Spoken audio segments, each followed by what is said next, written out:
Hi, if you're watching this message right now, it means that you're about to watch between episodes 1 and 23 of my show, Conversations with Atul. Please note that when you'll be watching these first 23 episodes, you will just see a picture of me and a picture of the guest on your screen. That is because the first 23 episodes we never recorded live video. These were audio only episodes meant for Spotify. So what happened was, when I shifted my show to YouTube and started recording video, I felt that my audience should also listen to these first fantastic 23 episodes with some amazing people, great anecdotes, inspiring lives. Like Mukhtar Bhai, who runs a carom club in Thane for the last 35 years. The amazing voiceover artist Nikhil Kapoor, the orchestra man Sudhir Sinha, or the whistler Nagesh Surve. I wanted you to be a part of this experience. One little thing that you will see this message that I've recorded right now before each of the 23 episodes of Conversations with Atul. So, enjoy the conversations and welcome to Conversations with Atul.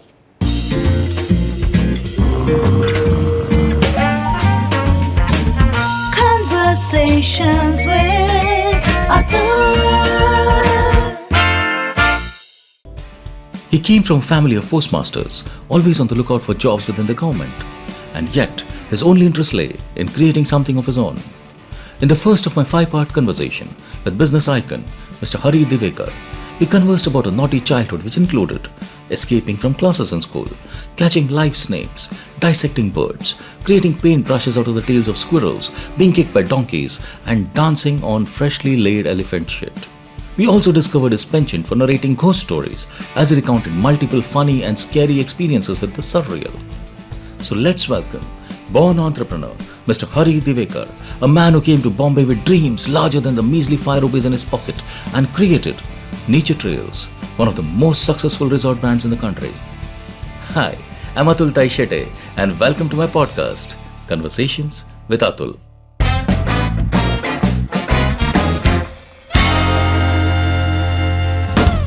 Hello everybody, and today we have a very special guest. I think we have somebody whom I call, or rather a lot of people call a born entrepreneur. That is all that he has done all his life. He's been an entrepreneur all his life. So I always wanted to do an episode with him because I've known him for a really long time. And he's always been to some karamat or the other, doing some business or the other all his life since he's been there. He did a job for a very short period, I guess, and that's it. And so it would be, I think this is going to be a real fun episode about what it is like. So please welcome Mr. Hari Divekar. Sir, good morning. Good morning. Atul, good morning. So, sir, what we do here is that we'll come to all this, which is the principal topic of this. But what I normally understand now, I think, because there is a lot of thing about kaun kidhar se aaya and all that in this country. But my view on all this is that we are all basically immigrants, because like your children also and my friends also and their children also. We're always going here. My own families come from Konkan, then it went to Thana, now I stay in Andheri. So we are constantly migrating. So my belief is that it is very important to understand where he is now, a person where he is now, from where he comes from. So it would be very nice if you can tell us, let's go a couple of generations, 1 generation, 2 generations back and know that where is it that, what the roots, or even 10 generations back, that's not, but how is it, where is it from and where do you come from, where your grandparents were from and how this was. So please, sir, the mic is yours. And Divekar family, basically from Konkan. And which part of Konkan? Divekar, we are supposed to be Divekar area. I'm not very sure of it, but we know it's Konkan. And during the Peshwas and all that, way back 250, 300 years, right. Few of the families from Konkan, we are Chitpaun Brahmins, others, they are all, along with their movement of the military and garrison, etc. We have gone along with them deep south, right up to Tanjore and all. So our family, to name few, Hangal, Kundap, Saushi, Kundgol, Gadag, like that. They spread all there. They are spread across, and all these In people Karnataka. in Karnataka, in Tamil Nadu, Tamil right Nadu? like you see Bapats in Sagar and Divekars in practically everywhere, including Goa and all. So our generations back, couple of generations back, we moved to south, but we kept our tradition of Brahmin tradition, coconut tradition of Marathi, but that Marathi got completely bugged up because it got mixed up in Canarese, Tamil. So every Marathi spoken in every place in Is south different. is different. And then there were some defeated the finally these Peshwas were defeated and all Mughals came and other. It's a history. Then I am not very sure of how it all happened. My grandparents migrated to Kashi. Kashi. Kashi Vishwanath. So they were there. They settled there for some time, and then for what reason? Again, at in place near place Dharwad, we got a bakshis for some land, 10-20 acres of land. Okay. So our grandparents again came back. Oh. Then they settled at near Dharwad, some village near Dharwad. So like Jagirdars, like landlords kind of. Landlords, we were landlords. Okay. And So then, this was about 250 years back. 150 years. 150 Around that. Okay. 150, 200. I'm not Right. very sure of the timing part of it. But I know how we came and how we... Right. No, it's interesting. And then generally our community has been migrating, and they have been also studying schools. They were the first one to always get educated, and they always try to get the government jobs. One of the important jobs they always used was the postmaster.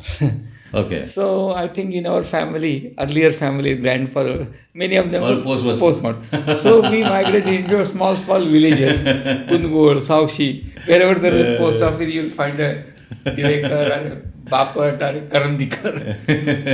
It would have been wonderful to know your family when I was in school because I used to collect stamps. So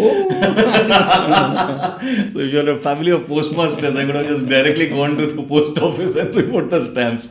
Because what we used to do when we were, I used to stay in this place called Yashodan and I remember this just as an offside memory, is that we used to run after the postman and he used to have these letters coming from Kuwait and Bahrain and everywhere. तो उसको बोलने का रे मेरे को निकाल के दे दे, give me those stamps. And he said पागल है क्या? I have to take it. Then those guys shout at me. तो जिसका letter है, he also has to give that letter. So where are the stamps? So he can't do that. But he used to give it us. I'm sorry. So let's continue from. No, it's very interesting because post is the one thing which connected the Indian entire country. Yeah. So That's why you have this whole small savings thing which goes through the post office because the post office is so interlinked and so diverse and so and so really well connected in this country that it was a very responsible and intelligent work. That's how we were always pushed. Brahmins were pushed into these type of post office was one of the things. Railway ticket collector like that. So we. Then once they started coming to Nargun, Dharwad and these places and education started and then my grandfather were postmasters and then my father had 5 brothers and 1 sister. Now where was this? All of you are in Dharwad? It was in Dharwad, basically Dharwad and Gadag and around that area. So Dharwad is how far from Mumbai? It was earlier, before the partition, Gujarat and Maharashtra and all. The extended Maharashtra was right up to Harihar, which was the river. So Dharwad, if you know, the Pune-Bangalore road was famous all through. And after Kolhapur, there is Nipani Belgaum. Right. Right. After Belgaum, there is Londa, Khanapur, and then Dharwad. Then comes Hubli, Haveri, like that. So like almost central Karnataka. You are. Almost central Karnataka. So my grandfather, being an educated as a postmaster or some education, so he gave education to the next generation. That is my eldest uncle. He passed with a technical degree. Another uncle passed some matriculator, something like that.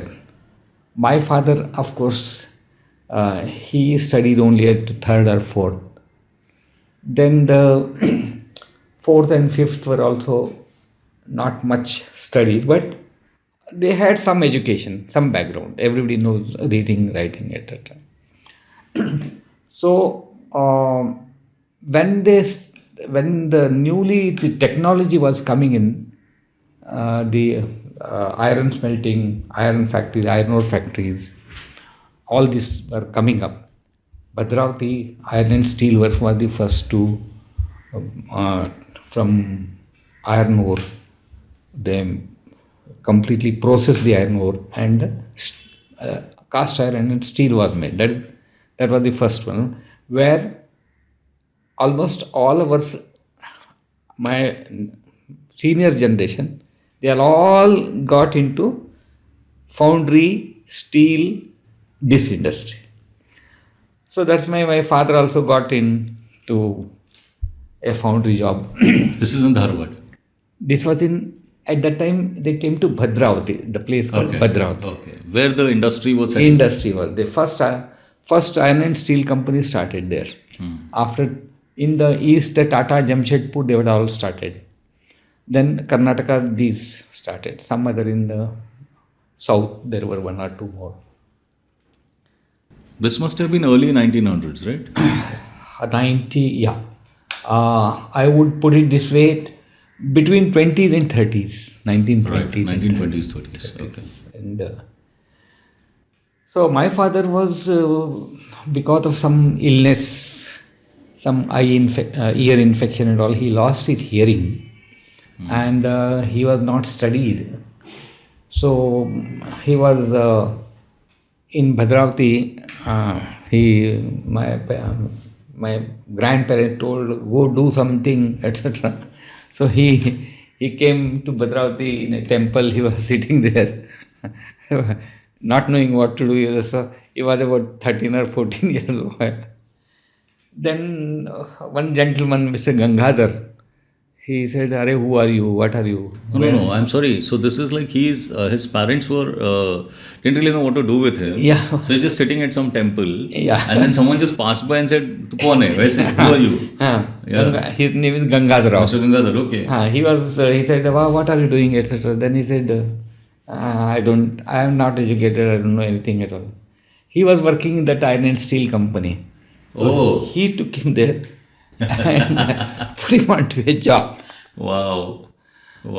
So that's how my father started. So he just took kindness, just the kindness of a stranger. Kindness. Okay. And my uncle, he got into he studied and he came back. He also joined there because there are not many job opportunities.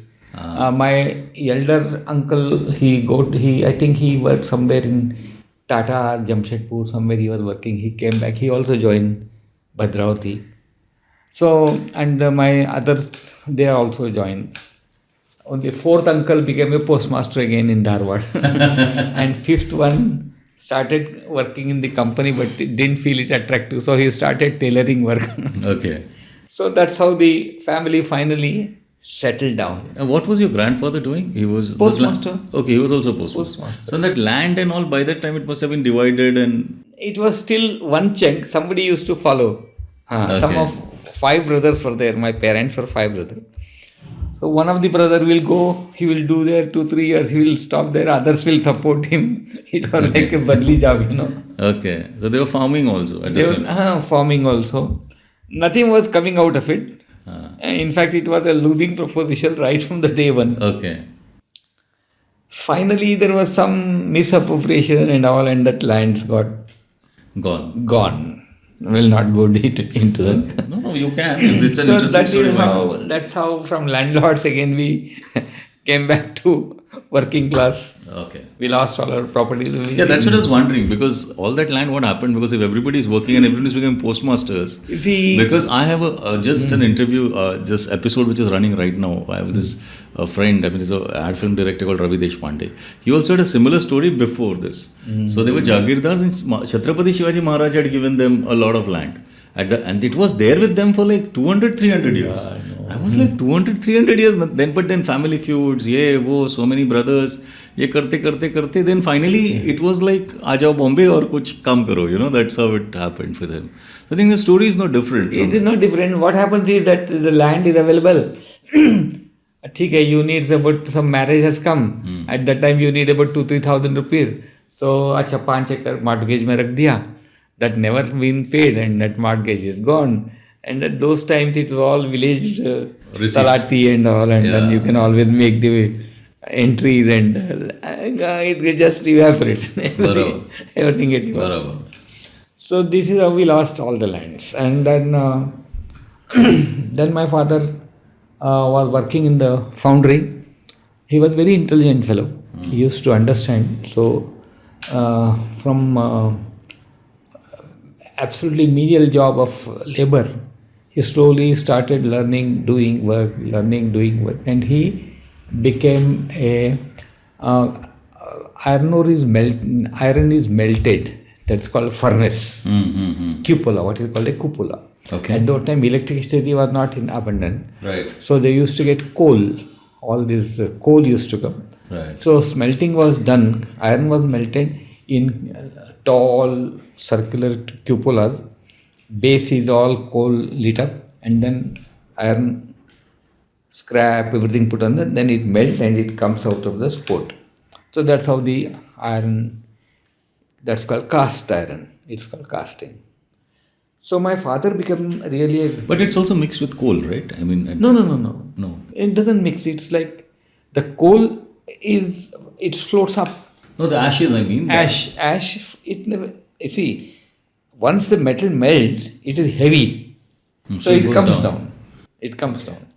And the ash and whatever the rubbish is in the, it starts floating in different levels. Heavier the material, light bottom it comes. So you start taking it out from the bottom. From the bottom you take. So you get pure cast iron. Yeah. And then how does it get into rods and all that? I mean, Once it is comes out as a cast iron, then it is put in what is called the ingots. An ingot is about a feet long, and Yeah. it has got a specific weight, say 5 kg, 10 kg, 50 kg ingots. Now like these gold bars. like gold bars. Right. Now these again has to be melted, because then there is no other processor like dirt and all. It gets melted, but these ingots, it just cannot be used as it is. Like just dal. Dal doesn't make anything. It becomes Right. dal. You have to add namak hai, mirchi hai, ye hai, pudina hai, sab dal. फिर वो मसाला बनता है. Whatever the word like to. Right. So like that, the iron is its strength, its hardness, its feasibility, its wear and tear capacity. It's Malleability. all in the addition of copper, cadmium, potassium. All that addition takes place, and that is the technique. That is the real technique.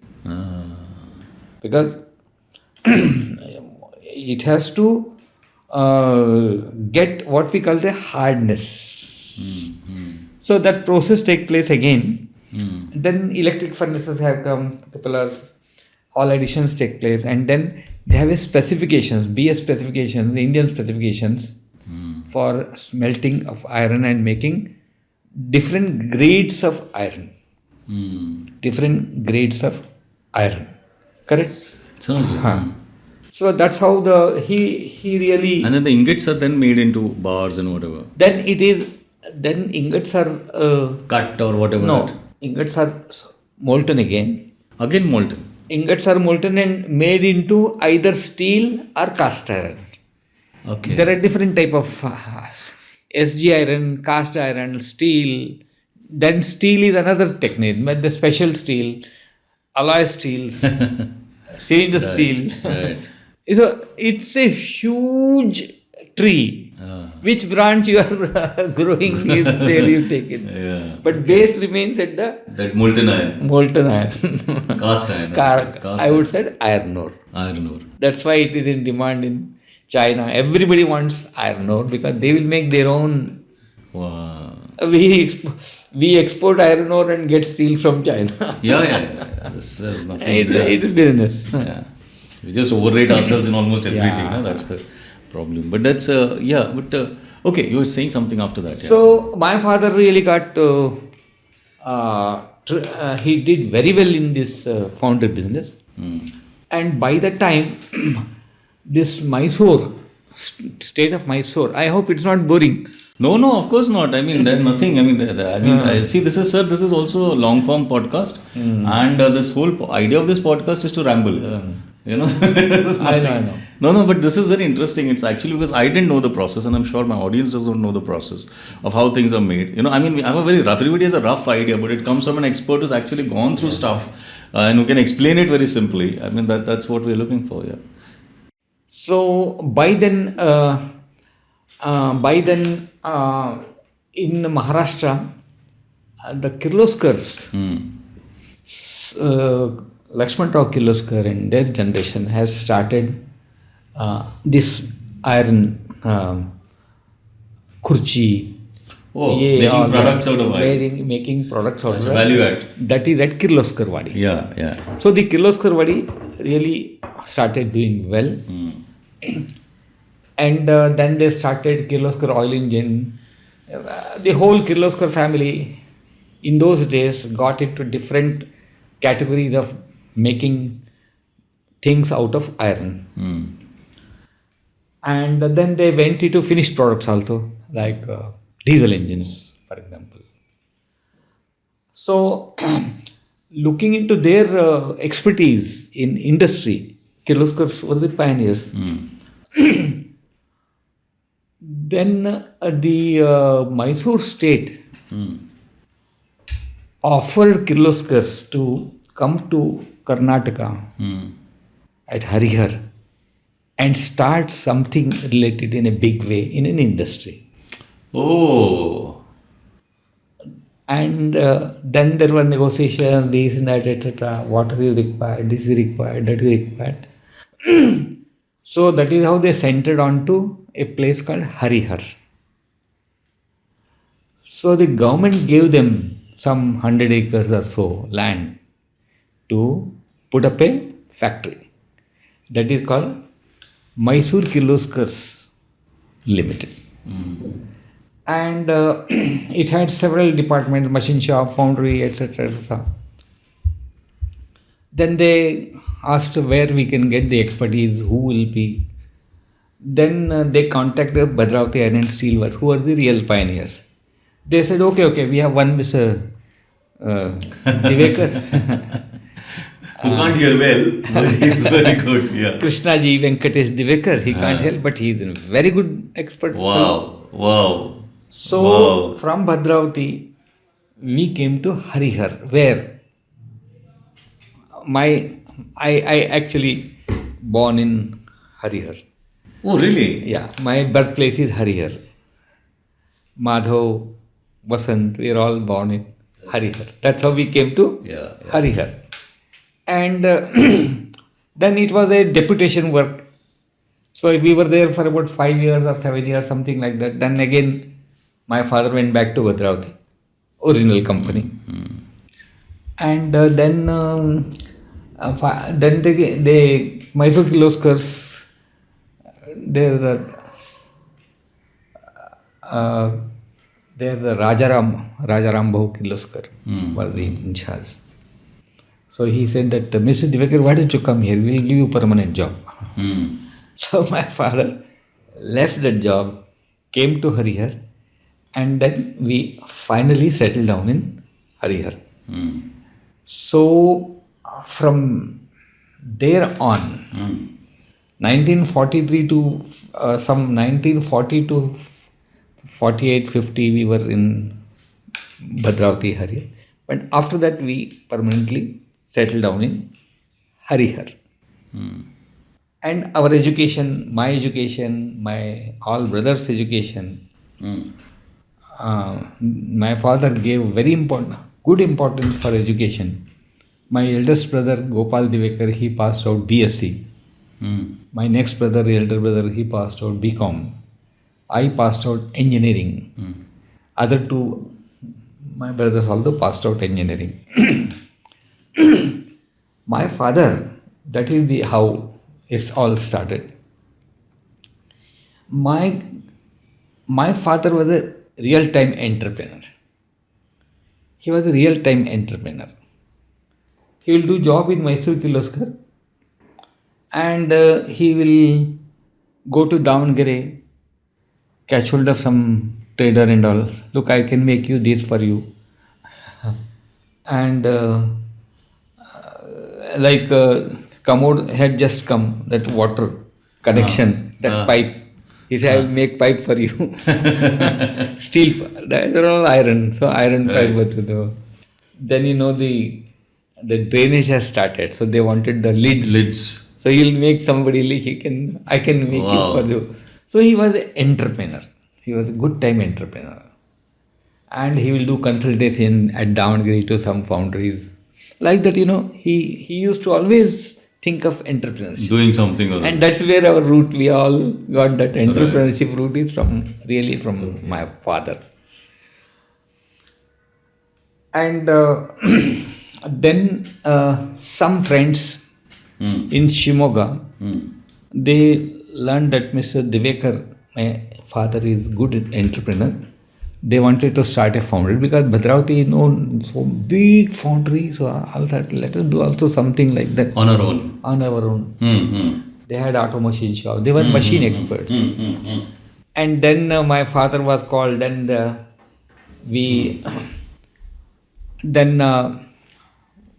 real time, our own activity started.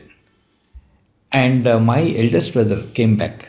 He was also in foundry. He also joined in South somewhere. He came back, and we started the first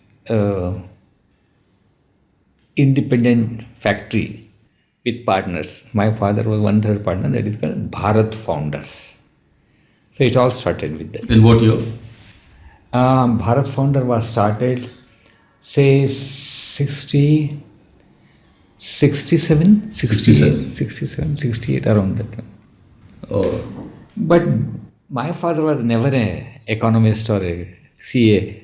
Yeah. He was always a technocrat. Right. And other two were also technocrats. They were not guided by any principle.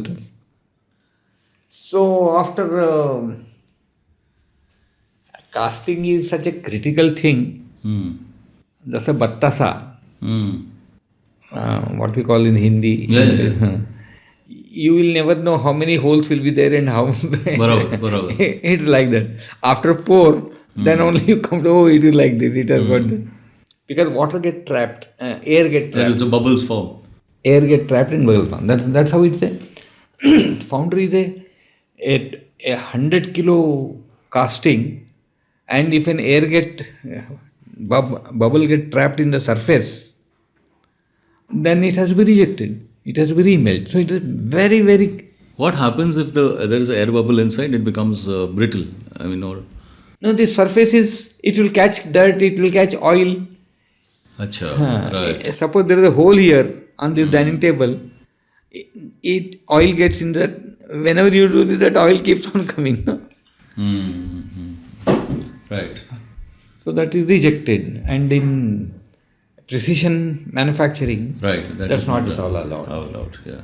So big casting, big assumptions, big value additions. So finally, it went into loss, and the factory. My father got out of the factory, and again. You ran it for how many years? I ran it for about 5 years. Okay. because after my father, my elder brother came, then we all left that because the laws were not being able to be assimilated within the fact. And we all left then. So back to square one, everybody again went back to the job. I, in the meantime, passed out in 1963 engineering from Davangere. Okay, so we'll come to this, we'll come to you. What I'd like to know is that, so when did your father get married and what was that like and what was your mother like? And Yeah. is there a story to it? Yeah.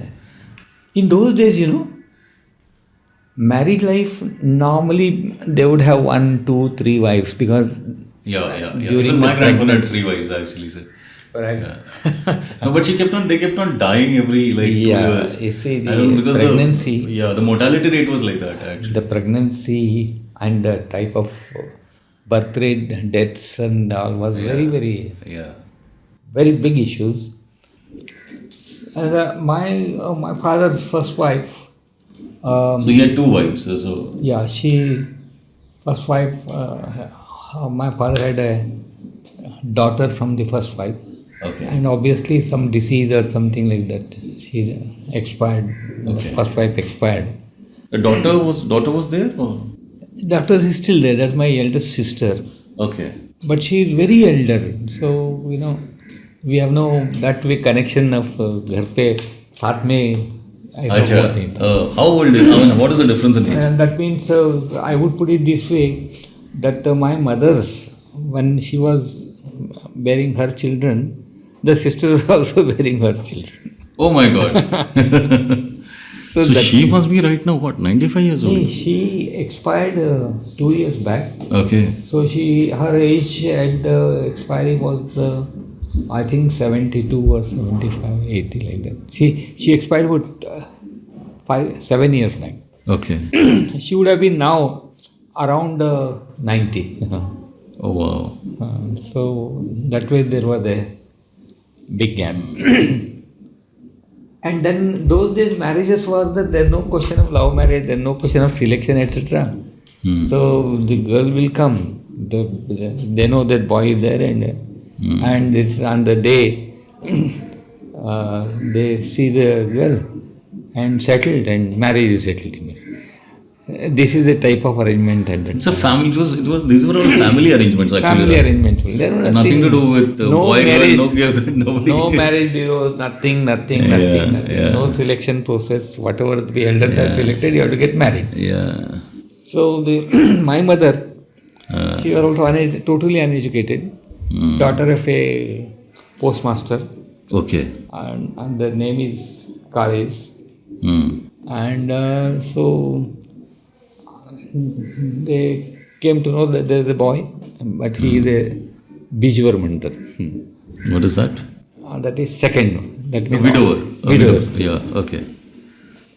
At those times, that didn't getting matter. married. Yeah. Getting married, the girl was of prime importance rather than who the boy is. Yeah. So she got married at the age of 15 or 16 or something like that. And then that's how the second marriage started. And then my mother had 7 or 8. She gave birth to 7 or 8. Okay. But we 5 survived. So it's a continuous process of production. Yeah. And Because like even if you look at it mortality today, was very high. yeah, like today people don't have one child, but that child normally survives. I mean, that child also sees till up to old age, which was not the case around 75 years back and all that. And those days, the mortality was very high. Epidemics were It was around 35 years. Average lifespan was 35 years. 35 years. Nobody will believe this right now. It's like, and in that medical sciences has made such jumps that you're right now it's like 69 years. In India, it is 69 years, 67 years. It's amazing. So, my mother took care of us very well. My father gave us education. All of us were independent. We searched our own universities. We went our own way to feel what we want to study, like that, etc. If you ask my mother, I'm Hari. Hari, what he is doing? He goes to Davangere for some study. What he is studying, I don't know. I was studying in engineering college. I had stood first in that Harihar area in Matriculate. But they had nothing to do anything about it. They were just thinking, they are doing something. So, that's how my father was doing a real-time entrepreneur. He gave good education to all of us. And we all settled down in Harihar very well. My elder brother studied, we all studied. And then around late 70s, my father expired. Okay. Late 80s, my mother also expired. Okay. And we brothers were all there. So, my father, after I got educated in Davangere, completed my engineering college, because of the Kirloskar contacts, he gave a letter to Kirloskar brothers, Pune, directly to, at that time it was Shantunrao Kirloskar. He gave a letter to Shantunrao Kirloskar, my son has passed engineering, please give him a job. Oh, okay. So you went to Pune? No. How about capturing your dog, cat, or rather any pet in a unique custom-made portrait? Smart Pet Portraits offers a range of styles from no-fuss pencil to watercolor to detailed traditional oil paintings for every pet milestone. And if you want it quick and snazzy, digital headshot portraits are available too. So contact Maha at Smahart, that is SMAHAART @gmail.com. Check her work by simply searching for #SMAHAART on Google or Instagram. So go ahead and celebrate your pet. Get a personalized portrait done today.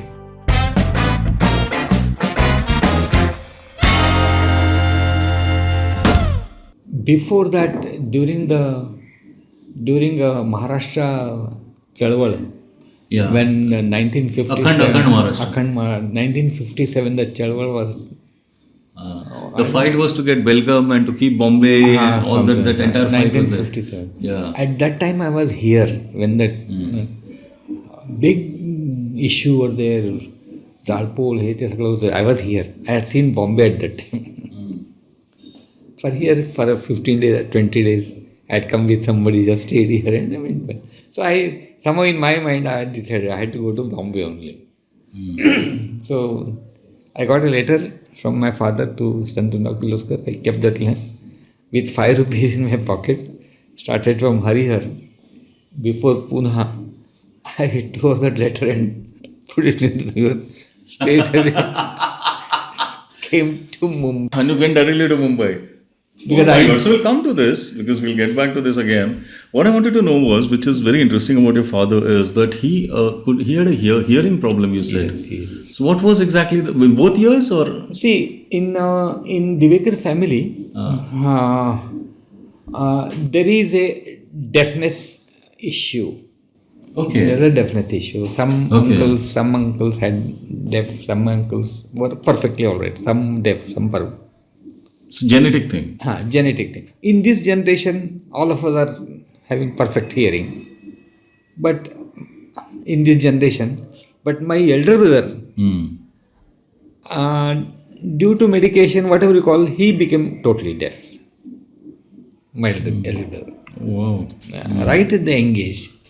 Oh He my was God. so fond of Marathi Bhavgeet and all. Music. He had got a small this one he used to hear. Gramophone. And because we know Oh my how God, much that's he so was sad. loving the music. That's so And sad, then na? slowly some pus formation or some and in those days, there was no such type of a high-tech medical facility were not available. Whatever the village doctor will give, Hariyada, he will put in that. So my elder brother lost hearing after after he started working. That means after his graduation he started losing. And he totally lost the hearing in about 10 years. Totally.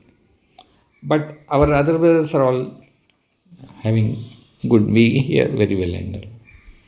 So your father had hearing issues in both the ears. I mean, he was. So how was he? My whole thing was that from he's had some. From young age he had lost. So he was a lip reader or what? He was lip reader. He was a good writer. His English was very good. He used to write. Articles for newspaper in those days. But he was not educated. He was not educated. Wow. So he was educated. He was just not literate. I mean, He was not literate. His English was very good. His Kannada was self-learned, self-taught. Self-taught. Yeah. Wow. So I mean, and all these businesses that he kept on doing with all this disability. He used to do all this, So he was a really an amazing man. Really. He was very highly entrepreneurial person. He could give education to all of us. Yeah. No, that is one thing, but to manage your life with this kind of a disability, like मेरा हाथ टूट जाता है, पैर टूट जाता है, तो मेरे लगता है अरे क्या हो गया, but it's like to have this for life. Very well respected in business communities, and that they came searching for him, and they said, okay, you take him, and if you want to do this, Kirloskars want to do this, then you take this man, and he'll be able to do it. And then plus also all those businesses that he used to do on the side. Without the boss knowing. In spite of doing the main job also he is doing the side. No, I mean, it's an amazing man. The foundry which was designed and put up was, the area of the foundry could have been may about 2 acres. Big foundry like that. 2 small things. He was very intelligent. He used to design the cranes and all. That. So he was an engineer by birth, by learning, technocrat and engineer by birth. Yeah, because there are a lot of engineers that I know. I mean, and I think entrepreneurial quality, genetically entrepreneurial, but fine tuned for engineering jobs. Right, because I saw a lot of engineers. Because you go to business school, you see a lot of engineers. Most of them, I think, are not really engineers. They just went to engineering school. That does not, going to business school does not make you a businessman. Like going to art school does not make you an artist. It's like, you need something special to be that. That's the difference, I think. Every year, just in Maharashtra alone, 2 to 3 lakh engineering graduates come out. Yeah. So you don't see the lakh and 2 lakh small businesses starting. Where is the innovation in engineering in India? I mean, even after all these engineers which come out from wherever, and you compare it with Europe, or you compare it generally with the West, I mean, there's nothing compared here. Even China, the kind of engineering they do, I mean, with our material, with everything. It's phenomenal. That is, basic research is not here. Basic research, absolutely. We don't believe in research. We don't invest in research. We have no investment in basic technology. Metals. Right. Metals is basic to start with. There's no research there. Yeah. Whatever is in the books, whatever is being consultant come, they will do it. Yeah. I mean, we are not. We only do once it is invented, we run the wheel. Somebody has to invent a wheel, we run the wheel. Yeah. So it's there across the board, because I make films, and you will find that people don't really want to invest in developing a script. Now a film, everything starts from the script. But you will put it in the actor. Because actor is the middle level of this. It's like saying I will make steel bars, but I'll not invest in making the good cast iron, or good quality cast iron, or I'll not invest in that. I'll directly make bars. Exactly like that in filmmaking. Why do we see so many bad films? Because the investment in script is not there. Directly बोलते हैं इधर करो. So कहाँ से आएगा? Script is the... Yeah, so I think that's the same thing in engineering in this country. That's the same thing in almost everything, So there's no development money for scripts, and there's no research money for everything, like in medicine or in... Which, I think American universities have that. At a university level, there's so much research. Forget what the government does. So that, I think, we hardly invest in. No, there was zero research. We know it very well. Yeah. One interesting thing in my... when I was a boy, really a small boy. I remember those days, because probably your generation might not be knowing. India was not self-sufficient in food. We were to import everything, wheat, rice, everything was imported. Before the Green Revolution in Punjab. Yeah. So, then what's called ration shops were there. Barabar. So everything used to be from ration. There was nothing which was available outside. And you had a ration card, We had a ration card. which was like the most important document in your life. In that time, procuring food was a major work for a family, and it would take away almost 75 to 80% of your earnings, whatever the earning was. So that was the criticality of the food, procuring food. Right. And then we used to get that wheat from US. We used to get all that, and then it used to get mixed with the dhatura flower seeds and so many things. So we used to every day. So my job, school job, it was a 6-day school, and 2 days I have to go for ration shop. Yeah. Stand for hours together, get ration, come back. And those rations, we have no habit of eating chapatis, but we started eating chapatis. The rice was such that we got even. So, because you're from that part, so you don't really eat. Oh my God. So you came all the way here and then you're suddenly starting eating chapatis because. We used to eat chapati there. We never heard of chapati earlier. Chapati was made only once in a week or once in. Then, when in ration, you only get that. So whatever the ration gave you, you ate. We started, that is how the chapatis became so common. Otherwise, the normal things, millets were there, jwari was there, but jwari was not available on the ration shop. Farmers won't sell jwari, उसके लिए खाद्य उतना बना लेता था. So across the board, any town dwelling population had to switch to American grains, and that went on for a long time. Then PL480 grain, this grain, that grain. Shiploads of grain used to come. And that period we have grown up. When we were scarce, food was absolutely scarce. But that's so right about what you're saying about how much of, it's not only money, how much effort used to go in getting food and getting water. I mean, I'm telling you, we used to live in this place called Yashodan Nagar in Thana, Lokmanya Nagar, that area, the lower class area, and there was no water coming at home. So every day, at least 2-3 घंटा तो तुम नीचे पानी में, you're standing outside in a line with cans and with kalsi and all that. 3 members of your family are standing so that you can fill up that water, and that water used to come for like 4 hours, 5 hours. So you're standing there before everybody. It was a terrible time, actually. There was at my time, the first time I wear the foot chappals or whatever the footwear was when I was in matriculate. Okay. Till the time, nobody No used chappals? to wear. Nobody used to wear Nothing? nothing. Oh my God. So Really? Our education was without chappals. So your legs used to be cut and all, वो सब होता ही रहता था. We don't even remember what was happening. The schools, there's no bus, there's no rickshaw, anything. Oh my God. 2 kilometers you have to walk. Yeah, that was so very common. I mean, that is the type of upbringing. Yeah. Food scarcity, साल में एक ही pant or shirt and this type of, and nobody was to grumble because it was everybody's problem, no? Everybody in the same. We didn't know what Dhirubhai Ambani was wearing, so we didn't care. I mean, it was like this. When you travel in a ordinary class, so everybody is having the same experience. Yeah.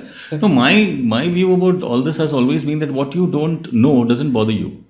Like for example, like for me, I mean, I'm saying it in a very positive sense, but I'm saying that till I was in 10th, and I used to live in a very lower class area. I used to go to this school called Little Flower English High School in Thana. Everybody there was almost at the same level. I think I was slightly more privileged Ah. because both my parents were working and I was the only kid. Ah. So I always had money in my pocket because my mom didn't have the time to cook and all that. So वो पैसा दे देती हूँ. So I was slightly richer even within that setup. I was far Somebody I think more equal. more equal was far better also. We used to live in a very small house, 200 square feet. But since both my parents were working, and they didn't have time, so I always had money in my pocket. That was the difference. But the moment I went to college, and then your son was my friend and all that, and I said, well, suddenly somebody has 5 resorts. All my friends are parents are managers and they have cars in their house. And then like, अरे ये तो बहुत अलग ही तो नहीं है, ये तो मालूम ही नहीं. I mean, I'm saying that my point was that as long as I was in that space, it didn't bother me because everybody was the same. None of my relatives had money. Nobody had money. Nobody had a car or a big house. Like everybody was living in chawls or 200, 250 square feet. So then it doesn't bother you. I mean, that's exactly what you're saying. That the moment till nothing, you don't know things, they don't bother you. The moment you know a chappal, then after 6 months you can't do without a chappal. That is the difference. So what I want to come to actually is that I would like to know what your childhood was like in Dharwad. I mean, how was My childhood was, I was studied in a public school. yeah. There's only one public school. Everybody goes there. Right. There's no separate education for anybody. And I was very naughty. So it was like a municipal corporation school, what we call a municipality school. Everybody, whether rich or poor or anybody, very rich were totally different. They used to send their children to convent and all, which were very selected places in Davangere. Achha, so you were not even going in a convent? No, there were no convent in Haryana. Around. Okay. Convent was not at all there. Convent was in district places, big places. Okay. So we studied in public school. And then English, we started learning English only from the 6th or 8th standard. And educational standard was what now children study in the 2nd or 3rd standard. We used to study in the 8th standard or even 10th standard. There were not many. So teachers must have also been like that. There are only 3 subjects: physics, mathematics, chemistry. That's all. Only 3. Otherwise, history and geography. No languages. 6. What I mean to say, total 7 subjects: physics, chemistry, biology. Then 1 language, 1 English, and 1 some other, whatever you want to select, 1 more subject. So what was it like? I mean, I'll just give you an example of what, because my mother used to be a teacher in TMC, in Thana Municipal Corporation, in Lokmanya Nagar. So it was a lower, very, very lower class area. Even we used to at least stay in a building, everywhere around there were only slums. So I have seen the quality of children who used to come there and the quality of education they used to get very closely, because I used to go to my mom's school, and that school is still there in Pada number 2 in Lokmanya Nagar. And it was to be a big classroom, like say about 200 square feet classroom, or in the same classroom, there are 2 classes going on simultaneously. 100 kids on the left, 100 kids on the right, shouting their lungs out. And there are 2 teachers there shouting their lungs out. एक teacher कुछ शायद 5th A को सिखा रही है, तीसरा teacher is 7th A को सिखा रही है. तो कैसा, I mean, what kind of, and they are all shouting, everybody shouting, the kids are shouting, the teachers are shouting. And it's impossible, I mean, if with that starting point to, like in your case, to become an engineer, and later I think you went to VJTI too, right? No, I did engineering only. Okay. No, but MTech you did somewhere, no? Then, like the...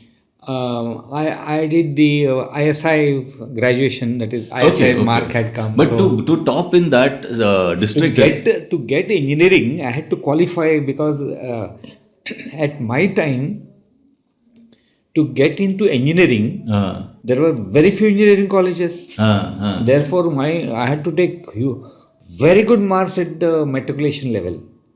So I got good marks at the matriculation level.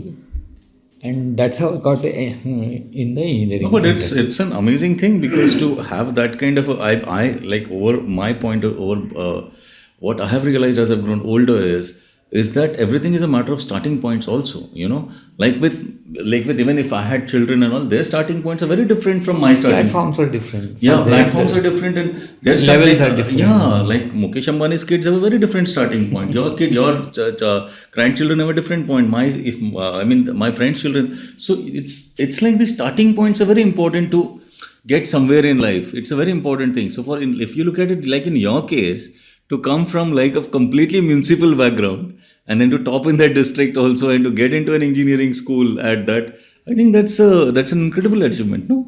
I mean, how did you look at it then? You see, the question was that it was survival at all that levels. Exactly. You see, it was not like a living. It was a survival at every level, whether it is education, whether it is job, whether it is finance, whether it is family. Yeah, Struggle, yeah, you have to yeah. struggle, and every time you have to struggle to go to next level. It was nothing Yeah. like anything. Nothing came on a platter. Right, absolutely. Nothing came on a platter. So, what are your memories of your childhood? I mean, other than going to school, I mean, As I said, I was very naughty, and I used to do. I still remember the school. All children we were all sitting in the floor only. Teacher was teaching, and the door was always open, and it was a marketplace. And then in those times, the आपण अस्वल म्हणतो bear. ते खेळवायला लोक येत होते. Acha, they used to come to matlab the bears were actually like monkeys. They used to be playing on the streets. Door was open, so I used to, when teacher would look that side, I will just vanish from the school, go behind the bear, wherever it goes, and then loiter somewhere, then go back to house. This type of thing. Then I used to catch snakes in those days. I used to catch snakes, find out what it eats, slit it, find out. Oh, that was something very. I used to do that with crabs. Crabs, rainy season, then you take them out with that spokes. Where you put a earthworm ahead and then you just pull them out. Yeah. And then God, we never used to cook them, so just used to, I think, torture them and kill them. Today it feels terrible, but I mean. So that type of. I used to, but the elephant used to come very often. I used to run behind the elephants. And then when it does the shitting, then it is hot, So we run on that. You what used to do? Used to Just trample on it, dance on it. And then once it happened, because we didn't have chappals, no? Yeah.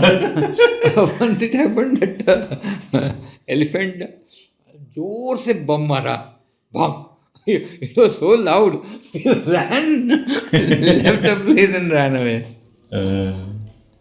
So like that, we used to go behind the horses, quietly pull their hair around, then make a. But the horses were generally on the streets and on the. I don't know, but these are very clearly that I know how I go behind the horses. From the side, pull the hair and then bring it and make this and give it to friends. I also do it. Catch birds,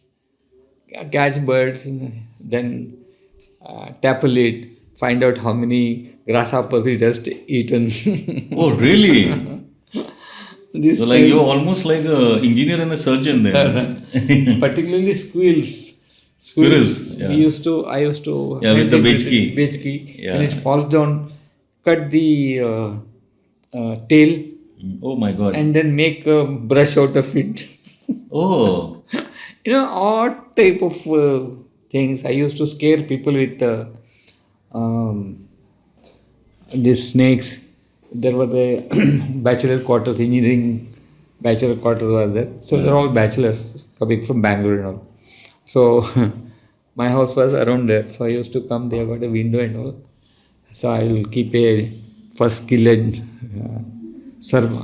snake, bring it and keep it at the window with a head like this. And then sit quietly. Yeah. When they come, they see the snake. Oh, halla gulla, entire the hostel will come, see this and everything. Then somebody after half an hour also it is not Moving. Then somewhere comes, then they see that it is a problem personing. You know, so that type of things I used to do. But Did you education, ever get caught? I mean, doing this? no, I never got caught. I was careful enough, but I got this kicks from the donkeys 1 or 2 times. Oh my God. What were you doing? Trying to remove their hair, tail hair. उसको चूड़ा करना है उसको donkey को I got kicked. Donkey kicks very hard. Yeah, but survived. So this is the get lost into the. There was Then how come this? There was small forest was there. I'll get lost for 2-3 hours into the forest. Just keep going around. Come back in the evening home. So it was a fun. I would call it fun. But I used to study also very well. But you liked to study. Even when, in spite of all this, you liked to study also. Yeah, I was studying well. I had good IQ. I used to pass very well. In fact, in a Harihar center, there were about 400 students who stood for matriculation. Nobody expected that I will even pass or what. But I stood first for the whole of that region. Right. That's how I got an admission in the engineering college. Barabar. Otherwise, I would have not. So they were not studied. expecting you, but you must have been doing well in school, no? The teacher was telling, this boy doesn't show anything here, but he is intelligent. We know we are banking upon him that he will do well in the final year. And I did well. When I got engineering, They stopped asking. they called me and they in the town they celebrated that this boy got an engineering college. Getting an engineering college was a big thing at those times. Only one college there were only 2 colleges in whole of Karnataka. One is government college in Bangalore and one is the Davangere college. I got entered out of merit in Davangere college. So it was a struggle for survival, struggle for everything.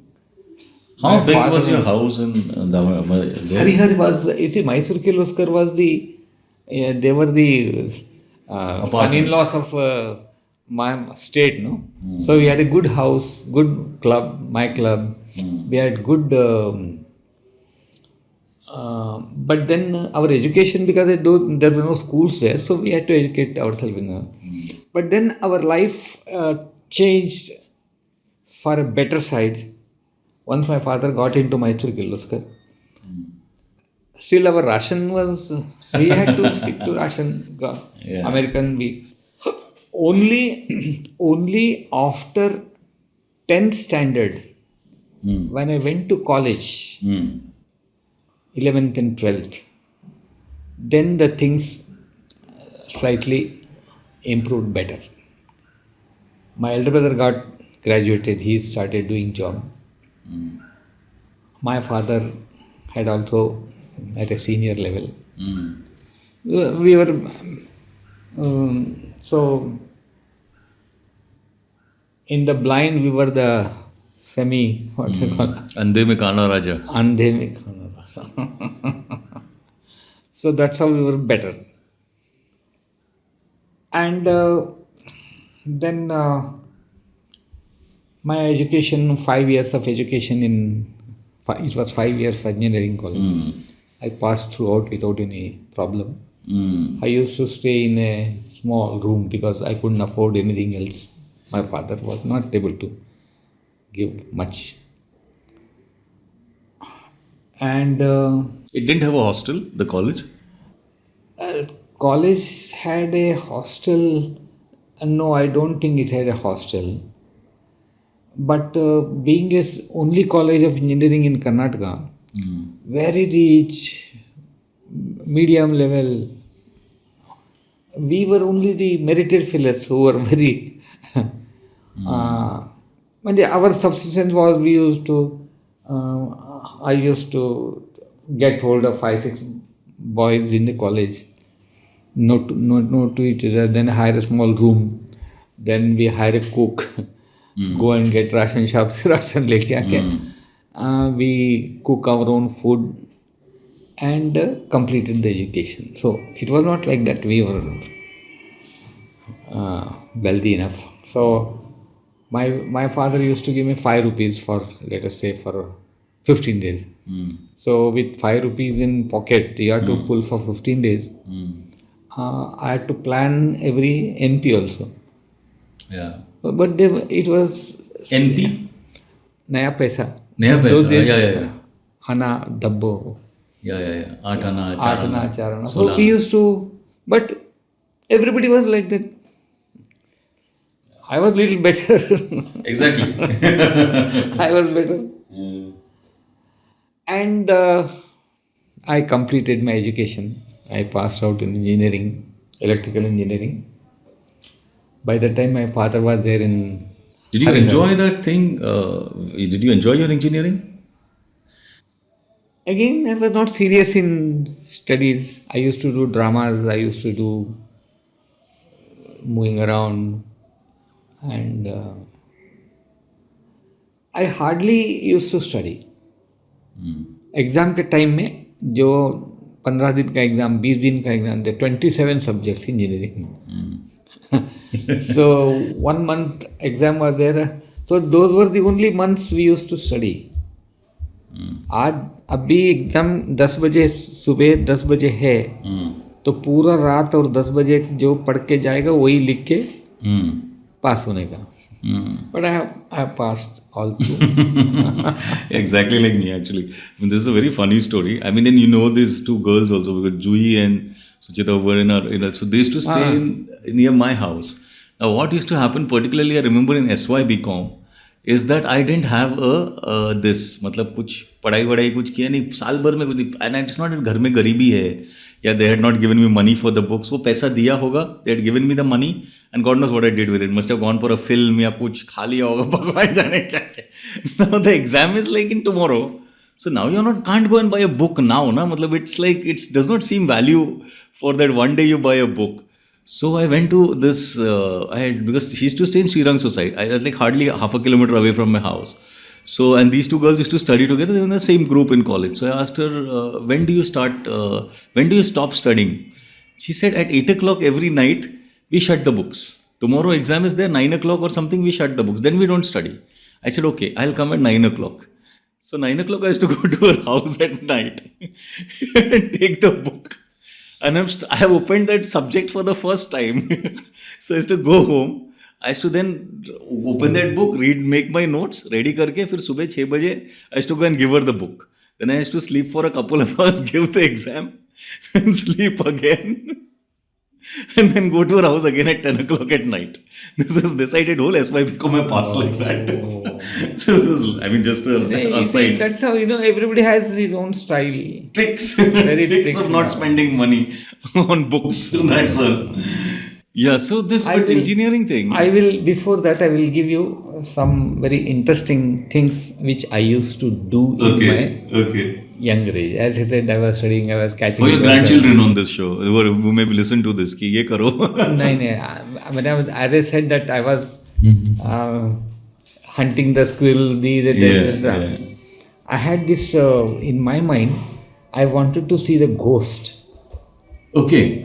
I wanted to see the ghost. Conversations with Atul.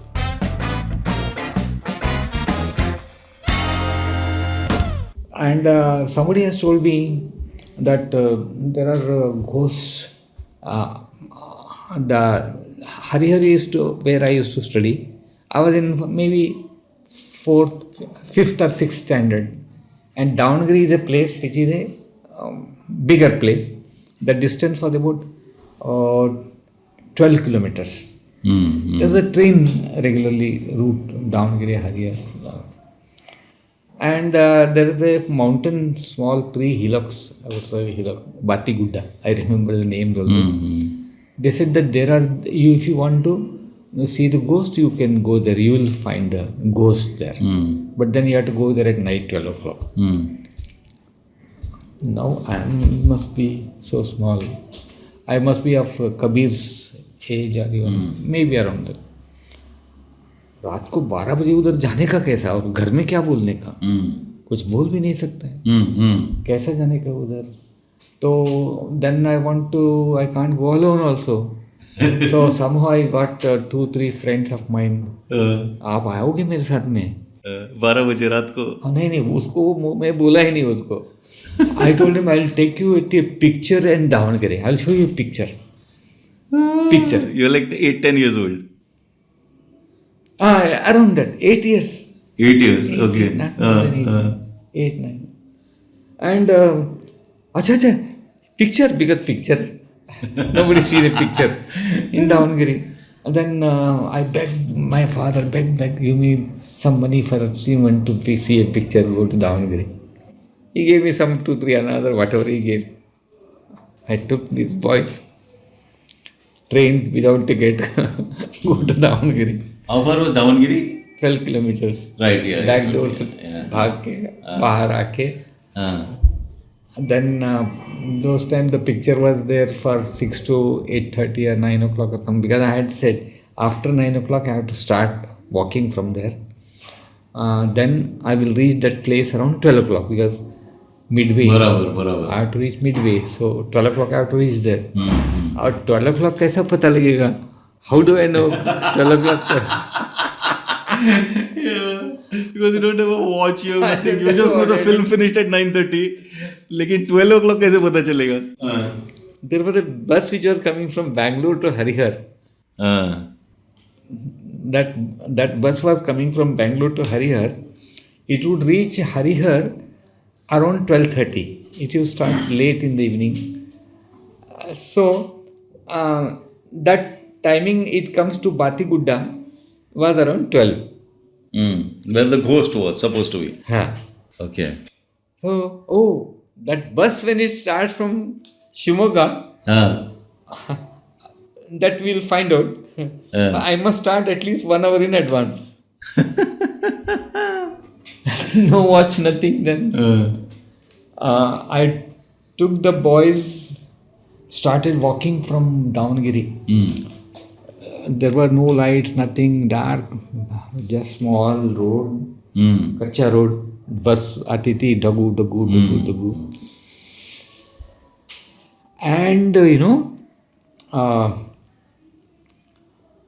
I could see the silhouette of the, after walking for 2 hours or 2.5 hours, I could start seeing the mountain. I could recollect these are the 3 mountains. Then I came near, and then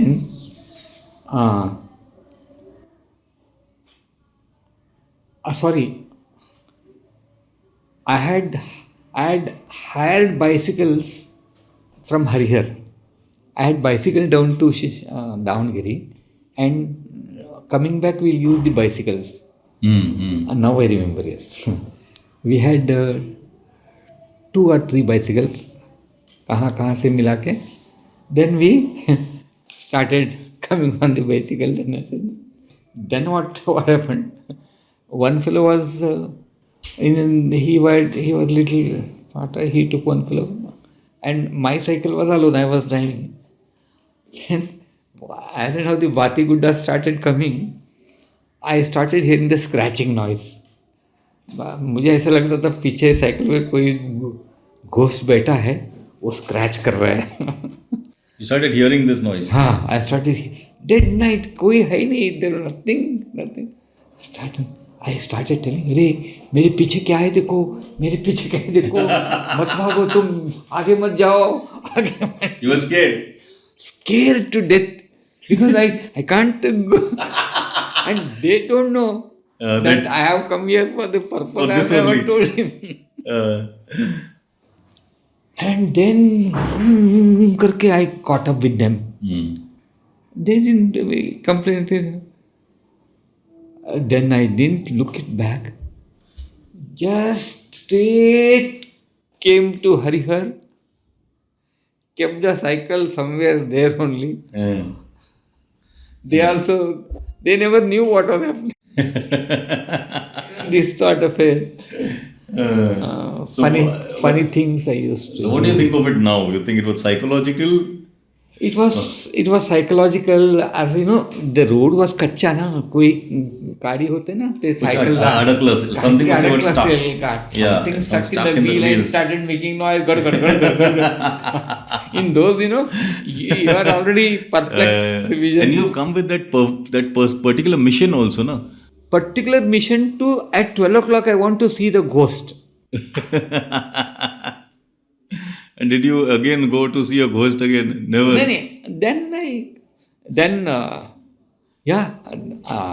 mean, if it's a diversion, my ghost stories are 2-3 very interesting ghost stories. Let's hear the stories, sir. Yeah.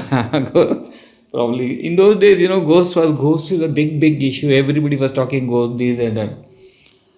And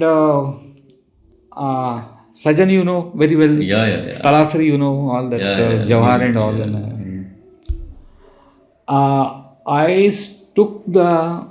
took a land in Sajan. There was absolutely nothing. I just purchased. Then you built your resort, right? That is, yeah. Okay. I had a small house there, very small house. Then the Morke Pada was a kilometer away. They had about 10-12 houses, 12 houses, very small. And that road which come from the main road, it was a small cycle road. There was nothing, roads were not there.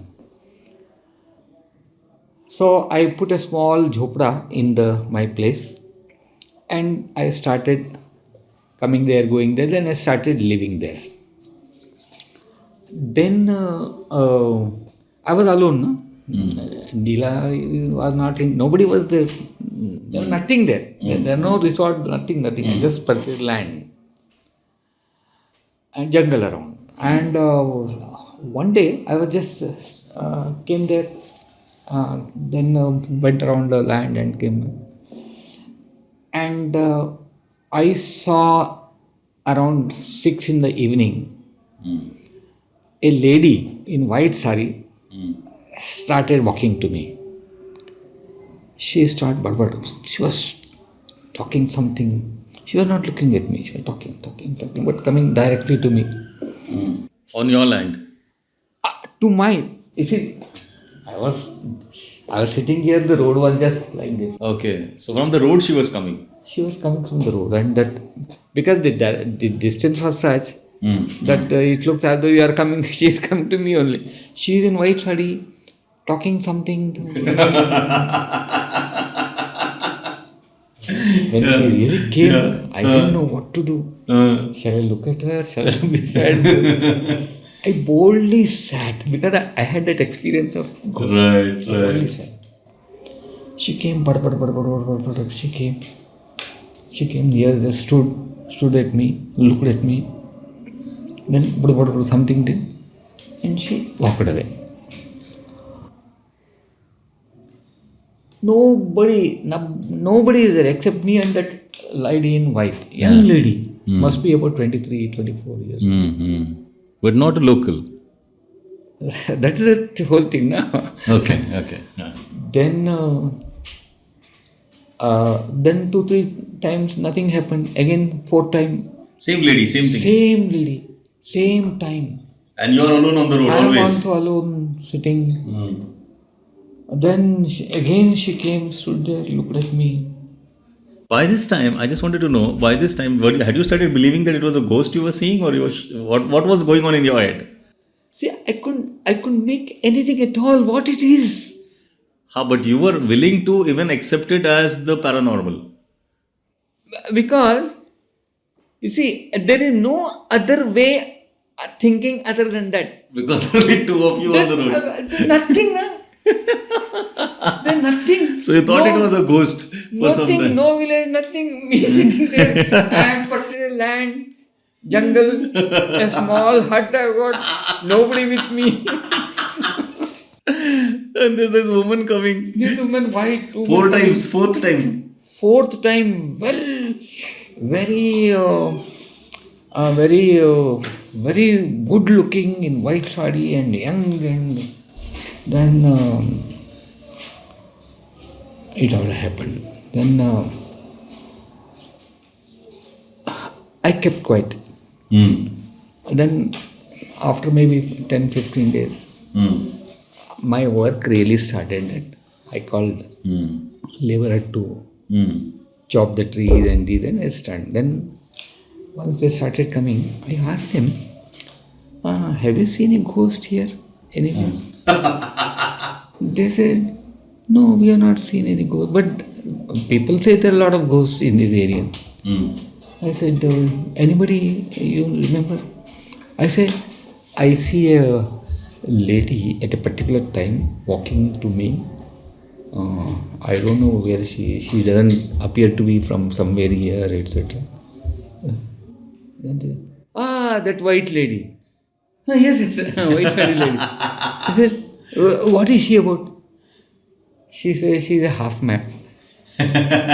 She stays somewhere 5-7 kilometers away from here. She has a husband, some children are also there, maybe one time. She just moved out of her house. She's just walking, sometimes in this village, sometimes in that village, wherever she goes. Then she goes back. So that must be the lady. Now this background without, if you don't know, and with an encounter, one-time encounter, it will be like that, no? Yeah.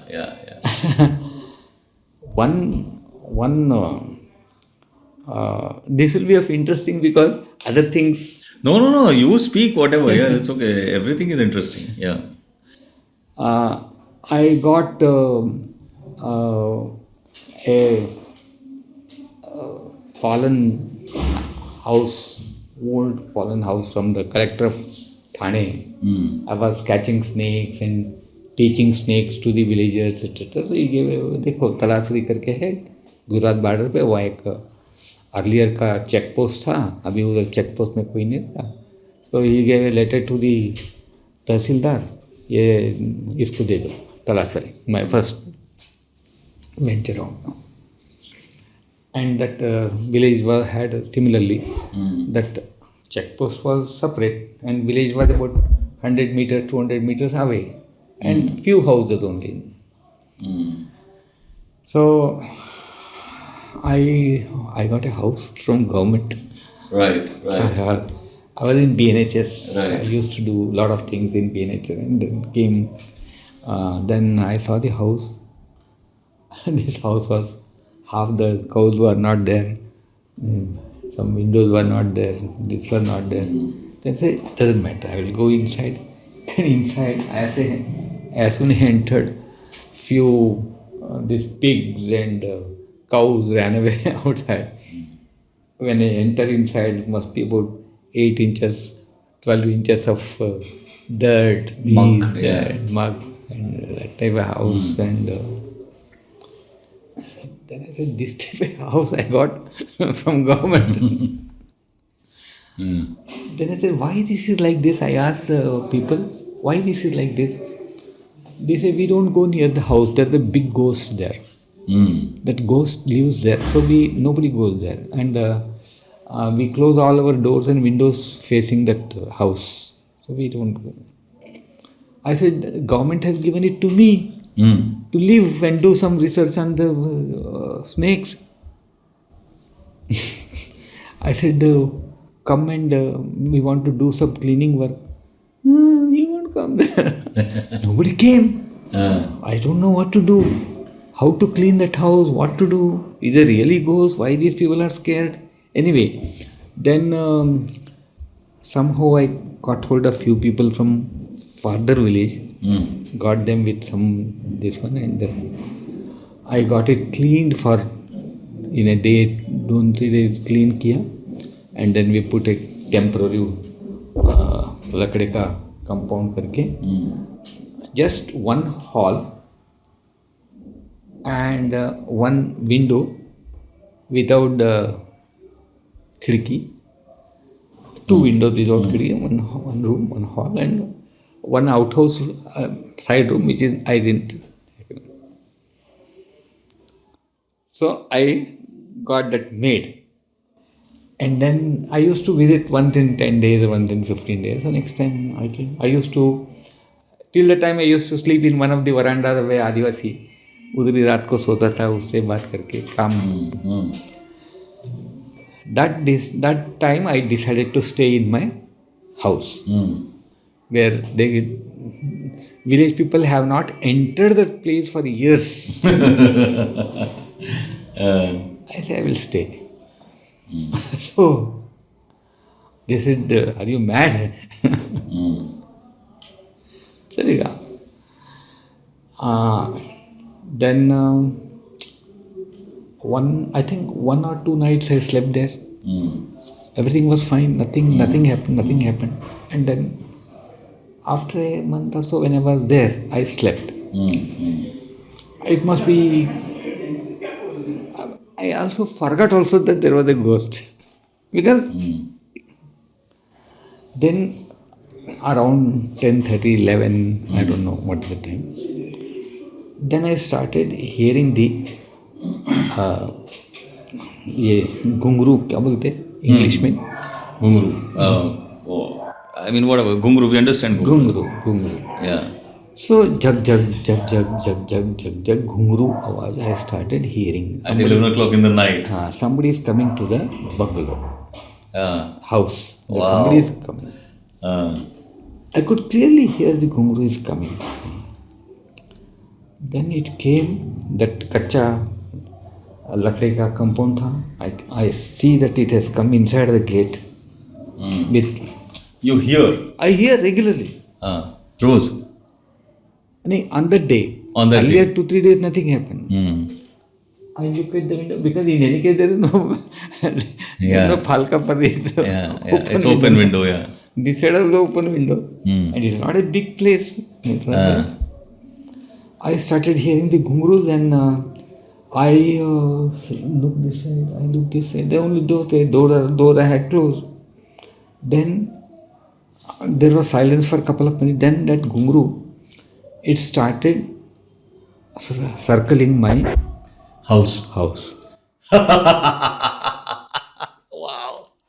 Yeah. It must be around 12 o'clock. And big ghungroos, no? It makes like that. Oh, it was a cow. 1 round, 2nd round, 3rd round. Cow I could have made out, because you get that Heaving sounds also. and other thing, and it won't go in a without it is circling, na? And I knew that area. Nobody put a ghungroo to a cow.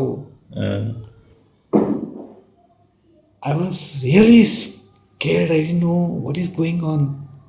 Even if I shout, nobody is coming. Nobody. Because their windows are also closed towards the house. Everything is closed. Nothing. Nobody looks at this. Then, I was looking at the window.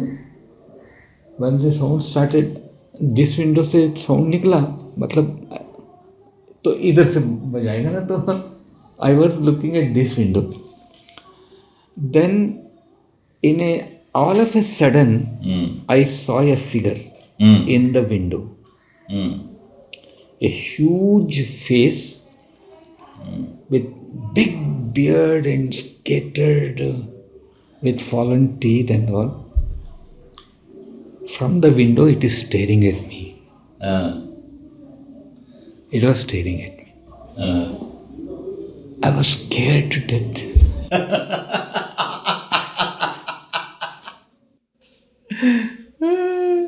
I couldn't see that.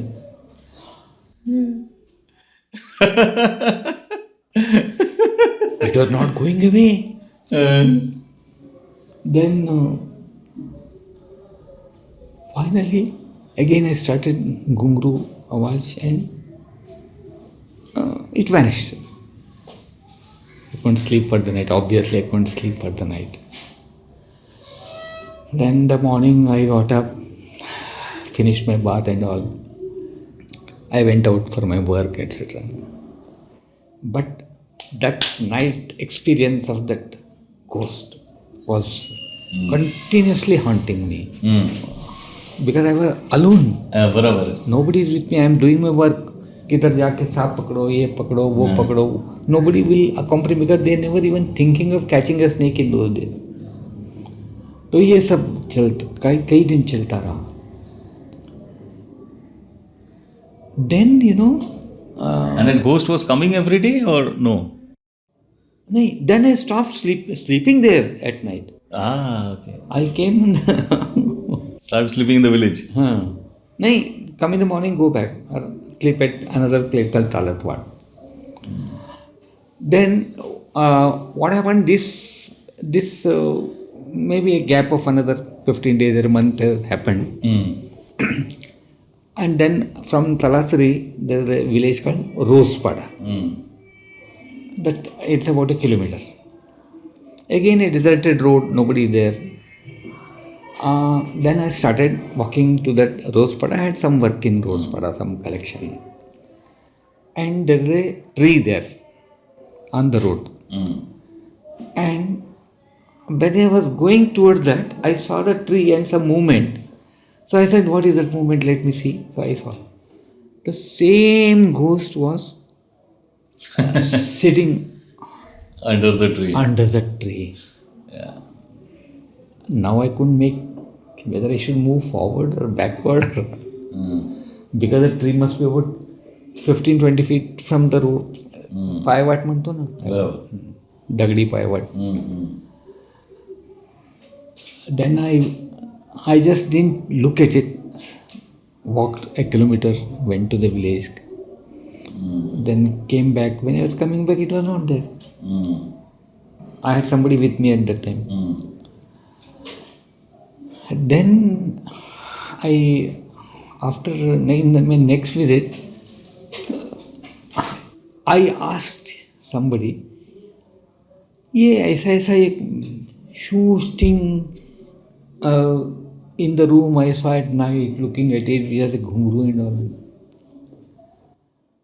वो तो Ramya. So, Ramya? What is that Ramya? तो बोला वो वेड़ा है, तो रात भर फिरतो घुंगरू घालून.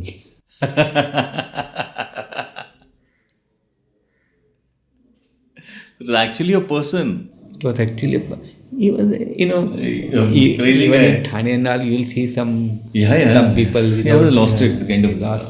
Oh my God. That type of a person. Oh my God. It scared me for about 3 to 4 months. I was scared. What is it? But he could have attacked you that night also. I mean, if he was crazy enough. All alone. But one instance, I will tell you about the ghost which I have myself not been able to Explain. explain. Is it a real ghost or something else or supernatural or whatever it is. It was somewhere in Madhya Pradesh. Okay.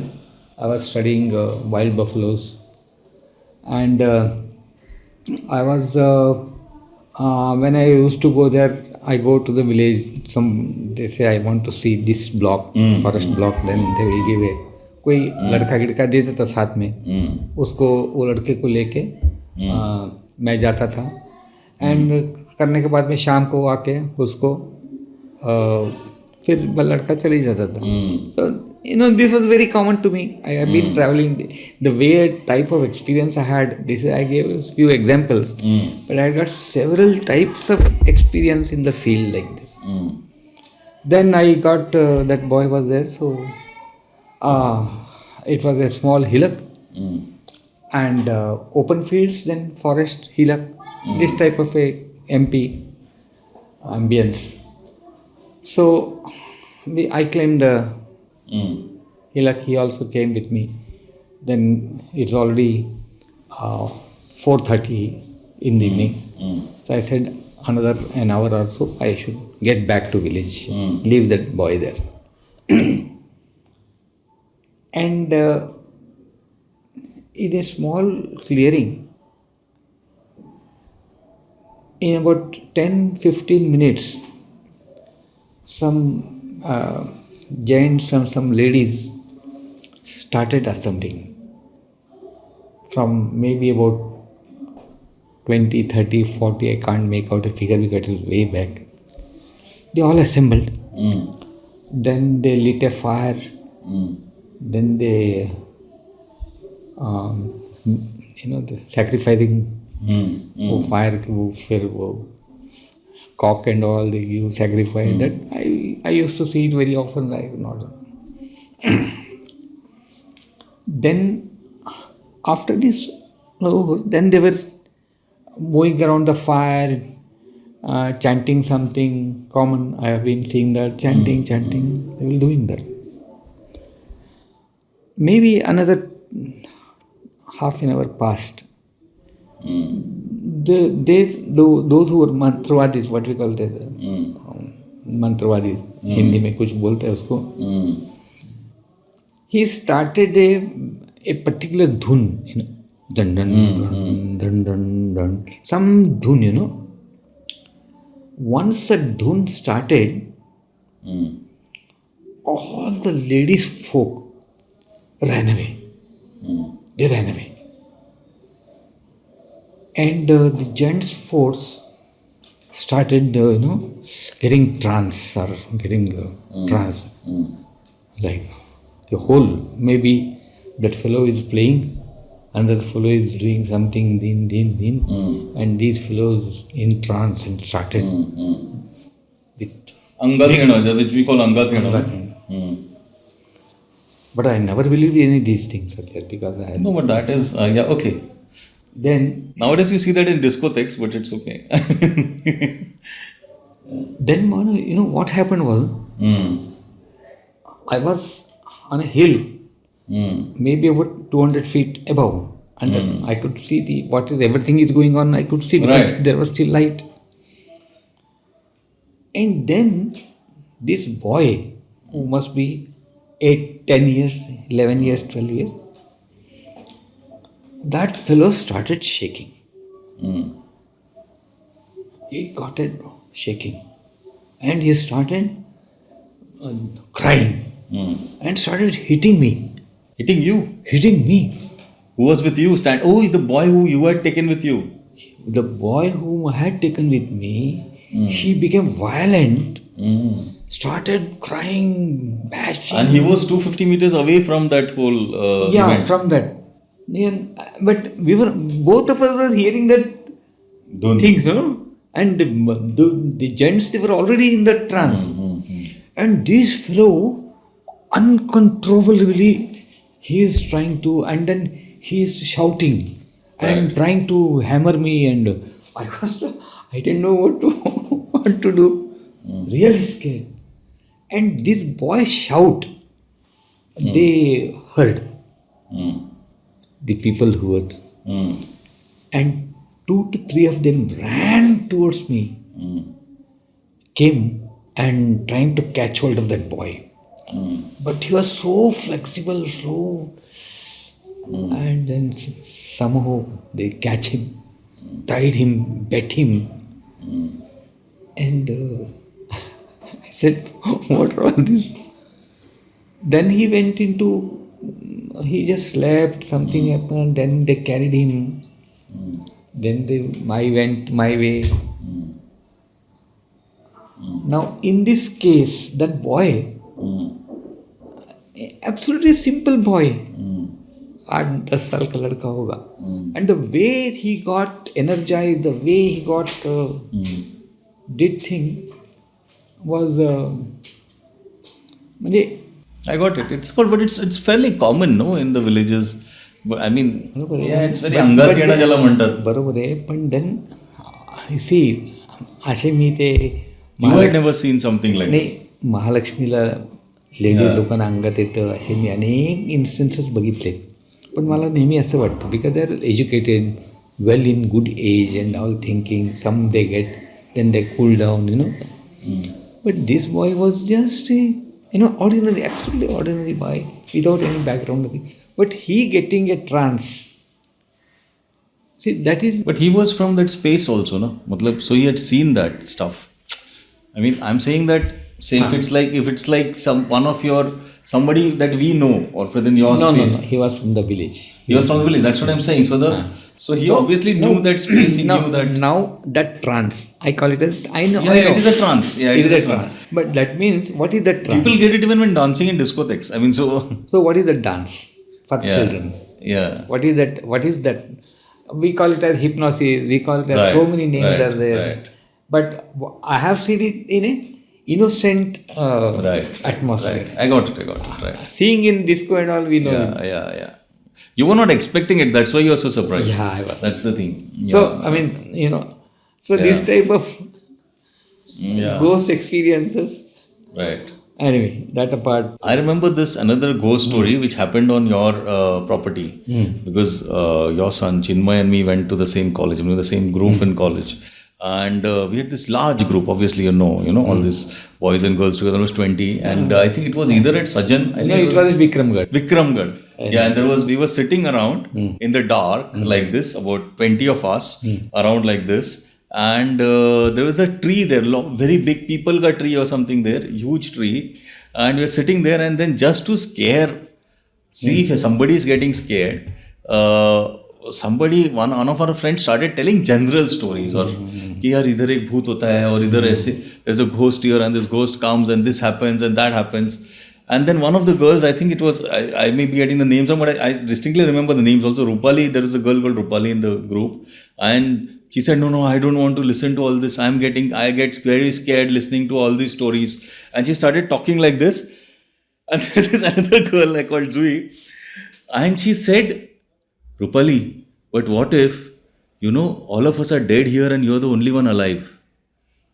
Now imagine there's this very flickering light on everybody's face. You can't see much, you can see only eyes. And then somebody in this complete silence somebody saying, I'm getting very scared. And somebody says, boss, just imagine, that all of us are dead and you are the only one alive. And after she said this, there was complete silence for 3 seconds. So this girl, she's looking around at everybody's face after hearing this and just shrieked out, down. She got so scared. So this was a ghost story which happened there. Not a ghost story, but this is what happened there. So let's get back to your story. Do you have any more stories? We are very interested in listening. If there are... No.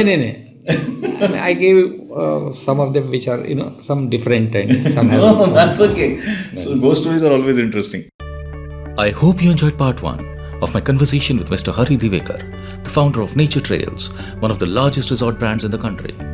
I published the second of this 5-part lovely conversation on Friday next week. I will also end this and every episode by recommending a film or a web series. But before that, here is a small message on how you can help to keep this podcast alive and growing. This episode is free and we intend to keep it that way. But it does take a lot of time, money and effort to produce the show. We research, write, record and edit before we finally present it to you. So if you wish to support our effort, you can help us produce the show by contributing any amount you wish on our website, conversationswithatul.com. Please note that the word conversations is plural with an S. So do visit conversationswithatul.com. And here is my film reco. The film I recommend today is the action thriller Nobody, written by Derek Kolstad and directed by Ilyana Schuller. Nobody is a non-stop punch-a-minute action film about a docile family man who reveals his true colors as he ends up in a battle with a Russian crime boss. Nobody rates an action-packed 7.4 out of 10 on IMDb. Do watch if you haven't already. Follow me on Twitter by following my Twitter handle Atul Taishete, spelled as ATULTAISHETE. Also, do visit my website, Conversations, that is, Conversations plural with an S. The complete website address is conversationswithatul.com. So see you next Friday at 10 p.m. with a different guest, a new episode and a fresh conversation right here on Conversations with Atul. Have a rocking fun week and stay safe. Thank you.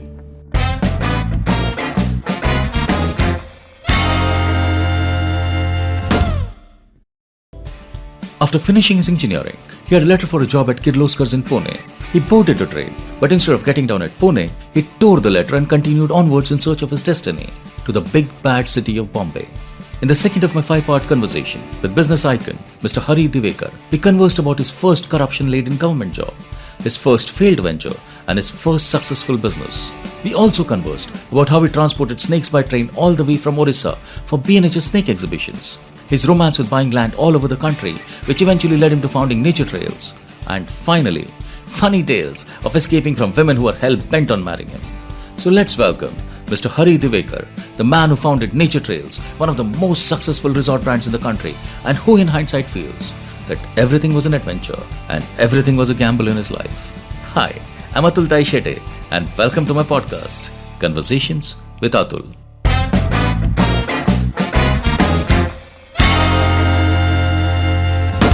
So you went to Kirloskars and you started working. Then from there I came to Kirloskar and Kirloskar I never went at all. Straight away. Yeah. So let's just quickly review it again. Is that you went there, your father gave you a letter to give After graduation, my father gave me a letter to Mysore Kirloskar brothers, Mr. Santunrao Kirloskar. For Pune. And then he said that my son, you employ him. I didn't get down at Pune, came to Mumbai. And at Pune you tore the letter, you said? Tore the letter and threw in that which Kaunsa Nadi hai wo. Achha. I tear it and threw it away. Came to Mumbai because I had earlier experience of Mumbai. I had stayed with my maternal uncle Kales. Matunga mein. Mera bada mama. I love Mumbai. I love Mumbai. My bada mama is Navy. Chota mama was also in CA, Auditor General Office. I just one day came without announcing anything, just landed in their house. In those days, people used to come, stay, go. Very common thing. Nobody was asking, nobody was giving. It was taken for granted. People come and go. And I landed in Mumbai. And then at those times, all the companies had newly started. This Mukund was under expansion. So many companies had started. I was an electrical engineer. So in those days, the engineers were very few. So then I was very particular that I should join a manufacturing company because I was the background of Mysore Kirloskar. I had seen those. Plus a foundry at home also. Foundry at home also. So I thought that it is better to join a good stepping stone than 1 month passed, nothing, no job was coming of my liking. So you're staying with your uncle? Uncle, Matunga. Then I was interviewed by, in Camps Corner, there's a school called Gamadia Institute, Technical Institute. So I had been there to interview. They selected me. Okay, you join as a technical teacher in my Gamadia. Technical teacher, kya? I was not interested. Then 2-3 people, they called me also. They by the time only lettering, na? Ye letter aayega to but I didn't join. And then I came to know that there is a factory in Jogeshwari where they manufacture electric motors. Okay. That is called BBC. Okay. Bhangar Brothers Company, Jogeshwari. Then I straight away went to the factory. Small, इतना सा जगह था उसके अंदर कोई electric motors बना था. I just went there. The owners were Bhangars, and then they said, "Who are you?" I want a job. I was maybe 24 years. I want a job. What is your qualification? Electrical engineer. Engineer? We are making motors. But we don't have any engineer. Then what will you do? Don't worry, I said, I'll make improvements, I will do this. And I joined. 5 months I worked there. I first set up their testing department. After making an electric motor, you must test it, that whether it is properly made or not. So that department I set up. They were so impressed that I can, what is it? They never do the voltmeter, I mean, nothing. Winding karke. I started testing, and then they came to know that their motor, there are so many things they have to test, and they know that 50%, more than 50% were failing. So in 5 months, I did a lot of things. Then I applied for a government job. There is Maharashtra Public Service, MPSC. No? MPSC, I applied for MP. Public Service Commission. I applied. I gave an exam, and I was selected in MPSC. Okay. I was selected in MPSC and I got a job, a grade 1 factory inspector's job. Straight away the factory inspector offer was there. My uncle, who were all there in the government job, after working for 40 years, they were still not grade 1. They were still grade 3, grade 2 in Norland. Then I was selected as factory inspector. Then I joined the factory inspection office. And I was under training. I had one Mr. Patil. It was in that Bombay Central के पास है वो area. Bombay. Camps Corner. नहीं Camps Corner नहीं. Bombay Central के पास. Tardeo. Very notorious area. अच्छा. I got it. Yeah. Okay. Near that office was there. So my training started, and I used to go to factory. Along with that, my senior trainer, Mr. Patil. And the training, type of training in those days I got was very, very funny. So we go to the factory, like a lords, and HR manager will come, the manager will come. Yes, come, sit. Then he will take out this record, that record, scold them, this. I say, is it more than a police inspector, more than a factory inspector? And then, after a lot of hue and cry, then somebody will come and give a packet to him. Then he will see, open it out, find out how I'm doing. No. Then another packet will come. And they say, the boy is also with me under training, you give it to him also. And I used to get a packet. This sort of a training. अच्छा शाम हो गया after evening training तो उसी का था कि packet कैसे लेने का क्या नुक्स निकालने ट्रेनिंग था ही नहीं no improvement at all only this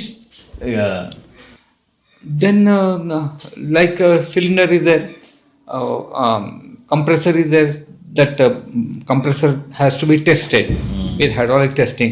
Who will do testing for a compressor which is kholo usko karo?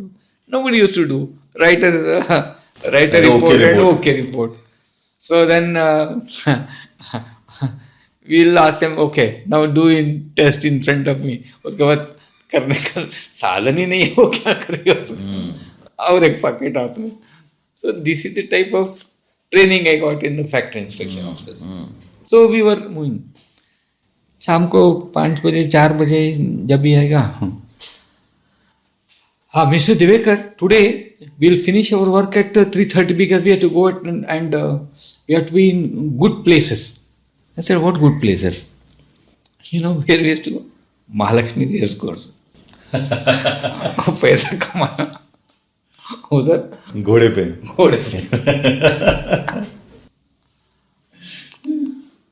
I was not betting, I didn't know, but that fellow was taking my money also, his money also. Betting. Then he used to carry some drink also.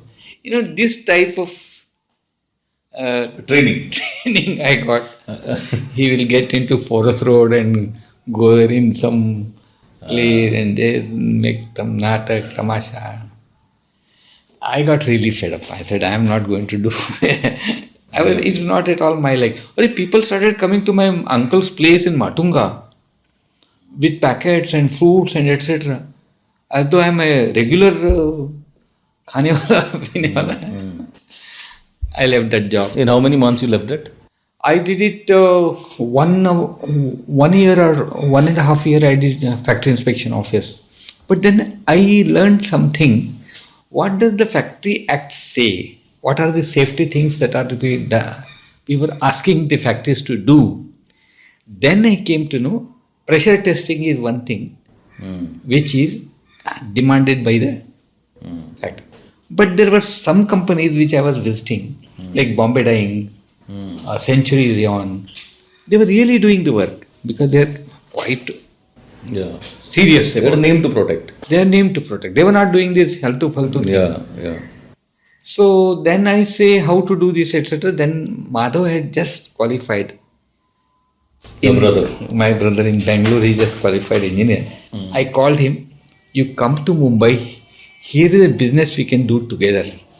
That is testing. That is what mechanic industry now may. Madhav and his son and all now doing it. So it's like becoming a certifying officer for... It is. So that way I started at mechanic industries business there. And then I, in the meantime, I applied for different jobs. And I applied to Crompton Engineering and applied for a trainee job. And I got selected as a trainee. Then that manager was sitting, I came inside for trainee, I was sitting outside, HK Divekar. He said, you came here once? Yes, I came here. You are a factory inspector? Yes. And you are coming here for a trainee job? I don't want a job, I want to join you, Crompton. He immediately selected me. So Crompton, I got selected. I worked there, learned the design, etc. Then I went to BBC, started designing the motor. Then I was a consultant to Bajaj Electricals. I designed washing machines. I designed heaters. That went on for 10, 12 years. I was that way. So you were in the job for 10, 12 years? Yes. From 63 to 75, I was simultaneously doing business and I was simultaneously doing the job. Then... but the business was this Mechanic, which was factory in... Mechanic like industry. certifying officers. Mechanic I had started. I had started one more company called Naham Enterprises. Okay. Because my parents were doing, my brothers were doing castings. No? So I used to sell cylinder liners, casting parts, finished parts to various companies in Mumbai. Yeah. So that's how I started the trading under the name of Naham Enterprises. Then after a couple of years, I gave Macnam products to my brother. I said, now you handle this business. I will concentrate on Naham Enterprises and then I will start doing. So it grew very well. I took Balsundar Society. At those days, 51,000 was a big figure. Ownership, nobody knew ownership at those times. So I took a house, then my business started growing. Then all along my hobbies, I had never stopped. My hobbies were parallelly going with business and hobby. In the meantime, I had started doing snake. When was the snake thing, which was where you went to that Talasari? When what year was that? That year was 70. 70? Yes. Wow. That year was 70. So you were actually busy the whole day, I think. Like you were going to a job, then you were doing your own business, then you were doing Bombay this Natural History snake thing also. Going to society. Going to BNHS also. PNHS also, studying what I wanted to do. Oh. Then I found out what are all going on in the Indian forest. I was very... Then the Pakistan war had started. That night curfews were there and in the 1971. all those I have gone through. And the funniest part was that I got a job in 1964 or so. 63, 64. And after joining BBC, within 2 days, the entire Bombay was closed for 7 days. The reason was there was a collision between the two locals in Matunga. Huge, big accident took place. Okay. And once another place it happened, I joined and then Nehru died. So that also 2 days after joining, 10 days home. So sab banta. But this is different experiences in different industries I got. Did you do other businesses before this, which you were telling me about? Yeah, that kept parallel, no? Along with Mechanic? Along with Mechanic, Which was your first business? Which was your first business? My first business... However small it was. My first business was Mechanic Industries. Okay. The first one, how I started was, after I became a factory inspector, Then I said, this business I should start because I know all the factory inspector. Then there was one measly in Gaiwadi. So he was a carpenter. I know he was a carpenter. So I went there. Measly said, I want to talk to you. Yes, what do you want to talk? You see, I want to start the testing. He said, I'm a carpenter. We will see, explore, we'll do something. Then I asked him, where do we get the pump, hydraulic pump? Hydraulic pump. That we see in those days there was no washing, ये नहीं था. Pressure washing. ये pump करके hydraulic उसको jet लगा के एक pump करता. That I had seen in the So the pressure had to be created manually for the water to have that kind of pressure. That's how it was working. So hydraulics was working towards creating that pressure.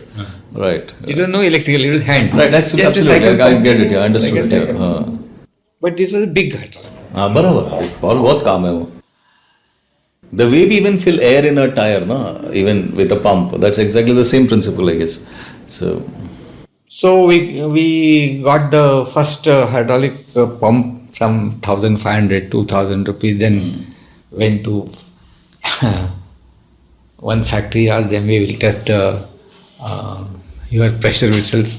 I can't do it myself. That's why I had taken Mestri as a partner because I was a factory inspector myself. Then we started doing in textile mill. Then we purchased couple of more pumps. We purchased couple of these, that, more manpower. Then some Kerala manpower, etc. Madhav came. So the metallic industries established. After that I started Naham. Naham is Neela, H is Hari, M is Madhav. Oh, Neela is your wife's name. Neela, Madhav, Hari. Right. That's so now I'm interested. Trading, pure trading. Then I started doing trading, all type of trading I also did. And then I established with big companies like railways and all, and that business, it was a trading all along, and getting orders for the factory. Then I decided I should do. Mechanic has developed that, I gave it to my younger brother. Then I said I will do myself something. I didn't want to do what my parents were doing, that is steel, casting, foundry. I didn't want to do. I had tried an aluminium casting in Mulund, a small IIT graduate. He passed metallurgy. I got hold of him, come, we'll do the casting. And in a garage, I started that foundry. As you said, that graduate, he was only a graduate. He didn't know anything at all. He didn't know. He was not your father. He didn't know anything. He was not your father. Yeah. Then one day I found out that all my aluminium was stolen away. Stolen away by him. No, not somebody stole away. Okay. All aluminium gone, molds are gone. I said, Baba, guy, I will not go. This is a non-ferrous foundry, not ferrous foundry. I am sorry, I am now closing this. You find What is non-ferrous and ferrous? Ferrous is iron. Ferrous is iron. Non-ferrous is other than iron, copper, Copper. Okay. magnesium. Okay, All that got is it. non-ferrous. Tamba, pitar, sono, silver. So I stopped that, and then So it's a smaller foundry because iron will obviously take a lot more. Yeah. Then in the meantime I got call from Bhangar brothers that we want to put up a factory, will you help us? Then I designed that factory Okay. for Bhangar. Then Bajaj was known to me, so I designed age-old washing machine, age-old heaters. So it's a long story. Then Naham Enterprises slowly. Then I started my own, we should start something. So I used to visit Mahindra's as a factory inspector. I knew people there. And my company used to supply castings to Mahindra's. So then I said that rubber parts is one thing which was absolutely needed, very good quality rubber manufacturing design. So that's how I got into Mechnam products, making rings, sealing rings. And I did it very well. I did very good business in that. Then Chaitanya, in the meantime, Your son, his first son. he completed VJTI. He completed his UDCT, chemical engineering. He went to US for training.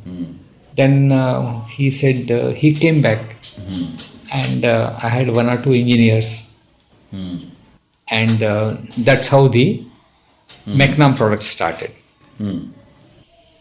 But one interesting story of Mechnam products, how it started, they were interesting.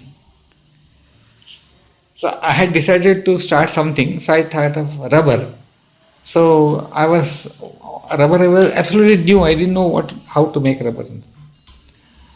Then I used to see the Times of India advertisements. Right.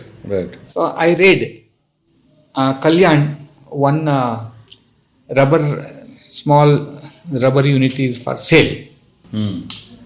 Oh, I said this is a good opportunity. Okay, and you knew nothing about rubber, and you just went ahead and said, okay, let's buy this. Nothing. Okay. Nothing. But what was it that was making you see potential in it? See, rubber was always required as a sealing material. Whatever engineering you do,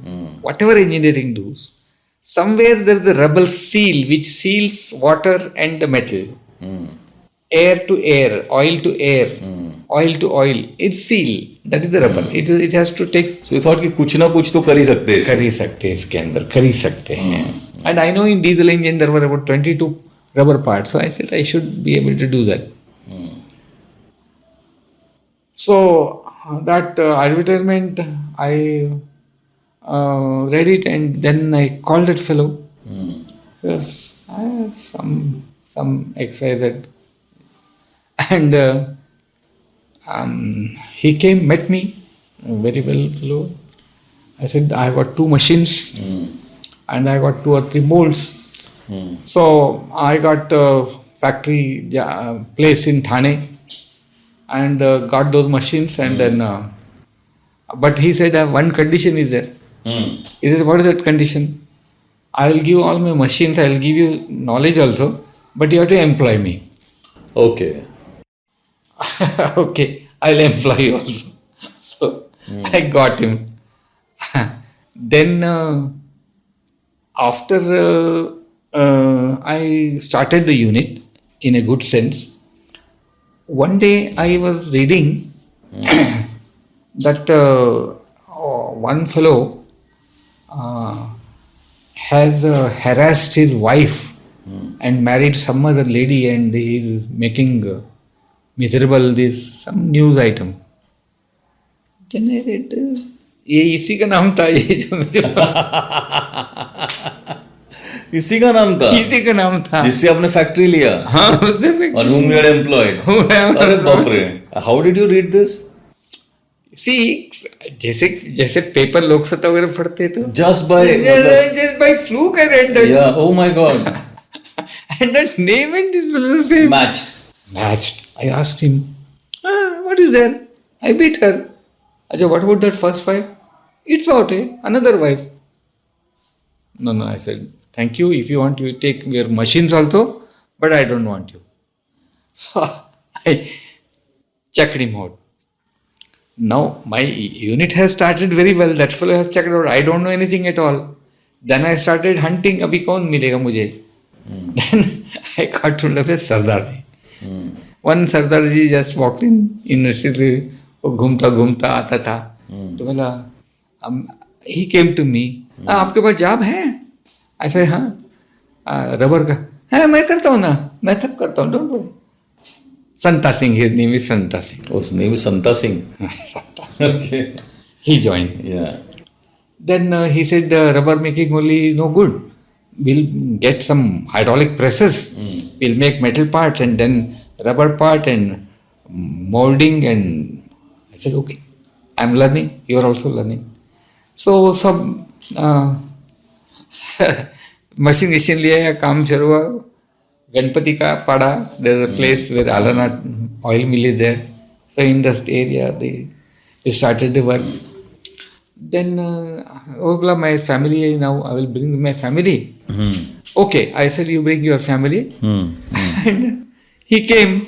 And the next day I went to the factory. His family, his goats, his hen and cock and everybody residing in the factory only. मैं बोला अरे यहाँ company का काम चलता है, तुम सब लोग इधर ही कैसे रहते हैं? अरे ये कोने में हम लोग रह जाएंगे. My factory was really a Sardari house. He was doing the work, he was doing the वही खाना वही पीना. That what type of factory is my factory? Anyway, so that Santa Singh. But he was working. I mean, he was working. He was intelligent. He was intelligent. He had connections. Acha. Because he was working, no, in that area. He is a press fellow. And then what happened, Indira Gandhi was shot dead. Who was Indira Gandhi was shot dead? 1984. 1984. She was shot dead. And in Delhi there were riots and all. Yeah. 2,000-3,000 Sikhs were murdered. Big issue. Yeah. I heard it in radio only at that time, and then I came to factory, and I find that Santa Singh is not at all there. The entire family is vanished. Overnight they have vanished. Till to date, where he has gone. You have no idea. So Indira Gandhi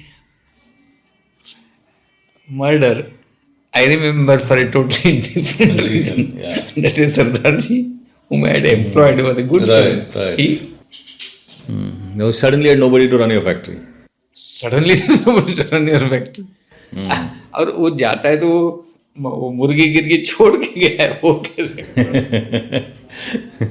I got rid of all that. Then I hired a proper engineer. I got a proper engineer, Rao karke. Now he is a general manager in Pune. He still calls me. Because he knows all the story. ऐसे करके फिर Mecnom started growing. We get good orders. We did very well. Chaitanya joined. Then we had further we joined a joint venture, and then Mecnom did very well. I closed down the Naham enterprise because trading I was no more interested. Mechanic got a very good foothold and it started doing very well. So this was how the entire thing flourished. But my BNHS work was consistently all along. The BNHS, my hobbies, my snake exhibition, snake catching, training, wildlife, wild buffalo surveys, they were all going on. So that's how, that is just like this industrial, what I was trying to do all along. Similarly, on the other side, the other thing was taking shape one after the other. Which led you to nature trails. So, sir, you were generally telling us about your various businesses which were successful.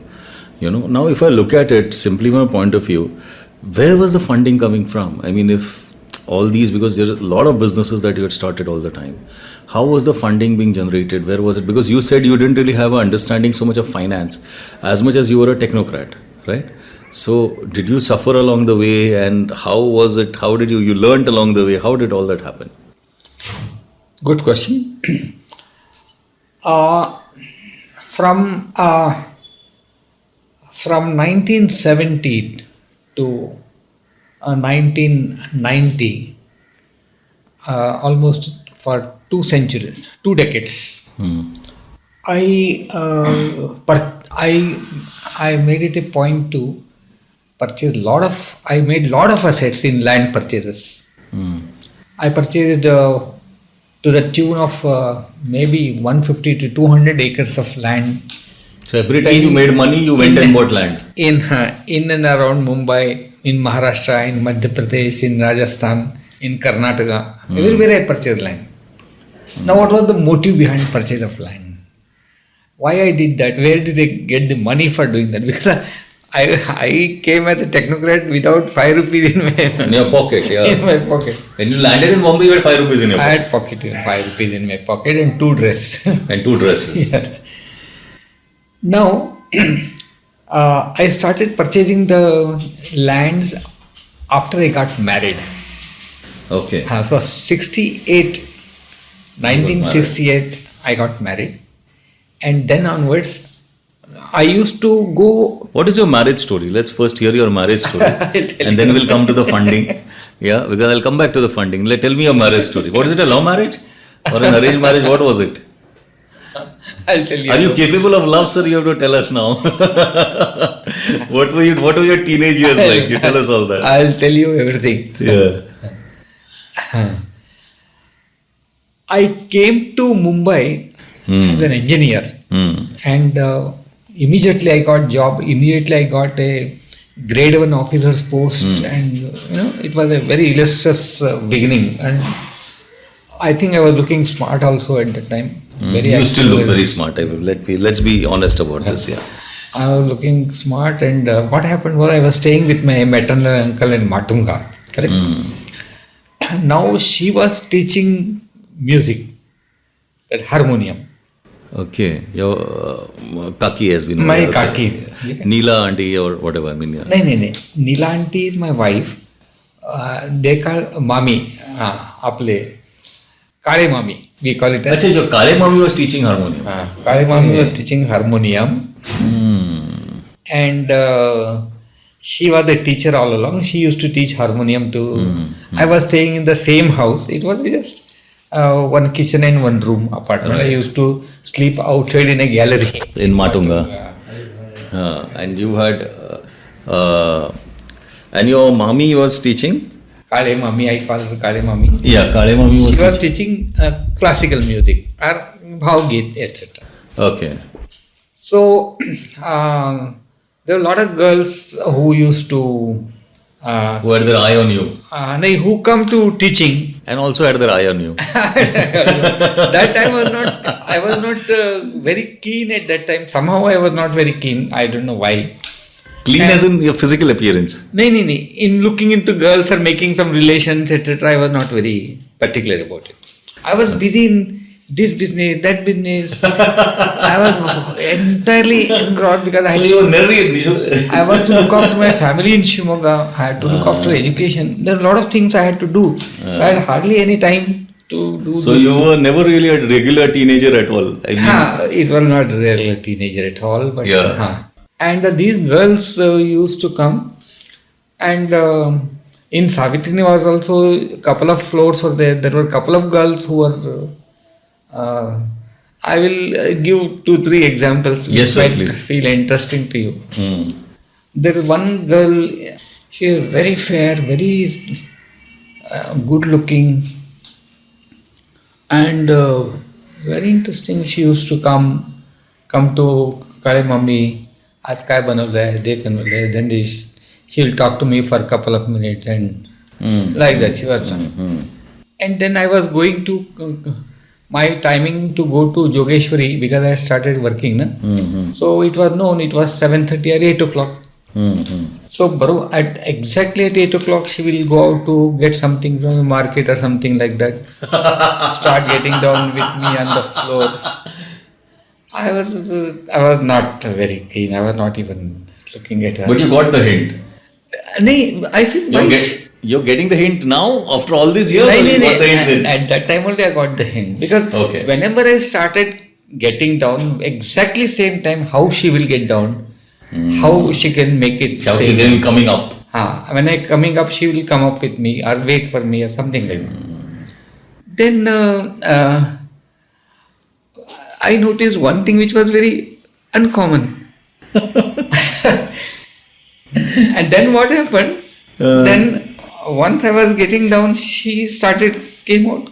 Few steps I got down. She also got down few steps, and her handkerchief fell down. So as a courtesy, ago to the hath rumal padla. So I gave it to her. Again we walked down. We just smiled and walked away. So next day again the handkerchief.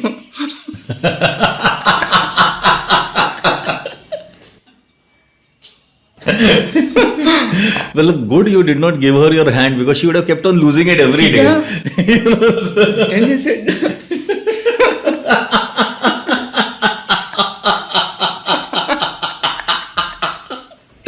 yeah, tell me. Yeah. So handkerchief fell down again. Again you picked it up. I did it for the second time also.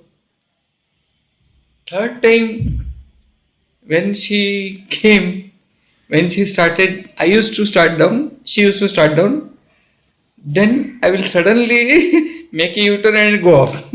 Okay. So she had to go down now, she couldn't come up again. I did it like that. Then she understood that. She also got the hint. She got the hint and she left the following.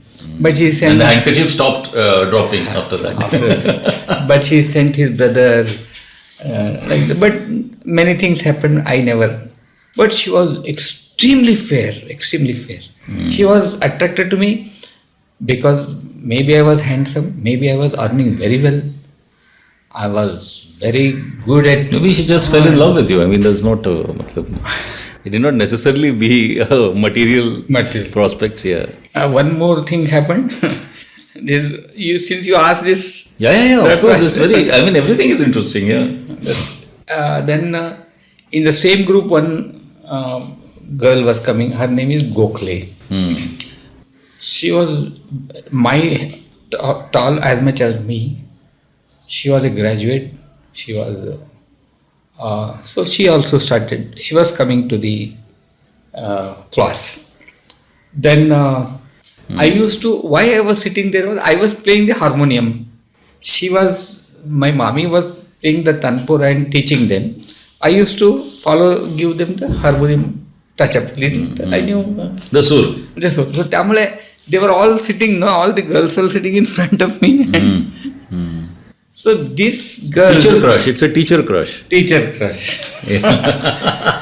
No, all of us go through a teacher crush. It's completely normal. I mean, This girl Gokhale, I noticed that this is happening. My auntie also noticed that this girl is not really interested in music. She will always interfere, talk to me, show me this, show me that. I said, I kept doing that. Then one day,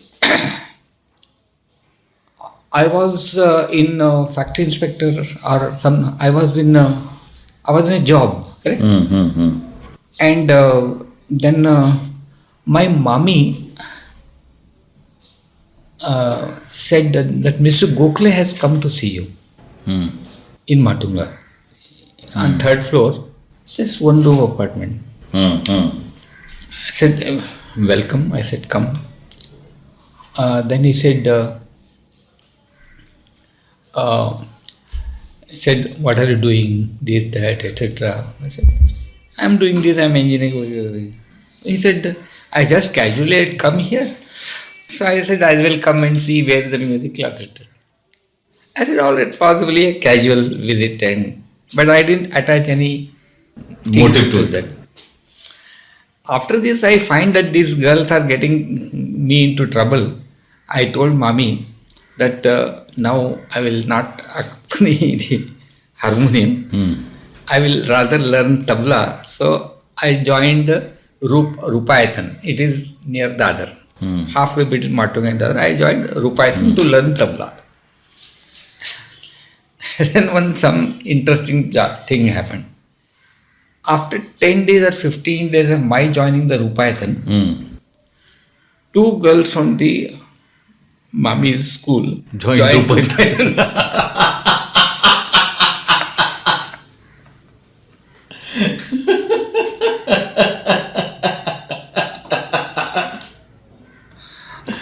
Okay. And this girl Gokhale is there, and one more girl is there. Now I am in a fix. They want in the same batch. They want to learning tabla, sitting my side, this side. Sometimes touching the hand. Sometimes the teacher is looking. Still they are not worried about it. Then I left that also. You left the tabla also. tabla also. Okay. But that Gokhale will not leave me. Then that Diwali came. So Gokhale came to Mami's place. So we have got a Diwali festival. We have got lot of crackers, etc. And I am a senior person. I don't do any crackers, etc. So please send Divekar for Diwali. We can have cracker, etc. Mami said that just go. They are calling you. Have some fral and firecracker. So I went to Gokhale's house for the first time. After I went to, they made me see that, as though I am a son-in-law, the treatment I said little, really odd. And then in the room, myself and that girl, Gokhale only. Other son will just come and then vanish, and this girl talking, I love you, this. I said, you called me for the Diwali. And this is what you are talking to me. Then next day I came, cracker, in any case I did whatever it was to do. Then I said, Mr. Gokhale, I am very busy, I am not able to come. I just come. I used to come Matunga from Jogeshwari, and there is some South Indian restaurant is there. Yeah. There I used to take Madras Cafe. I used to take coffee and go home because Mami was busy. So I came to cafe, and there did Mr. and Gokhale and his daughter is sitting in the cafe. Already. Oh, come. How can I refuse them? I sat there. And then he said, I have got this property, I have got that property. Oh, I said, very interesting, very good. Now I have come for this particular purpose, that my girl has told me that she will only get married to you and nobody else. This was a catch, 22. He said, I have not even thought of getting married, leave apart other things. How old were you? I was 24. 24. I have not even thought over it. She must be 23. Nahi, let us only do the sakar puda and this and that. Marriage we will do at our convenience. We will give you this, we will give you that. Lot of things happened. I said, okay. I told Mami, I am not interested in this alliance, etc. So then I said, at that time Mami had told that whenever we want to reject anything, we take that patrika and say that patrika zulat nahi. That means the horoscopes don't match. So I said, send him to Shimoga, my parents, and then patrika they say. I told my parents, this patrika will come, say that it is not doing, and close the matter. So all that exercise we did another 1 month. And then I got a call from that girl. She said, I want to see you at Chowpatty, Dadar Chowpatty. I said, okay, I'll come. So I came to Dadar Chowpatty, that girl was there.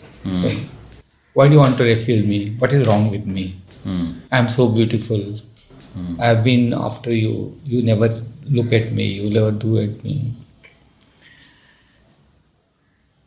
I said, I am very, very sorry. I don't have intention of getting married, and definitely not with you, because I have no idea of any girls in. I have got so many people. My parents are waiting when I will come and get married. They have got their own circle there. Circuit, yeah.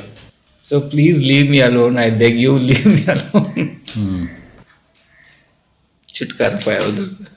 So that was the last time that this happened. No, this happened 2-3 the marriages like this only. Before getting married, these were the ones. No, but this Gokhale that is the episode ended. In another case, it so happened that in Mumbai, I was doing trading. No? It was a British company.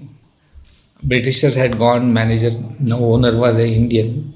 I used to deal with them. Then He had a house in Dadar or Baikal somewhere. He called me for tea, etc. Then we came, etc., etc. Then I found that he has a daughter, and he introduced the daughter to me. Casually we started talking. They are all from Solapur. This family is from Solapur. Then one day he said, I have made your reservation to go to Solapur. We have got some function there. And we are all going. I said, you can join the function for 2 days. I said, all right, I'll come to Solapur. Along with them that, Sikandrabad Express, I still remember. 1:30 it starts from Dadar. It goes to Solapur in the evening, 5 or 6 o'clock. And this gentleman, Mr. Some XYZ, that girl and myself in the train. So we discussed this and that, etc. That girl was telling, I have studied this, I have done this, I have done that. And that girl I have not met more than 2 or 3 times. But she has somehow seen me, probably somewhere. That much I am 100% sure. Otherwise, how she will come to know about me? She will tell me that you are an engineer, you are doing this, everything she told me on my face. When I get down in Solapur, there are 40 to 50 people who receive me.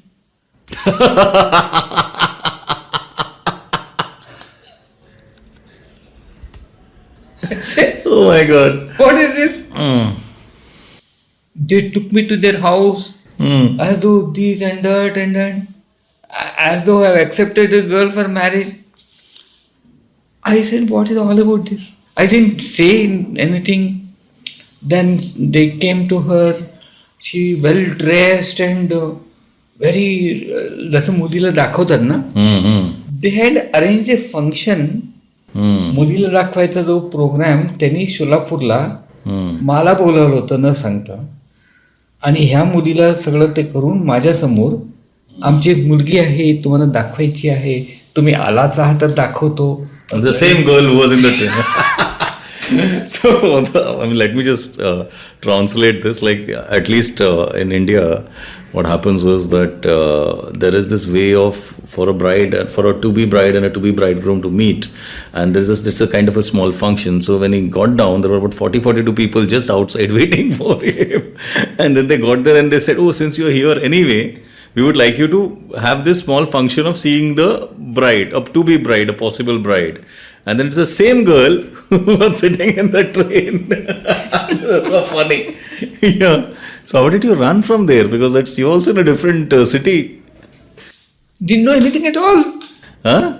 I had to spend time with them. Then I said, I will give me that horoscope. I knew by that time technique. Give me the horoscope, I will send it to then came back. Then this horoscope business went Not on. matching. That girl started harassing me, coming to me, meeting me, catching me somewhere, taking me somewhere, talking to me. His father harassing me. But I got rid of her. I said 4 or 5 girls when I was not even intention of getting married then. So since you asked how did you get married? No, it's interesting. Then my elder... It makes you more human also, na? Matlab ye business to chal raha hai, but I mean it's also... My cousin brother Divekar in Pune. He is a scholar, he is a PhD historian.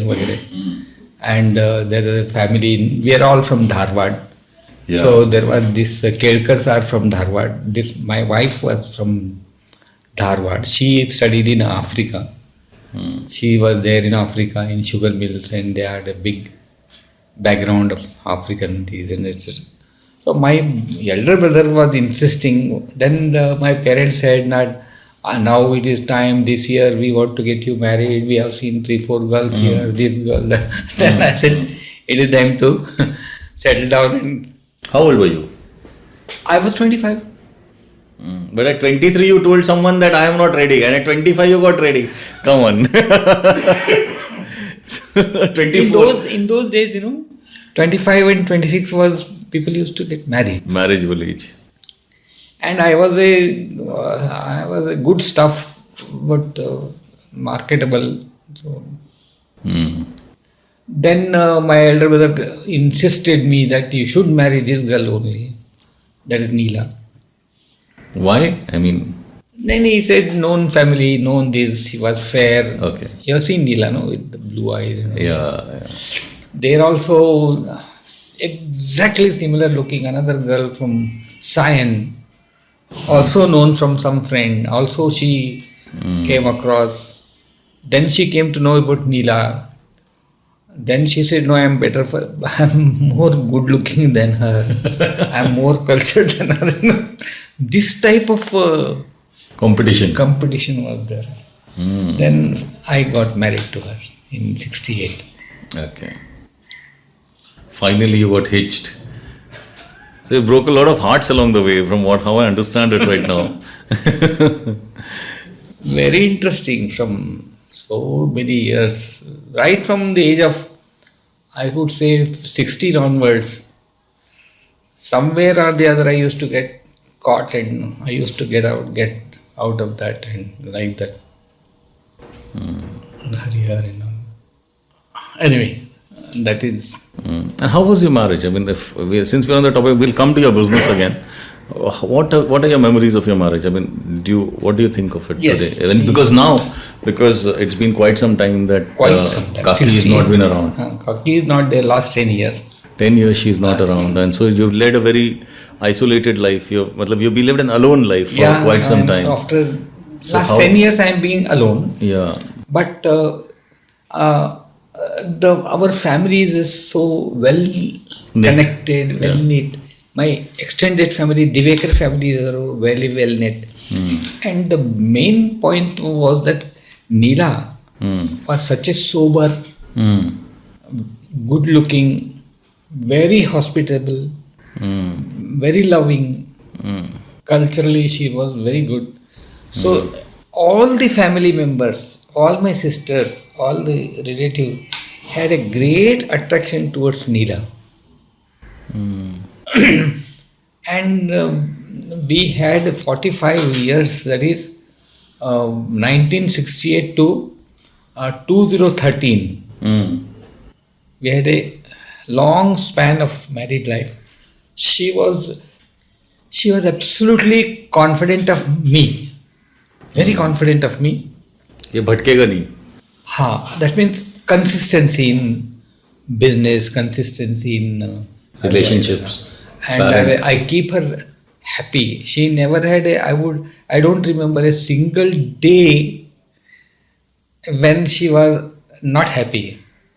Rather, she used to instigate me, fight with me. I want to fight. I want to have some thrill. I said, what to fight with you? Whatever she wanted, I used to give it to her. Whatever she said, I used to do it to her. She never went to bank even one day. She was the owner of Mecnam Products. She was the owner of Mechanic Industry. She used to sign bunch of checkbooks, so she never knew What you're signing. what she's signing for. Nature Trail's entire staff, she used to go त्यांना ते संक्रांतीच्या हळदी कुळात सगळ्यांना घरी बोलवत होती. She used to supply, okay, today I will send you kheer, today I will send you shira. So she used to send. Nature Trails was there, DWS was there. So they were near around me, and she was well connected with my business people, but never with the business. And she had a great affinity to purchase saris, dagini, jewelry, everything. So, but all in all, we had a very silent, enjoyable married life. I took her across the globe, America, Australia, everywhere I took her out. In India, she travelled with me, nook and corner of jungles, right from Udayvilas Palace in Udaipur to small huts in the jungle. I had taken her. So that way we had a very loving life all along. So that was the married life, and she used to come with me into the forest. I remember an instance. It is interesting that I can tell this to you. In Maharashtra, we have got a district called Gadchiroli. Yeah, it's a Naxalite infected district also. Totally Naxalite infected. Yeah. And there a place called Hemalkasa, where the Prakash Amte is there. Right. And just 4 kilometers away there is a Bhamragad, one river, Indravati river, where always the encounter takes place in that river. 20 people died, 30 people died, 10 people died. Naxalite encounter. So my area was studying wild buffalo along the Indravati river was my study. Before Prakash Amte came to Hemalkasa, I have been going in that area. Okay. One bus a day and no culture, nowhere, nothing, no culture. People used to be walking bare-bodied and in those places I have taken Neela along with me into them. But she is, I'll come. When you are going, I am going. Did she really like the environment there, or did she just like being with you? How do you look at it right now? I mean, in hindsight, what is it that...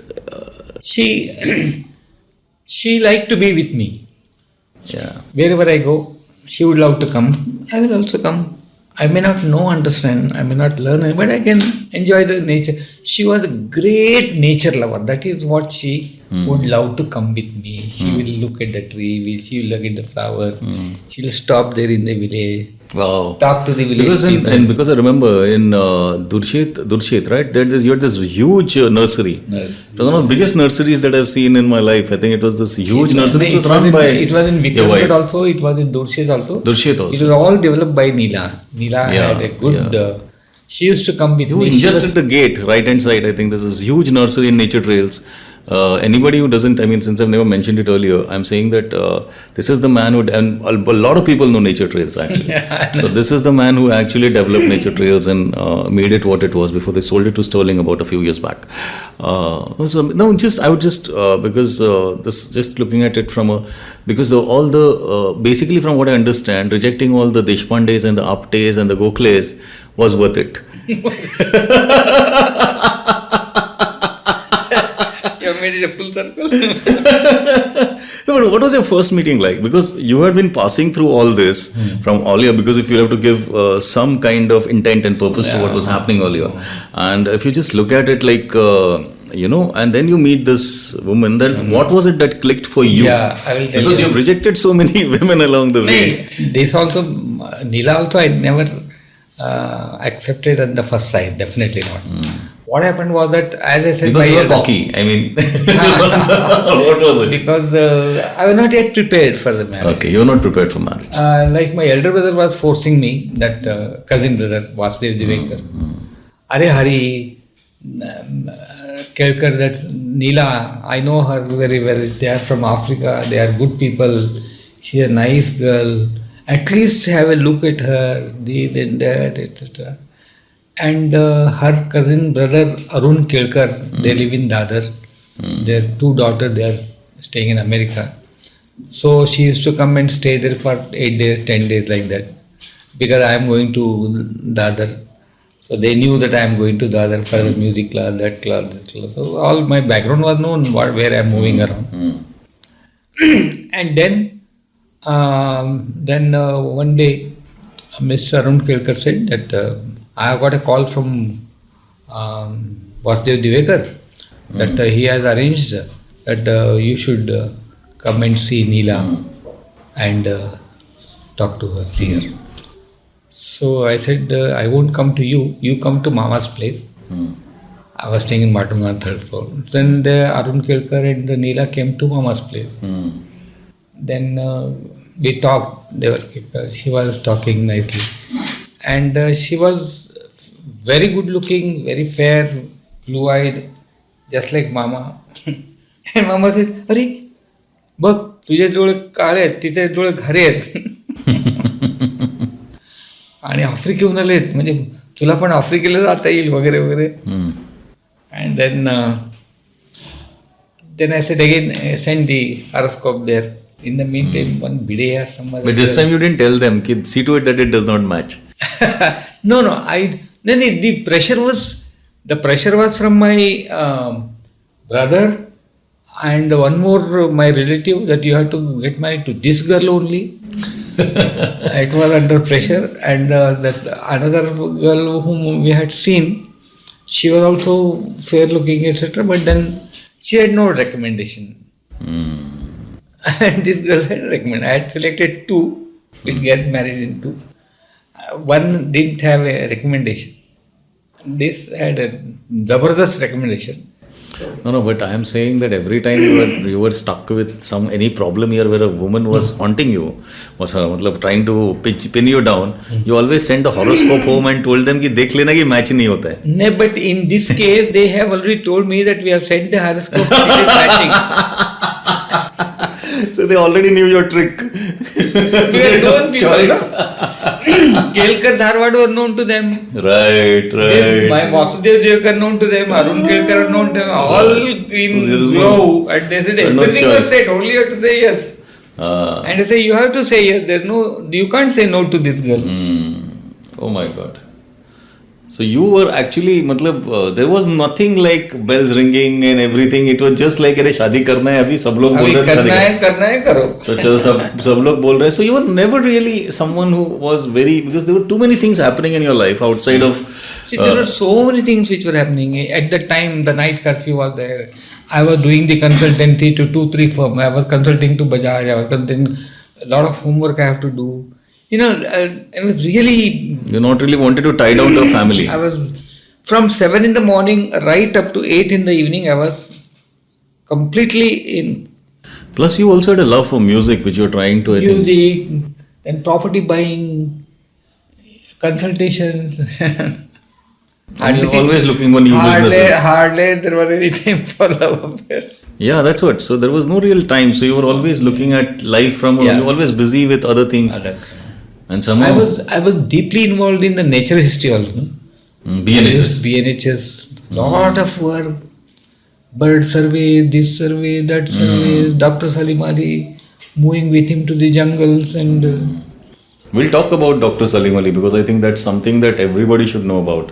That what a great contribution that man has towards Indian ornithology. So we'll talk about that too later. But this is also you had but in hindsight, it all seems to have worked out very well. It worked out very well. She was a very, very, she could mix with my families so well that because it was become difficult to differentiate. She was Kelkar or Divekar. And she also mixed very well with your extracurriculars, with your co-curriculars. Yeah, more importantly, I mean, I'm sure I will give one story. In fact, that's how it happened. Because this is where my mother-in-law dominance. My mother-in-law was a very dominant lady. And she used to tell, what your husband, he goes there, you go there, you tell him, don't do this, don't do that. Because my things, nobody would have done those things. You know what pets I had in my house? You can imagine what pets I had in my house. Snakes. Snakes is very common. Lizard. Monkey. Jackal. Oh. Different type of snakes. And... in your house where? In Balsundar. In Balsundar you had all this? Yeah. And before the children were born, I guess. My Chetan Chinmay knows, and one instance I can tell you how my house was with it was a zoo. It was but there was a jackal in Balsundar. Jackal in Balsundar. What not in Balsundar, but one thing which mother-in-law, as a mother-in-law, as my wife, as my family, how they perceived what my type of wizard thing. Pagal Admi. What happened was, I spent 8-10 days in jungles in Odisha, and I was trying to do an exhibition in Mumbai, a snake exhibition in Mumbai at the Cross Maidan. And I used to go, my and Shekhar was the other person. We used to, I don't know whether you have seen any snake exhibitions or not. You have No, heard I have about not, sir. it. So I went to Orissa to catch a king cobra. So I caught a king cobra. I mean, I didn't do it, but the Irulas, Das and Irulas were there. Right. I lived with them, spent time in jungle. How do they catch a king cobra? And after catching the king cobra, bringing it from Orissa to Mumbai, king cobra bringing in those days without reservation, without this. That is another one full story if somebody wants to write. No, you have to tell us. The time is now. The transportation of venomous snakes in train for snake exhibition itself was a big. It's a venomous snake, right? So the venom was not removed. All venomous snakes, no? We used to hold live exhibitions. We used to remove the venom in front of the people to show them this is how the venom, teeth and all. Oh my God. Because it has a lot of medicinal use, right? All venom. Yeah, it has a medicinal use, Hopkins Institute. Yeah. And that mother-in-law, once when the exhibition was there, I had a king cobra with me in a small basket and a gunny bag. And then I got to Balsundar and I told Neela that I got a king cobra with me and I have to release it immediately. It is poisonous and venomous. And I have got a person, Irula, Adivasi from there to handle that. I am not going to handle myself because I know it. And then you people you can still see that, but we'll put a barricade and net in etc. and so that we can see also we are not get affected. And so house was vacated, everything was removed. Some netting I had brought, I put that netting where we can see from the window the cobra once I release it and all. And my mother-in-law was there. Nire, हा काय तुझा तावटपणा आहे, हाकलून दे त्याला. त्याला काही वेळ But नाही I'm लागले. sure very few women in the world, I think you married right because very few women in the world would be able to handle this. Yeah. Cobra, it was 13 feet king. And what was your wife's reaction? She said, अरे त्यांना काय करायचं करू दे ना, त्यांना माहिती आहे ना, त्यांना काय. That much faith she had in you. Total faith. ते जंगलात नेहमीच फिरतात, मला कुठं सांगतात ते काय काय आणतात आणि काय काय जातात. Super. But she took absolutely lightly. And this lady, she made a hue and cry. I said, I am going to do it. Whatever you want to say. If you want to see the king cobra, you are also welcome. Stand up there. You have to shut your mouth And when watch. I release the one. And Chetan Chinmay was very interested. Aman bagaite aman. My son, they were one small one. So they also stood at the window with a grill fitted. And then that Das, he opened the mouth of the cobra and immediately he barricaded himself with a ply, some ply, he back and with a stick so that if the king cobra comes, he will push it Towards the net. toward the Yeah. outside, I say in the room, he'll push it back. This is all happening in Balsundar. In Balsundar. In your house. Because In my Balsundar is house. a society in Thana. So it's In like the a 1 BHK, 2 BHK house. All this is happening. All this is happening. Oh my God. Wow. And I was standing, जैसे ये कोपरा है, Yeah. we two are standing here. I am back at this place in front, and we put a plywood in front of us, and that fellow holding a stick to see. After he removed that, he just that cobra. For 2 days it was in that gunny bag. No? So it was aggressive. It was agitated, totally agitated. The moment it came down, It started like a lightning. Ta, ta, ta, ta, ta, ta, ta, ta, ta, ta. New surrounding. It's a forest dwelling thing in a bungalow. It will stand 5 feet like this. Oh my God. It will like this. In picture, one would shoot those nagam. Yeah. That type of a scene, king cobra. It would stand. जैसे ये है ना, ये थोड़ा कम है समझो, another 2 feet. This it would stand right up to on the tail, like, Wow. with a head like this. Half an hour this thing was going on, but there were nothing, just 4 walls. Wow. Finally, it slowed down, settled down. Oh my God. After it got settled down, then Tatirula threw a blanket on that. Then he came to know where the head is. Suddenly he came at the back. Then slowly he karte, he caught his head. Then they removed the blanket. 6 feet tall, 6.5 feet tall cobra in his hand, king cobra. We are all looking at it. Adivasi. We are all looking at it. Then we had that bag. We put it in the bag, sealed the bag, and then next 2-3 days we had got the pit made, no, for so we released in that pit. There it was Comfortable. not comfortable. It was a different atmosphere altogether. So that mother-in-law, she never knew whether to blame, whether to hit me. Was that angry? That never seen such a snake. Kalinga bolte hain. People call it Kalinga. Kalinga. I know only restaurants named Kalinga now. Yeah. Wow. So, What is Kalinga actually? It's the pose or it's the king? no, it is the name of the Okay, in the okay. Sanskrit. Oh, it's called Kalinga. King Cobra is called Kalinga. Kalinga. Oh, I didn't know this honestly.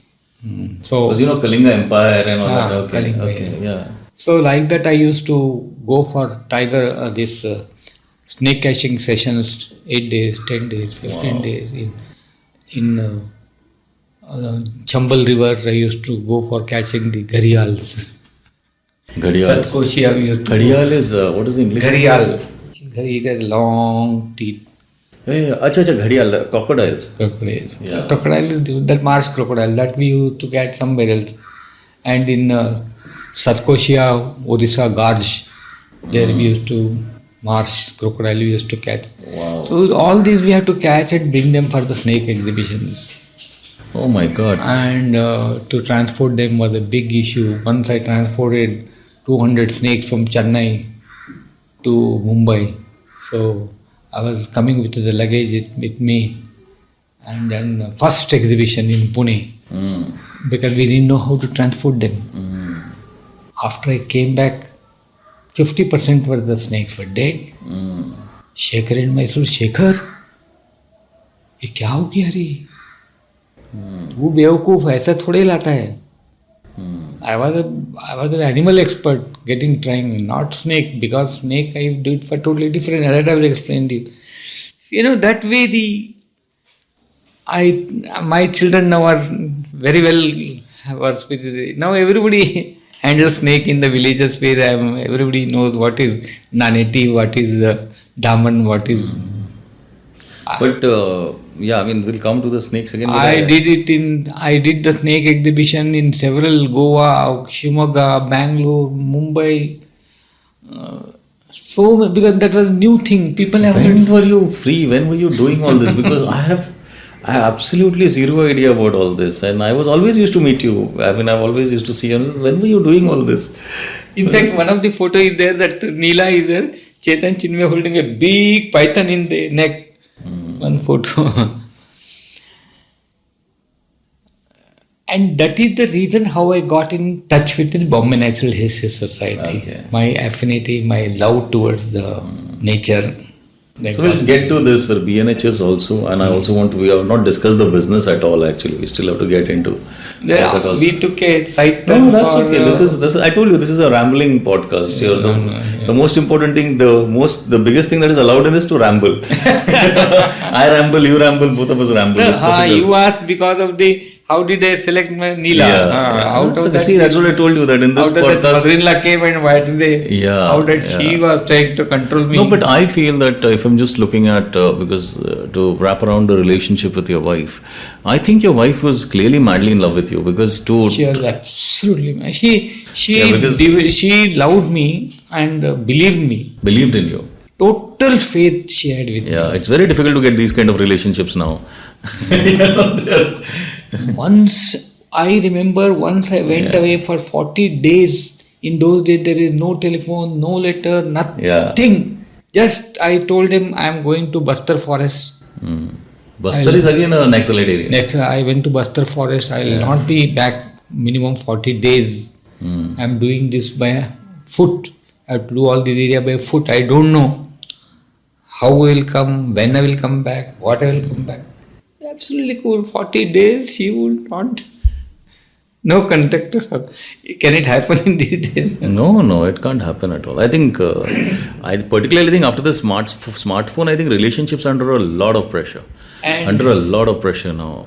But that's another thing, that's another topic altogether. But I just feel that you married right. I mean, considering that what you managed to do, forget, I mean, the whole business. I mean, even the other women in your life, I'm not sure how many of them would actually let go of you that well and still keep you. They know that they can only keep you if they let go of you. You know? You understand what I'm saying, right? No other girl, no other lady would have allowed me to do this sorts of a... Everything was a gamble in my life. Everything was a adventure. Everything, every business was adventure. Yeah. With 5 rupees in your pocket. Everything was traded. Nothing certain. No, I think it definitely was a wonderful marriage. Otherwise, it wouldn't have, So what? Yeah, tell me. So we had a good married life. Then Chetan, Chinmay, we give them good Saraswati. Then I had bought a house in Balsundar. She loved good living. So I took her to. We stayed in Taj. We stayed in Uday Vilas Palace. We stayed in Calcutta. We stayed in Ooty. Wherever she wanted to go and live, where she was glamorous living was one of her ideas. So I used to take her. So that's why, she was totally happy life. No, I mean, it was, you used to pamper her and she used to pamper you from how I see it. She used to pamper you by allowing you your indulgence of going into the forest, and you used to pamper her by taking her wherever she wanted. Because in my own experience of my own parents' marriage has been that you can only have a successful marriage if both the partners are grateful for each other. Yeah. If they're not grateful for each other, then that marriage is never going to succeed. That's as simple as that for me. And I think that is what is happening now, why so many marriages fall apart. I think because the struggle was very common, there was less, what people were going through was also, the experiences were very common then. The struggle, and everybody was struggling at that point, I guess. In the 70s and the 80s, it was a different world. I hope you enjoyed part 2 of my conversation with Mr. Divekar, the founder of Nature Trails, one of the largest resort brands in the country. I published the third of this 5-part lovely conversation on Friday next week. I will also end this and every episode by recommending a film or a web series. But before that, here is a small message on how you can help to keep this podcast alive and growing. This episode is free and we intend to keep it that way. But it does take a lot of time, money and effort to produce the show. We research, write, record and edit before we finally present it to you. So if you wish to support our effort, you can help us produce the show by contributing any amount you wish on our website, conversationswithatul.com. Please note that the word conversations is plural with an S. So do visit conversationswithatul.com. And here is my film reco. The film I recommend today is The Banshees of Inisherin. Written and directed by Martin McDonough, The Banshees of Inisherin is a slow-rolling drama about two old friends where one of them abruptly ends their relationship. The Banshees of Inisherin rates a high 7.7 out of 10 on IMDb. Do watch if you haven't already. Follow me on Twitter by following my Twitter handle Atul Taishete, spelled as ATULTAISHETE. Also, do visit my website Conversations, that is Conversations plural with an S. The complete website address is conversationswithatul.com. It is said that we learn from our failures far more than what we learn from our successes. In the third of my 5-part conversation with business icon Mr. Hari Divekar, we conversed about how a trip to Atlanta put him on the path to founding Nature Trails. He gave details on how he managed to fund his resort business, how the resort was a peripheral idea to begin with, and finally narrated funny tales with important lessons of his multiple business failures, which included selling watermelons in Tamarind and rearing goats and rabbits. So let's welcome Mr. Hari Divekar, the founder and creator of Nature Trails, one of the most successful resort brands in the country, and a man who believes that to be a successful businessman, it is important to convert your hobby into a business and your business into a hobby. Hi, I'm Atul Taishete and welcome to my podcast, Conversations with Atul.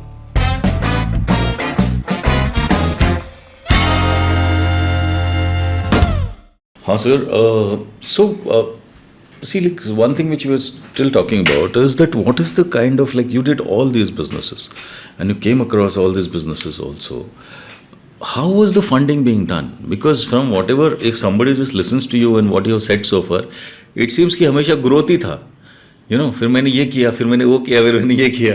But the whole idea of funding, where did it, मतलब, how was that being arranged? And also considering that you kept on saying again and again that I am more of a technocrat and not really, you know, a CA or that kind of a thing. So was it you learned on the job, or how did you realize that? How did you earn the money to buy so much of assets? Yeah. Yes. I will explain it in short. I started purchasing only after I got married, number one. Because of my hobby, I was touring. Neela said, if you are going, I will also come along with you. I was going in tribal areas, here, there, catching snake. She came.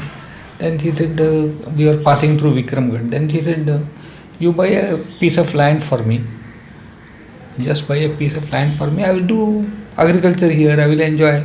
While coming back, we'll go together. That is why my idea came that I should purchase a land for her. Not for myself, but I decided to buy land.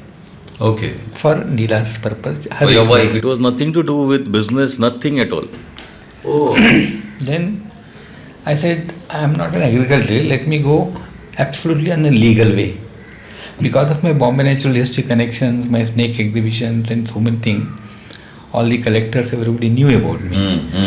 So I said, look, my wife wants me to buy some land and I am not an agriculturist. Then I don't want to get into legal problem later.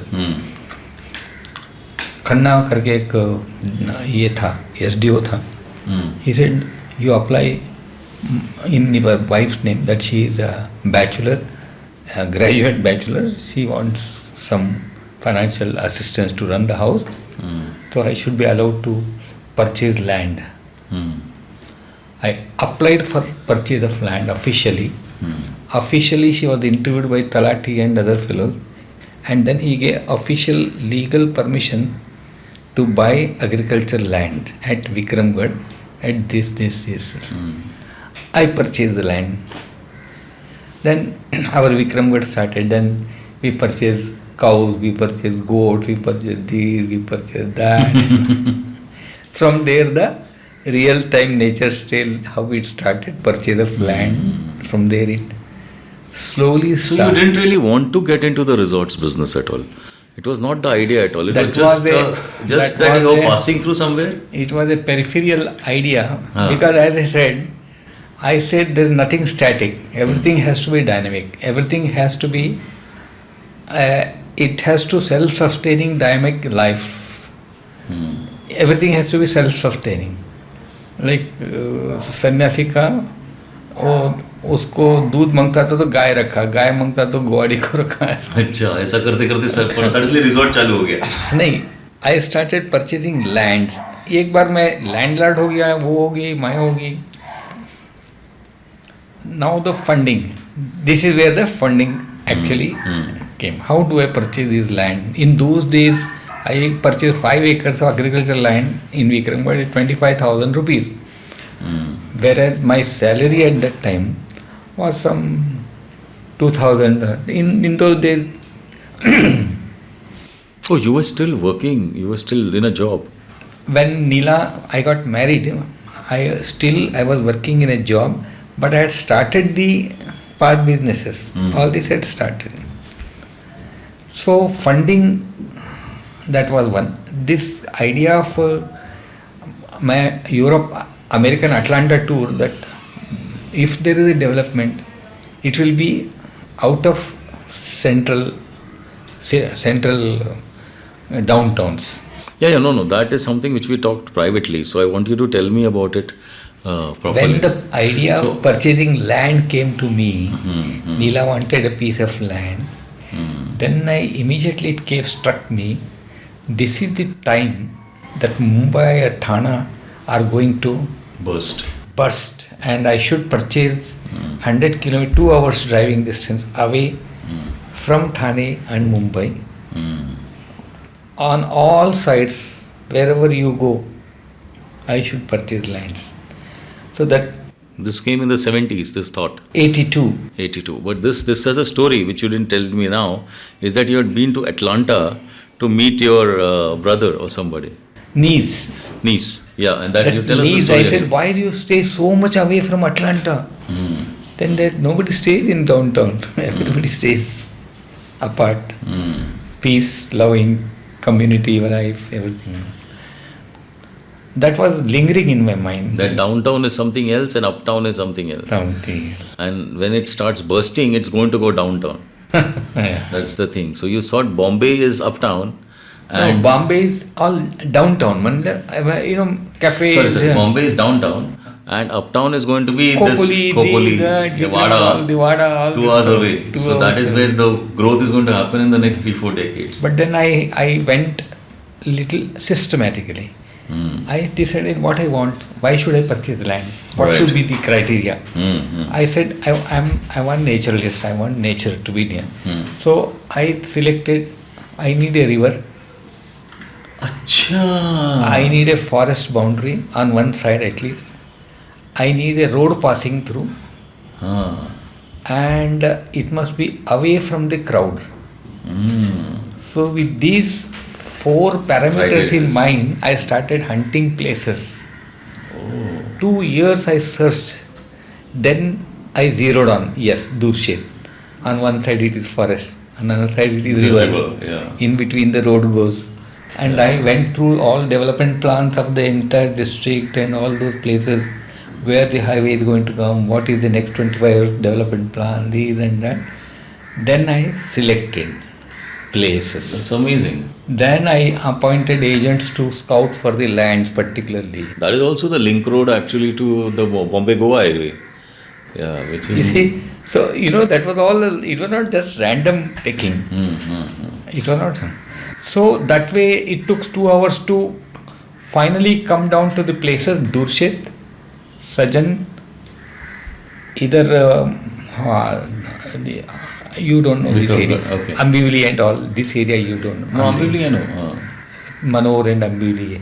Not that Ambivali, but Manor, factory where my factory is. Like that, on this side, Khopoli. Right.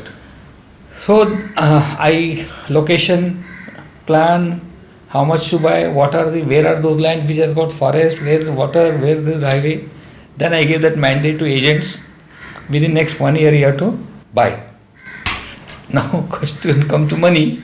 I totally found out that the whole bloody acre was coming to about 200 acres. Okay. So this planning you had done in 82, 83 itself? Yes, full planning. Oh my God. Full planning was done and the acreage. I need to buy these 200 acres. 200. When you had no money in your pocket. Nothing, zero. Zero money in your pocket, and you said, this is the plan that I have. That I need to buy uptown. Uptown. All over from Bombay. Oh my God. Then what I did, how to go about the job, I was just thinking. Then I said, yes, I got an idea with me. In the marriage, I had made some ornaments, etc. to Neela. She had got some ornament from this one, okay? And then I was a director of Thane Janta Sahkari Bank. There is a bank here. I was the founder director of that bank. So I had some connections there. So what I said was, Neela, I told her, look, you want land. I also want land. What we'll do, all our valuables we'll pledge to the bank. I get some money. Okay? I will buy some land. Say I buy 5 acres. Then You'll pledge that 5 acres. no. Out of the 2 acres I will sell Acha. and make some profit. Just 3 acre remains. And that 2 acre I will tell them, you do whatever you want. If you don't do anything or if you don't want, I will buy back after 5 years. Acha. So everywhere I found out partners Who are like that? who are like that. Oh my God. And then I flash करने का, छुड़ाने का, बेचने का, फिर flash करने का, फिर छुड़ाने का. Oh my God. So 7-8 entrepreneurs who, okay, मुझे 2 एकड़ ले लेना, मुझे 5 एकड़ ले लेना. बाद में उनको इंटरेस्ट था नहीं, वो they wanted to do something but they couldn't get out of their normal routine. So all lands, whatever I had bought, sold them, I all bought it back at the market rate. I released all the tournaments, again gave back to Neela, and then I held on to these properties. Wow. That is how the funding was. Oh my God. Oh my God. So I purchased about 200 acres. I 200. sold about 100 Without acres. a dhela in your pocket. I sold about 100 acres, made profit, and this came free of cost for me. Oh my God. Amazing. Amazing. Just which started from pledging the ornaments, and then it was just a kind of a momentum. rolling. Comfort है, फिर ornament रखो, फिर चुड़ाओ, फिर I must have pledged the ornament 5-7 times. I have pledged the ornament and think. But you also had your wife's support, I mean, in all this. Yeah, she had that. Because it's not easy for a woman to give their ornaments for pledge. I mean, yeah, that's very true. And this, you also had a big banquet hall in Thana. I remember that. Yes, yes.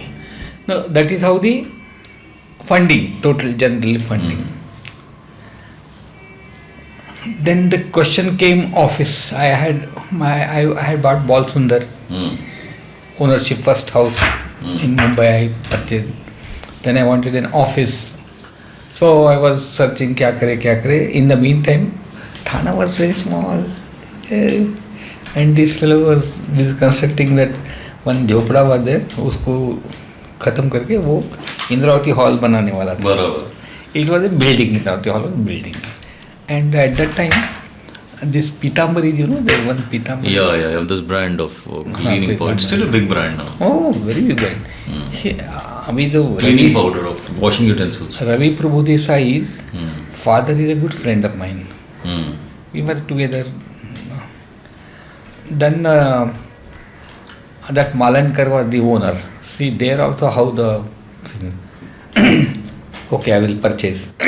Second floor, 200 square feet, I will purchase. Okay. So the project started, this started, that started. Oh, structure खड़ा हो गया 3 मरले का. थोड़ा काम किया, उसका पैसा खत्म हो गया डेवलपर के. Land belong to the owner Deodhar, he is still there. तो कॉन्ट्रैक्टर काम बंद कर दिया. अभी हमारे पास इतना पैसा तो है ही नहीं, हमको चुप बैठेंगे. The work was stalled for almost 4 or 5 years. 4 years. Then that Malankar, I told her, अरे you are not able to do developer, तुम कुछ करता नहीं है, कुछ नहीं है. अरे बोलता मेरे पास पैसा नहीं है. तो मैंने बोला एक काम करो, तुम बाजू हो जाओ, मैं देखता हूँ अगर कुछ उसके अंदर जुगाड़ मैं कर सकता हूँ. So the idea struck to me, the only possibility is that if if all the 3 floors, once we know what is the available space for sale, and if I catch hold of few investors, friends who can buy there, then they will all pull together and put some money. The contractor will directly contact Yusuf करके, and then he will complete the job. तो first floor में सिर्फ विनायक कुलकर्णी, ये कुलकर्णी, वो all 5-7 people, कोई 150-200 सब छोटा छोटा लिया गाला. सेकंड फ्लोर में मैंने 200 लिया था. थर्ड फ्लोर में पूरा खाली था. कैसा बेचेगा, ये पीताम्बरी को पकड़ा. मैंने बोला, वो गणपति पाड़ में उनका मैन्युफैक्चरिंग था. मैंने बोला आज नहीं कल तो तुमको तो जब बड़ा लगने वाला तो है, तो इसमें इन्वेस्टमेंट करना, it's a real good property going to be वगैरह. कन्विंस करके ओके. बाय द टाइम जो उसका प्लान था, अप्रूव्ड प्लान था, वो रिवाइज प्लान डाला था, और म्यूनसिपाल्टी ने वो वाला हम रिवाइज प्लान पास करेंगे, तभी all corruption was some several lakhs was to be given to BMC, TMC. So we all put together, we managed to pay that. And contractor को पैसा दिया, कंस्ट्रक्शन चालू किया. Third floor I could sell 50%. I mean I found customer. First floor found.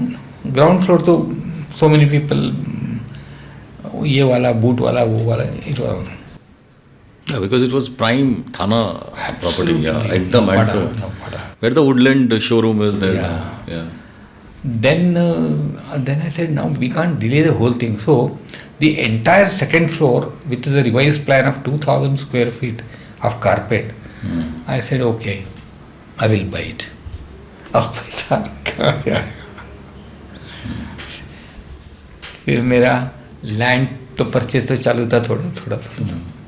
तो एक land बेचा, नीला का गहना फिर प्लेज किया.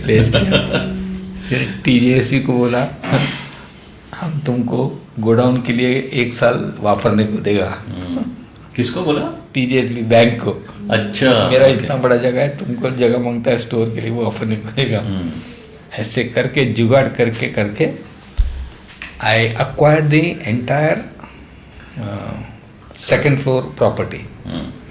And I made it good, air conditioned. That was the first air conditioned hall in Thane. Yeah, that's true. I said if I do it very well. I did it. और उसका नाम कैसा रखने का was Indravati hall. ये क्या नाम, क्या है Indravati? You have heard that name? I've been there, no? You have been there. Yeah. So Indravati Nadi is the river in Maharashtra, that Naxalite area. That river I have been studying for years and years. Oh, so that's in remembering of that name, I gave the name Indravati Hall. Oh, so nice. Okay. So that is the long and tall story of how I acquired the properties, how I funded the properties. At the end of it, I was again debt free with the properties in hand. Then hall started. Couple of years I ran the hall. Then I said, Chinmay joined me. He joined me. Then he also ran for a year. Then he said, Baba, ये हमारा काम नहीं है. Then we gave it away to rent to, because Pitambari had grown. He had taken only, now he repents. Hari तुझा बोललो असतं तर I would have acquired the whole building. Yeah, but he may also had fund problems and all that, na tabhi aisa. Everybody will have a. Yeah, but it's you also had, but you managed away. I could manage it out. Otherwise, it's buying property in Thane today, 2,000 square foot area. In prime areas. It costs 10 crores today. Where is the fund? I don't have any money. But that property is earning property. Is it still there or you? Yeah. Oh, you still have that? Rent? Oh my God. I've given it on rent to Pitambari. They pay me 5 lakhs rent every month. Okay. Oh, you have given it to Pitambari now. For rent. Oh, I thought you sold it off. No. Oh my God. Okay. Oh God. It's amazing. So now what I wanted to ask you was, So for everybody, anybody, it's like people see a lot of people who have made it successfully in business or in anywhere. It's like, and they think, "Yare, haan, matlab, a lot of people have this tendency to look at the success. Like a lot of people will say, "Arey, फिर ना एक दिन ना वो suddenly बड़ा आदमी बन गया." So there's this line there's a platitude, a quote, which says that it took me 20 years of hard work to become an overnight success. So people don't realize the 20 years of hard work, this thing that it's overnight success. So with you, even as an entrepreneurial journey, it has been that kind of work because you have started doing the most random things when you started. Before you started finding things which would take you towards your hobby, which would also be a business. So that will come too, but I'm saying that can you just go through the journey? Like you said that you had a chins ka business, that is tamarind. You did some very strange things which you told me privately. So can you just take us through this whole thing where you actually landed where you did at the end, which was nature trails and which was, and how, and your personal philosophy also about how to do a business, which we can do it separately, but how you landed to this philosophy, because earlier maybe it was just about making money when you started out, but slowly it just started focusing on things which would also give you personal happiness, which would also satisfy your innate desires and also make money for you and also do things, so it started amalgamating and it started mixing up somewhere. So can you just tell us how does it start? Where does this entrepreneurial journey, because कीड़ा तो बचपन से रहा होगा कहीं पे तो, and that just because you saw your father and you saw that at home, but how did it manifest itself from the beginning itself, where you took losses, where you had no idea what you were doing, to where it landed? Yes. As I said, convert your hobby into business. That's something which you said privately that to is me, but that's the underlining. That's the philosophy. That's Mr. Hari Divekar's personal philosophy about business. That convert your hobby into a business. Convert business into a hobby. Convert business into a hobby. Yeah. Hobby into business. I have converted my hobby into a business. You have converted your business into a hobby. No, I do both business into hobby into business. Okay. Now what he means here, I would just like to quickly clarify this, is because eventually, after where he landed up, he was the maker, owner of the creator of this brand called Nature Trails, which was eventually sold to Sterling, and which had resorts, almost 5 resorts they had. So his love for nature, he converted into this. He transferred it. He started focusing and directing it towards the resorts. But it was his love for nature which took him towards resorts. That's his point about converting a business into a hobby and a hobby into a business. That's exactly what he's talking about. Yes. So, sir, please. During my surveys in Orissa, Madhya Pradesh and all, as I said, I look for business interests in Bokaro steel plant, Rourkela steel plant, and wherever there is industry, wherever there is opportunity to do something about my business in real time. Which was the foundry business? Foundry business, machine tool business. That was also, surrounding area was also my natural history interest of wildlife, surveys and all those. So if you do work 2 days for Bokaro steel plant, another 4 days I will spend in the forest there. Now I was going in the forest, doing the studies, etc. Then again this principle that hobby has to be turned into a business. Now how do I turn that business? Far away place in Bastar, far away place in Orissa. Then in those times, in those forests I have seen, imli, that is chins.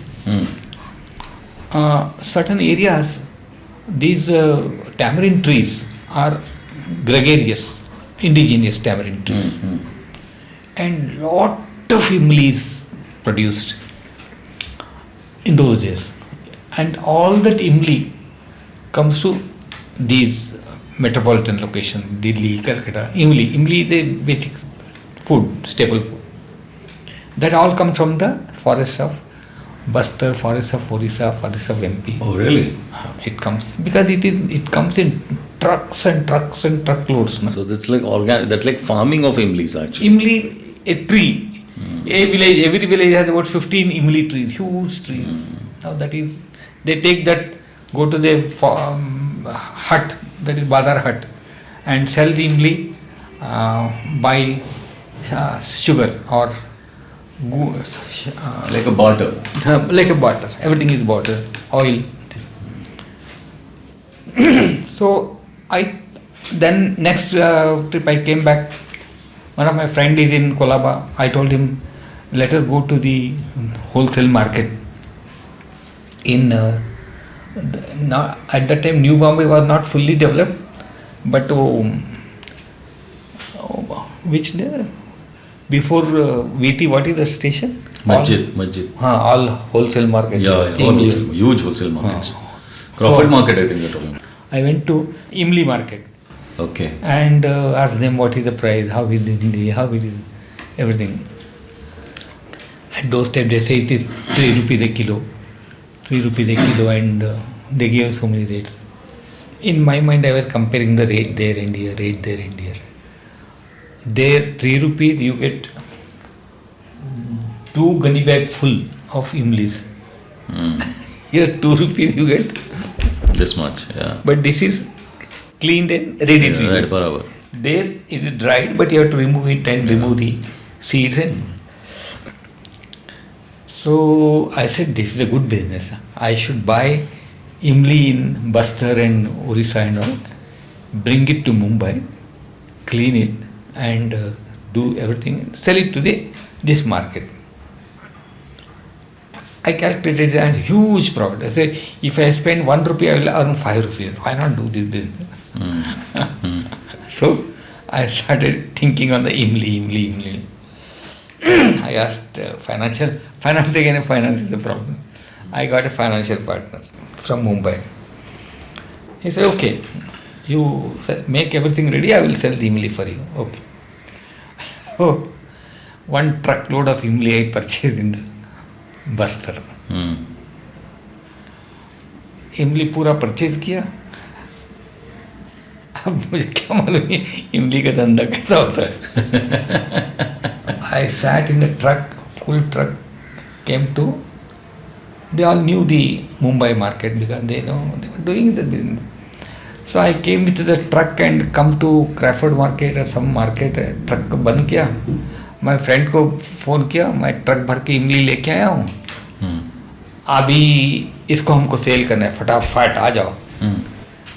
He also never did this. He was a big time cloth merchant, wholesale cloth merchant. उसको क्या इमली. He came, said, oh चलो, let us go to. So we took the truck to that bazaar, Masjid Bazaar. Then Imli fellow, he had already spoken to Imli fellows, huge godowns. Then जरा इमली दिखाओ, तो मैंने इमली दिखाया. It is along with the date and all cover and everything. It is like Ford, no, direct. बोलते ये हम नहीं बेचता है, हमको प्योर इमली चाहिए और ऐसे राउंड में चाहिए. भाटिया बोला ये तूने क्या लिखा है, इतना पैसा खर्चा अब इसको साफ कौन करेगा. हाँ, इसको साफ करो. इधर देखा कहीं साफ होता नहीं है, कौन, उनको मालूम ही नहीं है कैसे साफ करने का. My connections were there in the tribal areas. In the meantime, my mind was already working that we should give some labor work in the tribal areas. So I had started manufacturing footwear, plastic footwear in those rural areas, selling to some bottles to ये oil आता है ना, कौन सा होता है, parachute oil फिर उसका बॉटल, ये bottle I was started making in plastic injection machine for tribals. Those molding machines that Molding machine. Okay. So I took the whole truck to Talasari. I had a place there, that ghost bungalow. Right. That ghost bungalow we talked about. I took the truck there. Ramya. The Ramya story, yeah. Ramya story. Then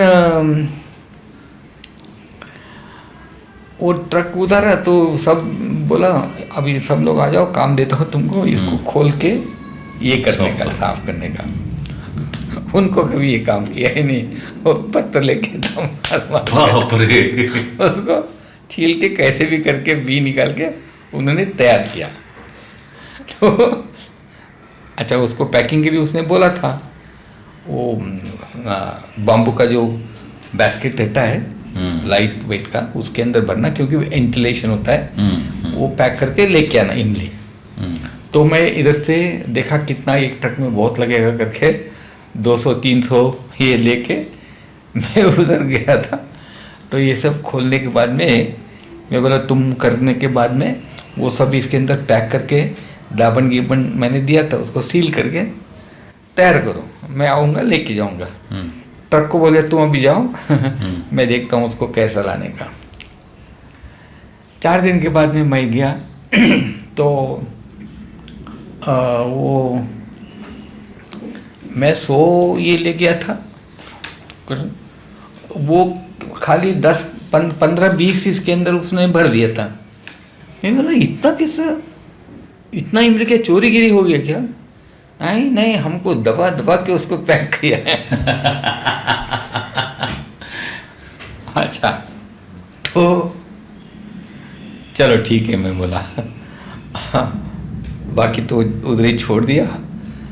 और वो 20 या 25 ये थे ऐसे भरे हुए, वो tempo में लोड करके वो बोला मेरे दोस्त को अभी मैं आ गया हूँ, इमली रेडी करके आ गया हूँ, अभी उससे बात करो। तो मैं इमली ले गया। ये सब करने में टाइम बहुत चला गया, वो परचेज सीजन चला गया। तो मस्जिद में गया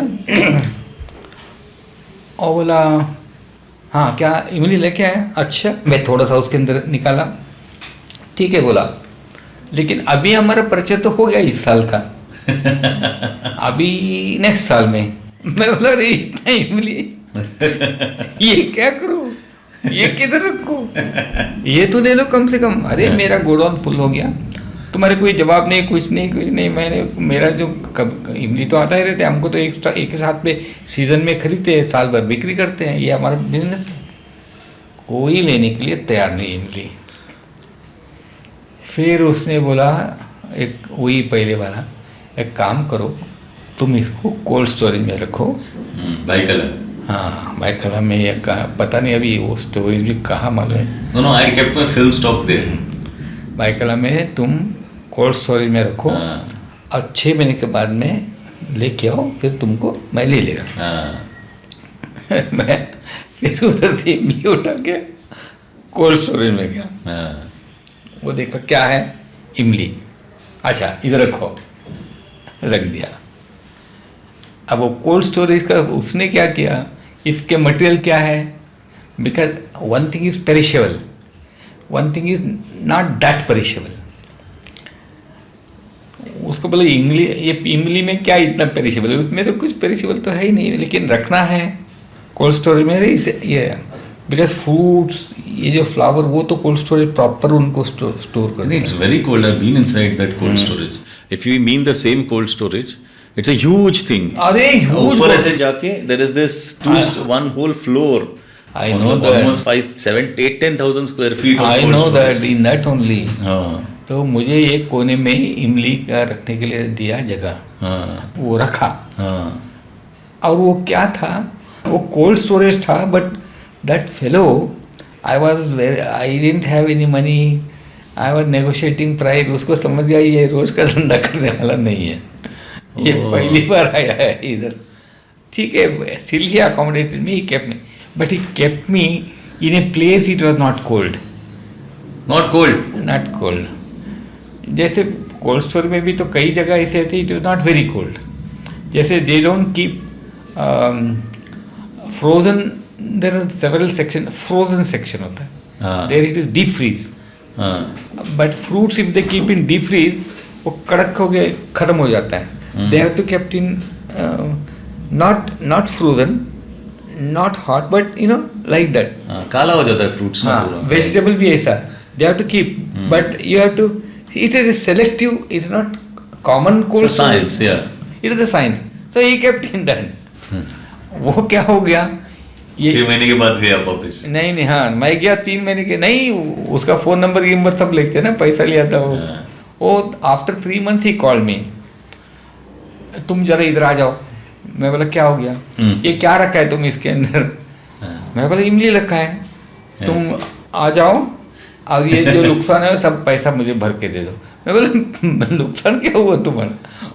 हो क्या था, ये लोगों ने जो इमली दबा दबा के भरा था ना, वो हीट के वजह से सब मेल्ट होके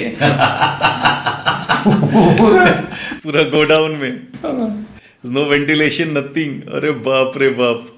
मैं जाके देखा ये क्या है, ये बोल रहा है ये तुम्हारी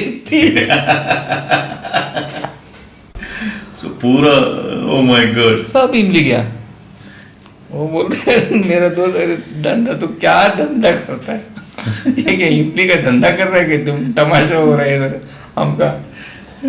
तो उसका पैसा भरा जो भी भरना था, ये सब सफाई करने के लिए लोगों को लेके आ रहे हो, माथाड़ी ये वो पकड़ के लेके आके वो सब सफाई करके साफ करके हैंड ओवर करके इमली को नमस्कार करके. लास्ट इमली खाते हो कि नहीं सर अभी आप? डू यू स्टिल ईट इमली? इमली खाता हूँ, बट लेकिन every time you must be having it, you must be reminding of I remember so thoroughly well. That is where the hobby turned into business backfired. Otherwise, I would have been licking in Mumbai.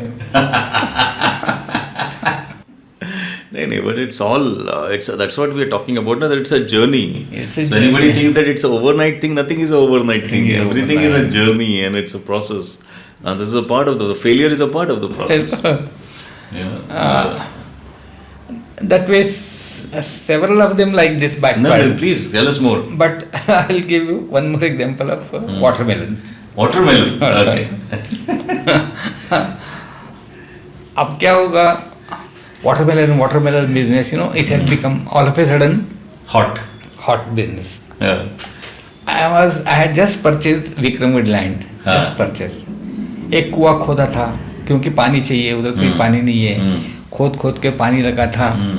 It was month of सितंबर ऐसा कुछ था.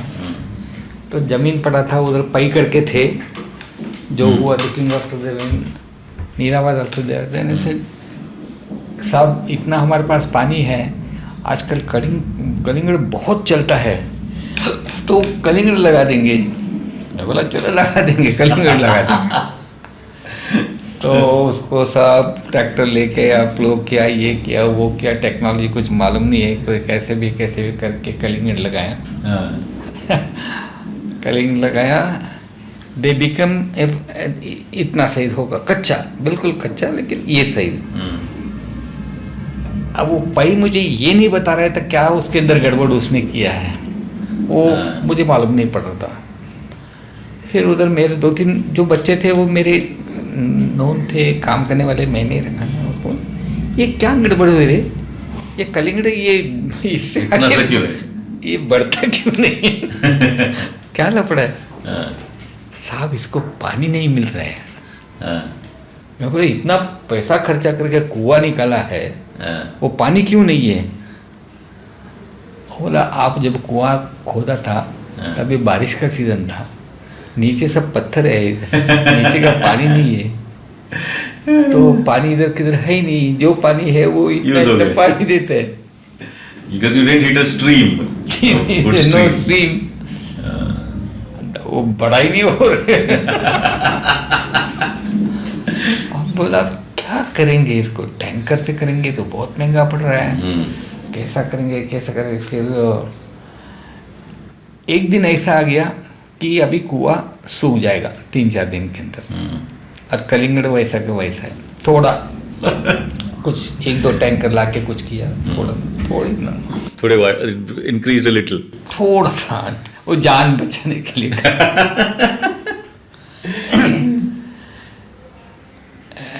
फिर अभी time आ गया कि अभी कुछ नहीं कर सकते, इसको अभी तोड़ना ही पड़ेगा. अब कलिंगड़ पका ही नहीं है, कच्चा है. तो मैं बोला अभी करेंगे क्या इसको, इतना कलिंगड़ है, ट्रक भर के कलिंगड़ है, full truck load. I was in बालसुंदर,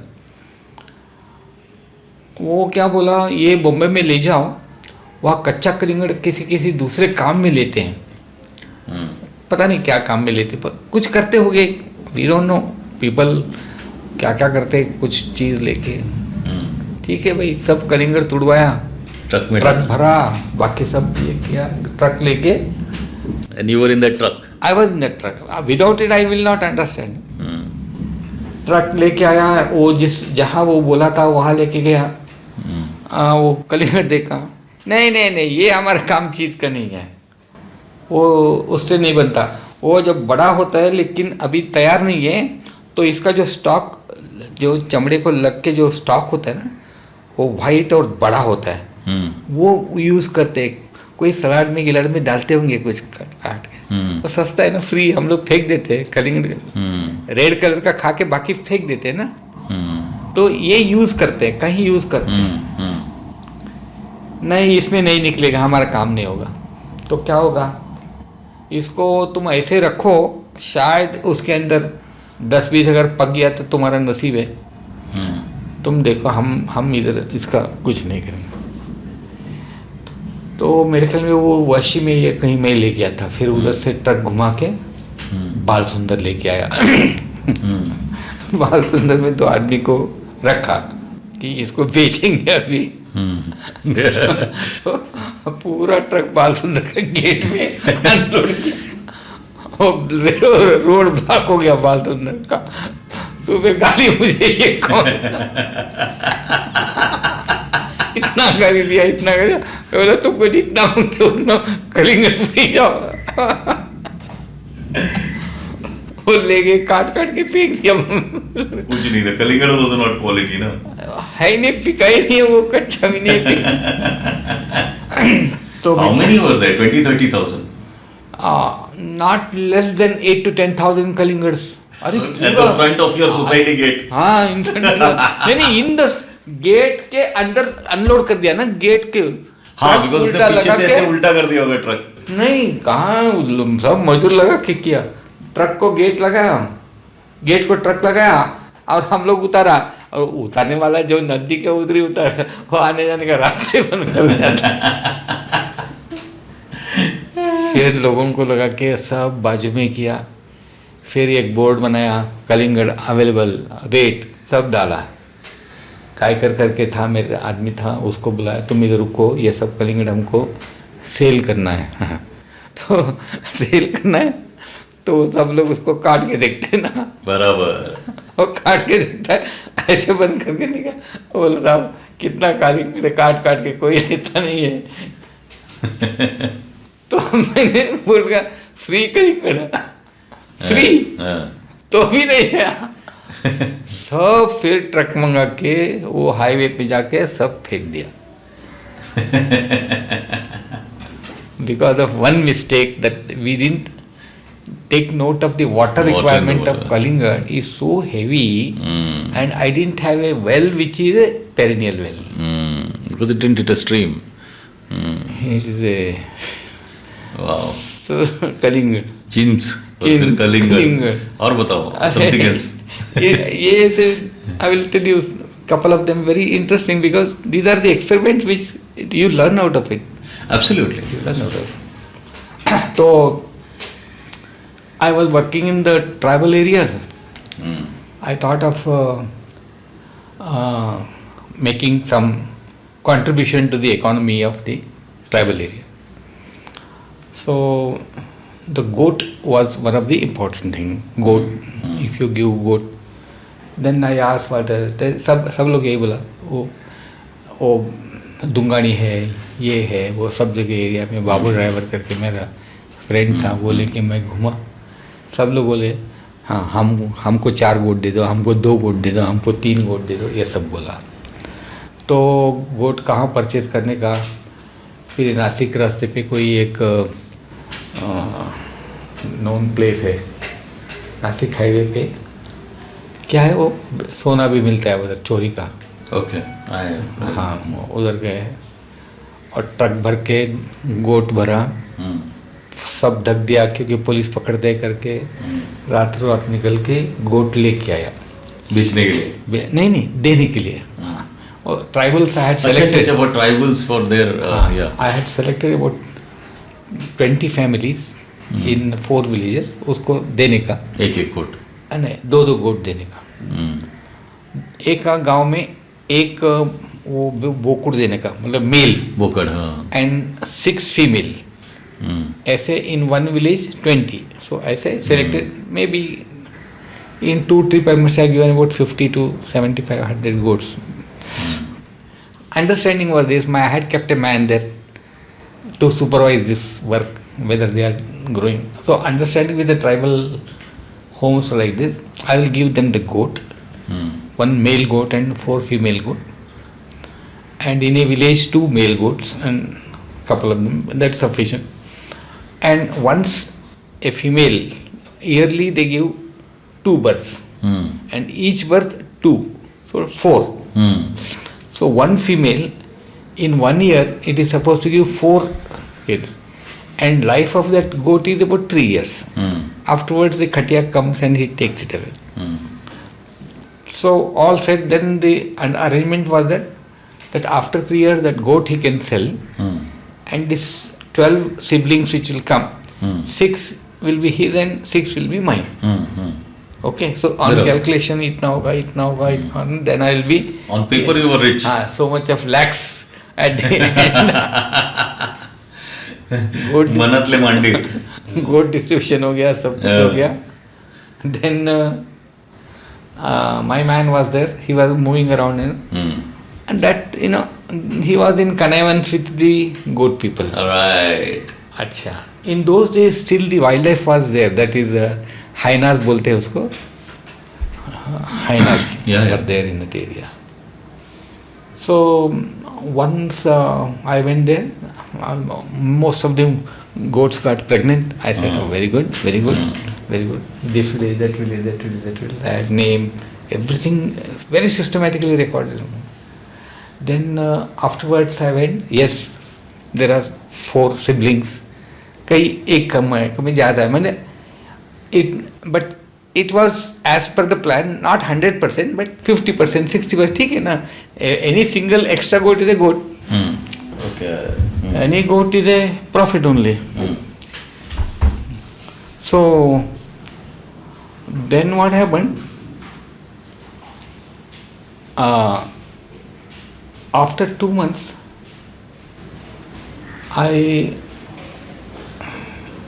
after 2-3 months, I again went there in each village and said, now let me see how much of goats I got. How much progress have we done? तो बोला goat is there, 4 goats is there, बोकुड़ is there. वो बोला 4 goats था उसके अंदर. वो बोला एक को इसने पकड़ के खा लिया. गांव के कुत्ते ने. खा लिया, कुछ नहीं कर सकता. बच्चे 6 बच्चे हैं. उसमें मेरा 4 है. They very cunning, very clear. मेरा 4 है, आपका 3 था, उसमें 2 मर गया. अरे मेरे में 2 मर गया और 1 मरा, तुम्हारे 4 के 4 जिंदा है. Second village, same story. After 3 months, out of 4 goats, only 1 goat is remaining. After 6 months, only no goat is remaining. Only siblings are there. My siblings are all died because of the recent goats. Their siblings are all alive. And at the end of 1 year, my stock, whatever was to come to me, is 0. And they had goats and siblings, everything. I said, ठीक है, somebody is benefited. What would I do? I will again give it to them only. So with that consolation, I said, okay, good business. Bas ho gaya. This actually reminded me of my own story, which was, I think, I had this idea for years, because I was a big Mamledar missile fan. So I always felt ki boss, this is a brand. Missile is something which should be branded, and which you can make. You can make it like a McDonald's, exactly like a McDonald's. That was my idea. And I think it was a great idea also at whatever stage it was. So me, my uncle and one more friend whom I won't name here because he's corporate. So the 3 of us, I said, okay, I will set it up, and my idea was I'll be the brain. Idea था कि मैं brain है और बाकी सब लोग ऐसा, मतलब my uncle will do the thing and he will manage it and all that, because I am a film maker, I am not going to do the run the business on a daily basis. That's what I felt. So we actually worked it out. I actually made different kinds of missiles, created different kinds of missiles. So like Kolhapuri missile will have, watana. Malwani missile will have kala chana. Punjabi missile will be chole. So the base will be different. All the farsans will be different. So it was at that level. And बोला, but the branding also has to be like a McDonald's. So the colors and everything. So जो भी मतलब marketing वाले लोग करते हैं, जो भी MBA में सीखा होगा थोड़ा बहुत, तो वो सब करके, and I had actually at that point even I had my girlfriend was almost like an art thing. So she created all that. It was beautiful. It was beautiful. तो मेरा ये था कि मैं बैठ के ज्ञान देगा ऊपर से, knowledge दूंगा मैं knowledge देगा और सब लोग करेगा. And will be like 100 crore company in 5 years, and then I'll still be making films and all that. That's a big दिमाग में सब बता दिया था मैंने, मतलब सब हो गया था. And then after 3 months I realized that after 3 months I realized that boss धंधा करना है तो जाके रोज सुबह वहाँ बैठना पड़ता है. मतलब you cannot leave it on somebody else's thing to do, not at all. And so every day morning after I think the second or the third month, almost 5 or 6 days a week, I used to be going there at like 7 o'clock to open the shutter. ये मैंने almost 1.5 साल किया. बाप रे.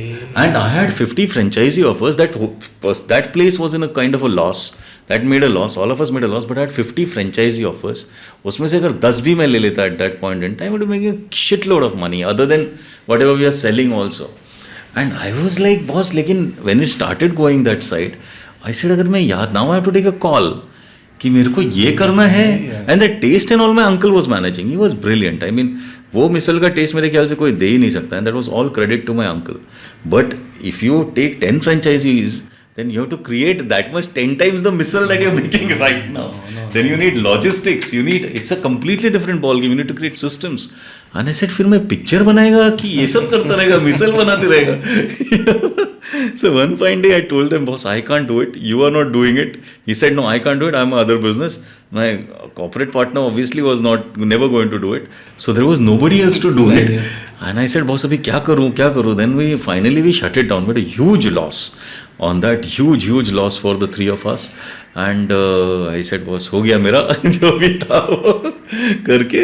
And there are other learnings. I was learning from that you should always own your own property, at least the first one and all that. A lot of learning. So today I do a business, food business. I think I'll be very good at the food because I've learned that पैसा देके सीखा है. That is how it is. Just बोलते हैं ना कि you can't learn anything for free. You need to pay that fee. So that fee was paid. And look at how it is. I shut it down. And I think exactly in 15 days or 1 month, my first feature film started. I got a call saying, okay, that script is on, the money is here, and let's make Vartak Nagar. And that is how I started Vartak Nagar. उससे 18 महीना पहले, every day morning, I was going, सब बंद हो गया मेरा. मैं shutter खोल रहा हूँ और रात को शटर बंद कर रहा हूँ. Because गले पे भी होता है जो भी झोल. Like you are telling me this झोल, ना? Can you imagine what happened? What झोल? गल्ला. रिटेल इज ओनली गल्ला. गल्ला गया तुम भी गया गल्ले के साथ.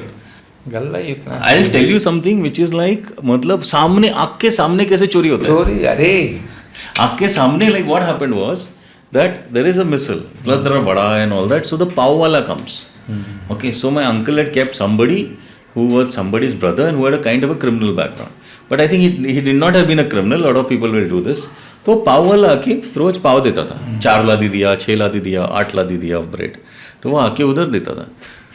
तो once my uncle went behind to the toilet. तो टॉयलेट के देखा तो वो आदमी और वो पाव वाला, they were exchanging money. So my uncle came and said, अरे वो ना पैसा कुछ तो शेयर कर रहे थे, उसका क्या लेना देना पैसा. They should not even be knowing each other. Because this guy had just come 15-20 days back from somewhere. मतलब जो नया नौकर था वो. तो बोला यार वो तो why were they exchanging money. So then I realized कुछ तो पाव में ये लोग कर रहे हैं. So because through the counter you can make out how much pav has been sold and how much pav has been bought by us. So I realized every day there was a 2-3 लादी का झोल. मतलब वो बोलता था 5 लादी दिया सुबह, but he was giving only 3 लादीज. You know, and he was doing it like दोपहर को शाम को ऐसा दिन में मतलब 5-6 लादी का करके आंखें सामने हो रहा है. You are sitting here, the counter is like 10 feet away from you and they're doing all this. So it's that level of, I think, micromanaging business needs. And if you're not willing to give that kind of commitment... Retailing is a very, very personalized business. It is not a corporate business. So that's there. What other stories do you have, sir? I'll give you one more story. That's about the shaving kits. Shaving kits?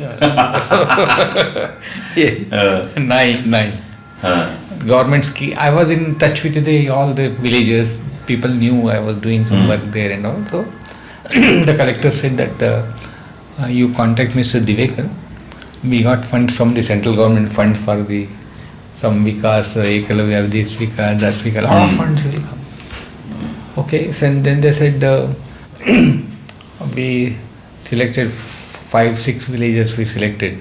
Each village will get something interesting. So what they normally need, that is what was discussed. So what they need, I said that a barber needs a barber equipment. Mochi needs a mochi equipment. Stitcher needs a stitching equipment. Correct?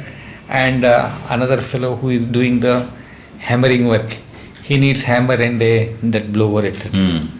Oh, very good. So, central government funds, no? Okay, Mr. Divekar has given this. So I have asked for 12 days, something. I have given this per village. So I got a call. One consignment has come from the central government. I mean, we have purchased. उनका scheme रहता था manufacture से scheme. They purchase 500, 2000, 3000 equipment, stitching machine, 4000 stitching machine, like that. They used to distribute free of cost. तो आपके लिए वो because nobody has asked for shaving kit. तो वो मुझे अलर्ट दे दिया. मैं बोला मैंने 10 शेविंग किट के लिए दिया है, तुम मुझे दो shaving kit.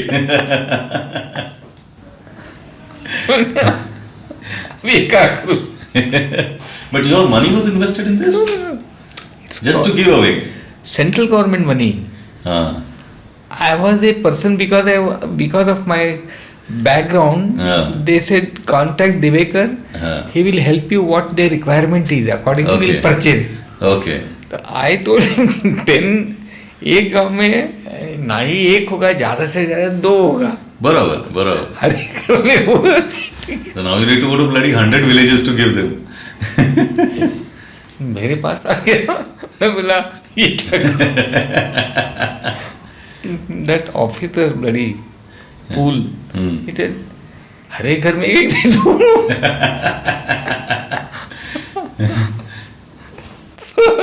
Four villages saved. Shaving kit. Which was to be done as a business, no? That was the idea of the shaving kit, right? Yeah. So it was not meant to be for personal use. Wala shaving kit nahi tha. See, the real Navi, he needs a financial support. Instead of giving money, we give him a kit. Right. That that dabba. Like that. So all memories just said personal shaving kit. Nothing. Then किसी ने ऐसे फेंक दिया. What will they do with that? This sort of it. That is, जब भी उधार देते हैं तो वो उधार भी तो ऐसा होना चाहिए, उससे को काम आना चाहिए. बराबर. आपको दाल चाहिए, आपको लकड़ा दिए तो क्या करेगा लकड़ा, कुछ काम को तो है ही नहीं.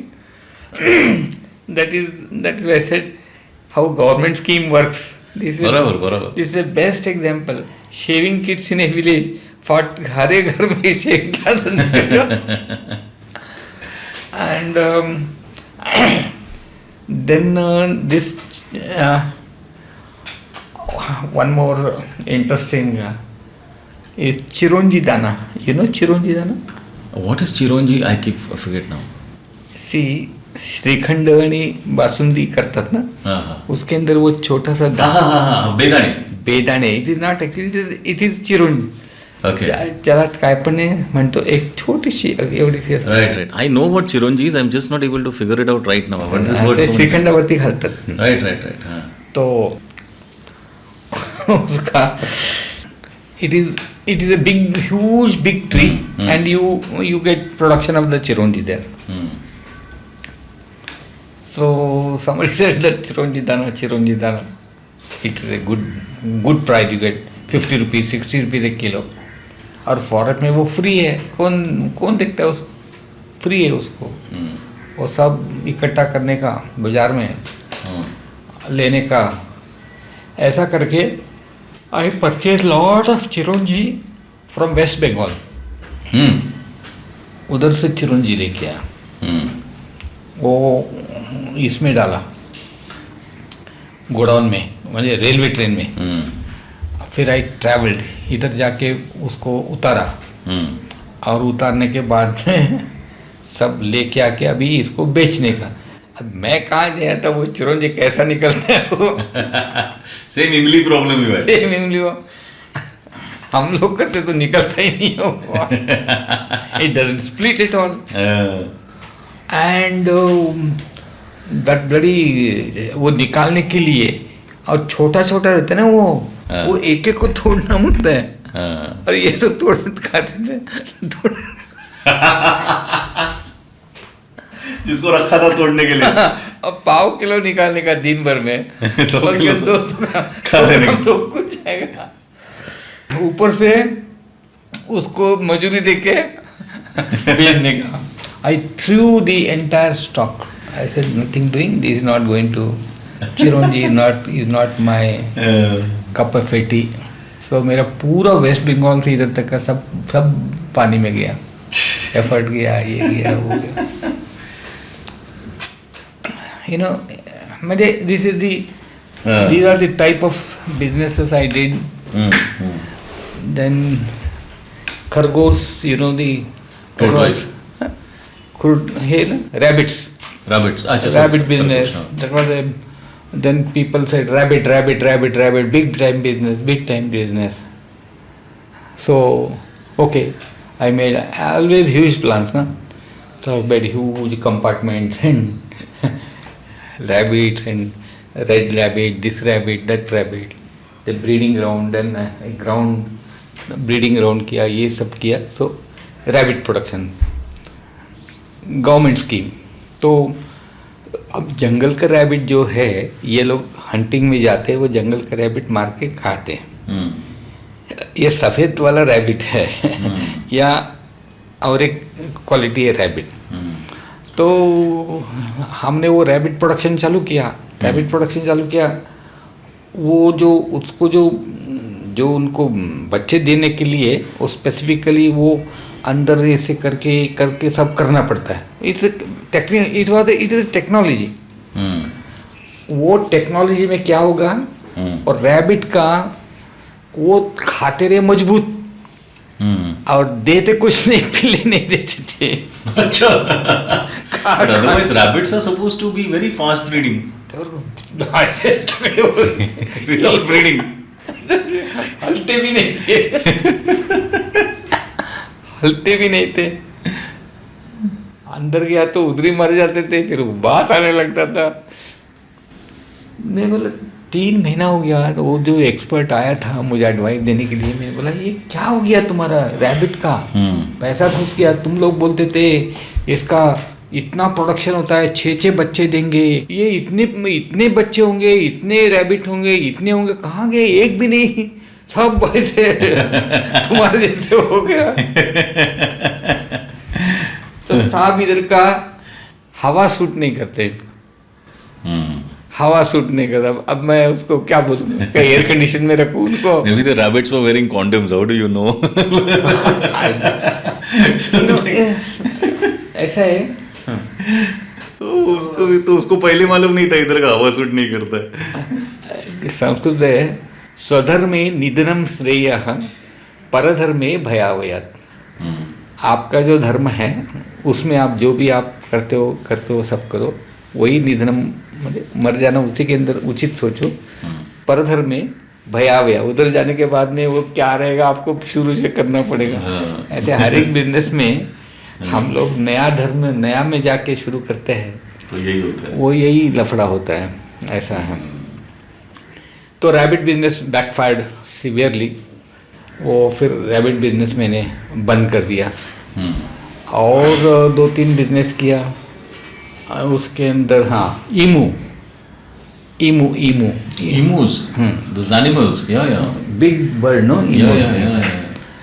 तो बीच में सेंट्रल गवर्नमेंट ने स्कीम निकाला ईमू बर्ड, उसका जो एग होता है इतना 2000 रुपये में एग बिक्री होगा, 2000 रुपये इतना पड़ा।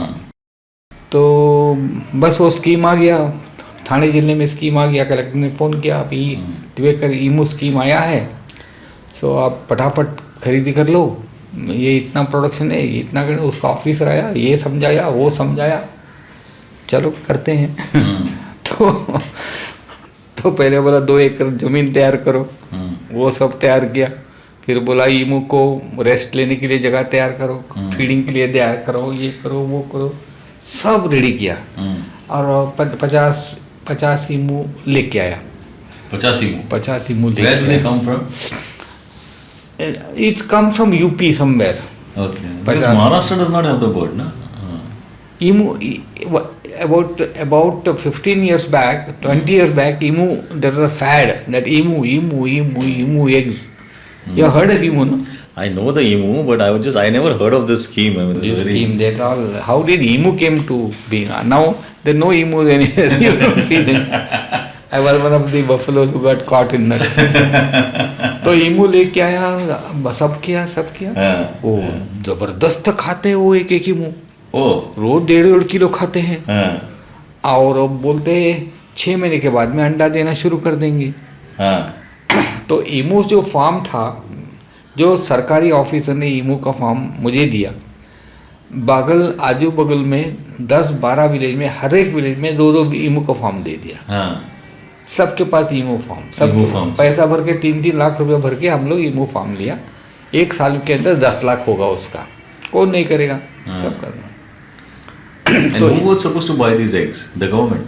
नहीं, मार्केट में उसका जो ऑमलेट है, ये 20 ऑमलेट एक हेन का, कोमड़ का, that's the size. उसका 20 के लिए इसमें एक ही उतना पैसा आपको कमा के देगा। और रोज 1 ईमू 2 अंडा देता है, कैलकुलेशन ना। तो रखे, मैं बोला 3 महीना हो गया, 4 महीने हो गया, 6 महीने, अभी अंडा नहीं दे रहे, क्या हो गया? अंडा पे कर रहा फिर से, क्या हो गया? कहीं हेरा फेरी तो नहीं है? नहीं देगा sir. This was after the rabbits or before the rabbits? After the rabbits. After the rabbits. Because in between I had done one more business, that is of one of the similar type of a bird. What is that called? Okay, let's stick with emus, yeah. Emus also. So then, one fine day, the emu started giving eggs. Eggs आ गया। Our understanding was that fellow comes and buys the egg, gives you 2000 rupees per egg, and he purchases whatever the eggs are there. That is the supplier of emu. He is the main supplier. उसका truck आएगी, ये आएगी, वो आएगा, ऐसा all that. पहला ईमू का अंडा आया, ट्रक आया नहीं। तो अंडा क्या करेगा मालूम नहीं, कैसा रखने का मालूम नहीं है। तो मैंने बोला ठीक है, ऐसे रखो, कल आ जाएगा ट्रक, परसों आ जाएगा। तो एक अंडा रखा, वो दैट लाइफ ऑफ दैट ईमू अंडा इज अबाउट 40 days। तो बोलता ठीक है, अब रखेंगे, देखते हैं। 2-3 दिन के बाद में ट्रक आया, 2 रुपये में। वो जो अंडा है 200 रुपीज़ का एक जाना चाहिए ना। तो आया, ट्रक आया 2000 रुपीज़। हाँ सर, 2000 रुपीज़। 2000 रुपीज़ 1 अंडा। तो मैं बोला मेरे पास 12 अंडे हैं, तो 24,000 रुपये होता है साहब। अभी अंडे का भाव इतना नहीं है, 2000 नहीं है, कितना है? अभी आपको 200 तो 300 रुपये तक मैं दे सकता हूँ। 2000 से 200 और 300, सबके पास अभी अंडे हैं, सबके इमू एक ही साथ में अंडा देना चालू कर दिया है। तो हम लोग भी तो कहाँ बेचेंगे सब आपको। तो ये 200 रुपये तक देता हूँ, क्योंकि आप भी तो खर्चा पानी है आपका। ये तो मेरी मेहरबानी कर रहे हैं। वो अंडा देना चालू कर दिया, खाना बंद कर तो अंडे बंद कर देंगे, खाना देना बंद करो तो अंडे बंद कर देंगे। खाना बहुत महंगा है, एक एक बैग 100 रुपये का एक एक खाता है वो लोग। गेहूँ, फिर मैंने बोला, किसी ने बोला गेहूँ अभी 50% गेहूँ देना शुरू करो, गेहूँ देना शुरू किया। फिर अंडे तो चालू ही है, अंडे क्या करेंगे, अंडे क्या करेंगे। मैं दूसरा 2-3 ईमो फॉर्म वाले को फ़ोन किया, साहब हम भी फंस गए हैं, आप तो कुछ ना कुछ तो करेंगे, कुछ भी करेंगे, हम तो कुछ भी नहीं कर रहे हैं, हमारा तो चपाटा हो गया इधर धंधे में, ये लोग हमको फंसा दिया है। फिर वो अंडा, मैं बोला इनका ये अंडा गिंडा भी नहीं चाहिए, क्योंकि अंडा। Then all of sudden I got news that ये अंडे का उबालने का फैक्ट्री शुरू हो गया है। वो लेते हैं अंडा और वो 1000 रुपये दे रहे हैं, लेकिन उनको एक साथ में 500 अंडे चाहिए। अब 500 अंडे तो आजू बाजू वाले को सब पकड़ के 500 अंडे करके ले गए। तो बोलता हमारा मशीन बंद है। इधर लाइट जाता है, उसके लाइट के बगैर वो चलता नहीं है। तो हम लोगों ने चालू किया, हमारा मशीन भी बंद पड़ गया, हम भी लॉस में हैं। तो ये अंडे वो वापस ले जाओ। तो सब अंडे वापस गए। मैं बोला, तभी हमारा नेचर ट्रेल था, लोग आते थे, ईमू देखते थे। It was an entertainment, people use to come, I use to take them inside, they come and talk to you like that. Emu was attraction. चलो मेरा, it's also an aggressive bird, no, if it gets, no, it's not that aggressive, but it's a likable bird. So that was for me it was a amusement for the children. We took them inside like that. Wow. So emu was converted into a fashion show हो गया मेरा। But finally feeding तो चालू ही था उसको। Finally बाकी लोगों को पूछा, तुम लोगों ने क्या किया क्या? वो बोला, they all took the emus, went deep into the jungle towards Ambedkar jungle, and they left the emus there. They left it to fend for themselves. I don't know आगे क्या हुआ ईमू का। मेरे पास जो ईमू थे वो 2 साल में उनको देता रहा खाने के लिए, और फिर लास्ट ईमू जब भी मर गया मैंने वो टॉपिक बंद कर दिया। Till now. सही। ईमू, खरगोश, एक कितने बताऊं? नहीं, but that is the point, na, that for anybody who is listening to this and who knows you as the owner of Nature Trails, as the creator of Nature Trails, has to understand that at Nature Trails कुछ overnight नहीं हुआ. You passed through all this process, passed through these failures. Maybe, and there are like dozens of failures you're not been able to, you're not telling me because they maybe not be interesting enough. But you passed through so many failures. So many. Always trying to do something new. Always trying to find out if it could help somebody. In that we go and do something like that. So then one of the important essays business was Swati Chaitanya's wife. Yeah. She said, Son's Baba, wife, Baba, the Gerbera has a big demand. Gerbera flowers. Gerbera flowers. So suddenly there are a lot of people who I know them and they can supply the equipment and this and that, etc. Then market, it was new flower. The whole business was new at that time. 20 rupees per flower was the rate, going rate. Then the investment was about 15 lakhs. Babare. 15 lakhs. I said, oh, that Swati, if you are interested, I will do that. You tell me how to go about and all that. Then she gave this detail, that detail, this detail, everything. Then we got that structure, we got that land made, all that de-infecting, huge process, some greenhouse, green shade, and then Jarbera. We got, by the time the Jarbera plantation kick-started, already the cost is for 5 rupees per flower would have been the cost.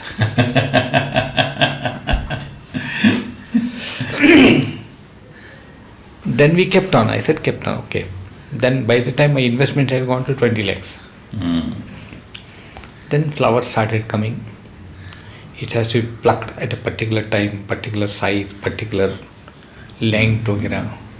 The technology was, nobody knew the technology because it was all grown in Pune and the Sangli side. There the weather is very convenient for them. Not suitable for this weather. That nobody told us. Then my people, nobody knew it. फुलं आज काढायची पाहिजे, फुलं काढायची पाहिजे. Then some flower had only this much stock, some had this much of stock, some had this much of stock, some were.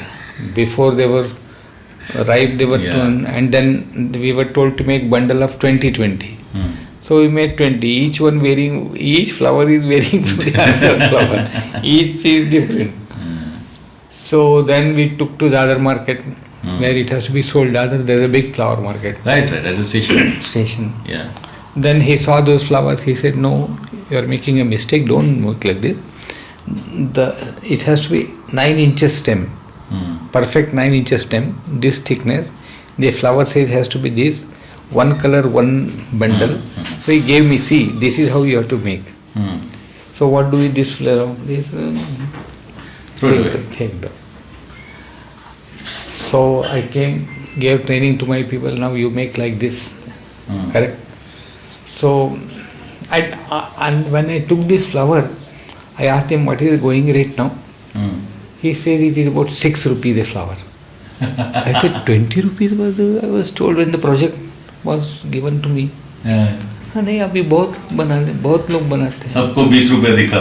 सबको 20 रुपये दिखाया. अभी 6 रुपये चल रहे हैं. वो आने जाने का ट्रांसपोर्ट तुम्हारा, पैसा 8 दिन के बाद में चिट्ठी मिलेगा. Next day after 2-3 days again I made see अभी थोड़ा सा ले जाने के कोई फ़ायदा नहीं है, because I have to hire a tempo, take there, show them, all this लफड़ा आई हैव टू डू. तो वो जरबेरा प्लांटेशन का फिर हमने ऐसे बंडल बनाया. और मैं बोला ये टेम्पो तो बहुत महंगा पड़ रहा है. हम एक कैरी बैग में उसको प्रॉपरली स्टॉक करके उसको पहुंचाएंगे और वो ले जाएंगे.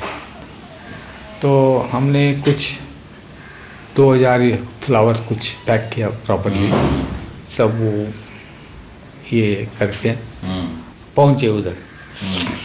पहुंचने के बाद में वो जो the flower cannot be put in a flexible packing. It has to be a cardboard packing. Okay. Each flower cannot bear weight of the other flower. Not even sideways, not even this way. It has to be kept one above the another in a this direction and that direction, stacked, and it has to be very complicated process. For 6 rupees a flower. 6 rupees a flower. जब उधर ले गया, the flower has to be like this. बोला तुम्हारा अभी मुंडी ऐसा है, जब मैं लूँगा तो ये ऐसा होगा. ऐसा मत लगाओ, ऐसा लेके आओ. फ्लावर का रेट क्या है अब? 4 रुपये चल रहा है. 4 रुपये चल रहा है और मैं इतना मेहनत करके लेके आऊँ, हर बार तुम कुछ बोलते हो. देन फिर भी I kept trying. With those Jarbera flowers. Jarbera flowers. Finally, this was happening where in Vikram? Sajan में there's a ground. You must have seen steel structures that greenhouse had. Right. Oh. Okay. But that's also like 125 kilometers, right? Yeah. So that drive 125 kilometers by trucks is going to charge you both ways. अरे it was a पूरा हजामत. ये सब calculation में नहीं है इतना. Transportation क्या है. Swati is also new in this flower business. I can't blame her. I should have looked I into should it. have looked into it. That's true. And so the Jarbera miserably failed. Then वो structure लेके चिन्मय कुंडलिका लेके गया कुंडलिका में वो उसका dining hall बना दिया. उसका डाइनिंग हॉल बता दिया. स्ट्रक्चर लगा के डाइनिंग हॉल बना दिया. So Jarbera was one project which had a lot of investment and it failed miserably. And sewing machine also failed like this only. Sewing machine? What sewing machine? Yeah. So you had multiple sewing machines? Multiple sewing machine giving in the villages. And finally I came to know they have sold this village. The machines? Yeah. To whom? To whoever would buy the machines. Okay. You can come. Okay. So, oh my God.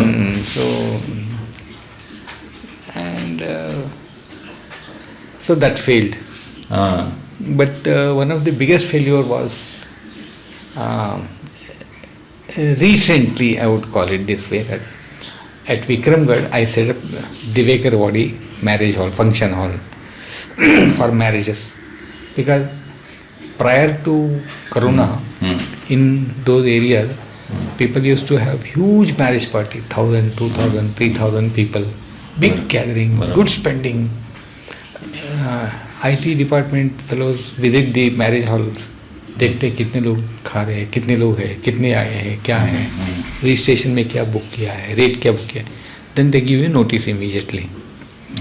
So from 2,000 people have come down to 200, 250, maximum 300, 400 in marriage hall.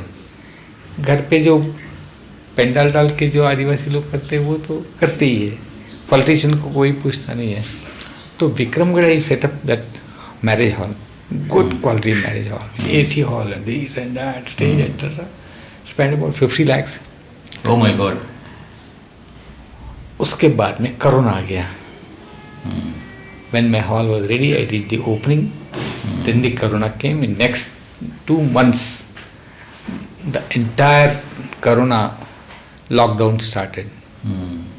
3-4 years, full ban. Temples didn't open, leave the marriage hall. Barabar. No, but this is Corona to killed almost so many businesses. So the marriage hall was investment, huge investment. It got bogged down. Then I found out why people are not coming. Now people have no money to spend for big marriages. Yeah. And they are worried about the sale tax and income tax rates and all these people. So they don't do any big marriage at all. जो भी घर के सामने करता है, private करता है, नहीं तो कोई रिसोर्ट में जाके कर देता है, और गांव वाले तो गांव में ही कर देते हैं. So virtually my marriage hall after the corona 3 years, marriages virtually pump and loft marriages stopped. Wow. Dead investment. At that time, I employed these staff. And now staff remained on me. Yeah. No, but that's what is the amazing. And then Nature Trails was a success. I hope you enjoyed part 3 of my conversation with Mr. Hari Divekar, the founder of Nature Trails, one of the largest resort brands in the country. I published the 4th of this 5-part lovely conversation on Friday next week. I will also end this and every episode by recommending a film or a web series. But before that, here is a small message on how you can help to keep this podcast alive and growing. This episode is free and we intend to keep it that way. But it does take a lot of time, money and effort to produce the show. We research, write, record and edit before we finally present it to you.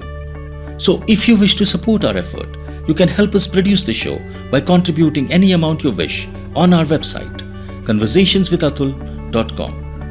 Please note that the word conversations is plural with an S. So do visit conversationswithatul.com. And here is my film record. The film I recommend today is the Oscar-winning Best Foreign Picture, No Man's Land, written and directed by Danis Tanovic, No Man's Land tells the story of two soldiers on opposing sides in the Bosnia-Herzegovina conflict, trapped on no man's land, and the drama that unfolds after. No Man's Land rates a high 7.9 out of 10 on IMDb. Do watch if you haven't already. Follow me on Twitter by following my Twitter handle Atul Taishete, spelled as ATULTAISHETE. Also, do visit my website Conversations, that is Conversations plural with an S. The complete website address is conversationswithatul.com. One of my all-time favorite quotes is that it takes 20 years of hard work to become an overnight success. In the fourth of my 5-part conversation with business icon Mr. Divekar, we conversed about the decades it took for his dreams to materialize, his plans to avoid an Ambani-like feud in the family, and how he's giving it back to his old staff. He conversed about his tenure as honorary treasurer with the Bombay Natural History Society, also known as BNHS, his interest in the wild buffalo, his experience with holding snake exhibitions, his association with the legendary Salim Ali, and a once-in-a-lifetime conference call with Prime Minister Indira Gandhi. He also narrated funny tales of sharing drinks in a train with the stalwarts of classical music, Kumar Gandharva and Bhimsen Joshi. So let's welcome Mr. Divekar, the founder of Nature Trails, one of the most successful resort brands in the country, and a man who strongly believes that there is nothing more important in business than unadulterated persistence. Hi, I'm Atul Taishete, and welcome to my podcast, Conversations with Atul.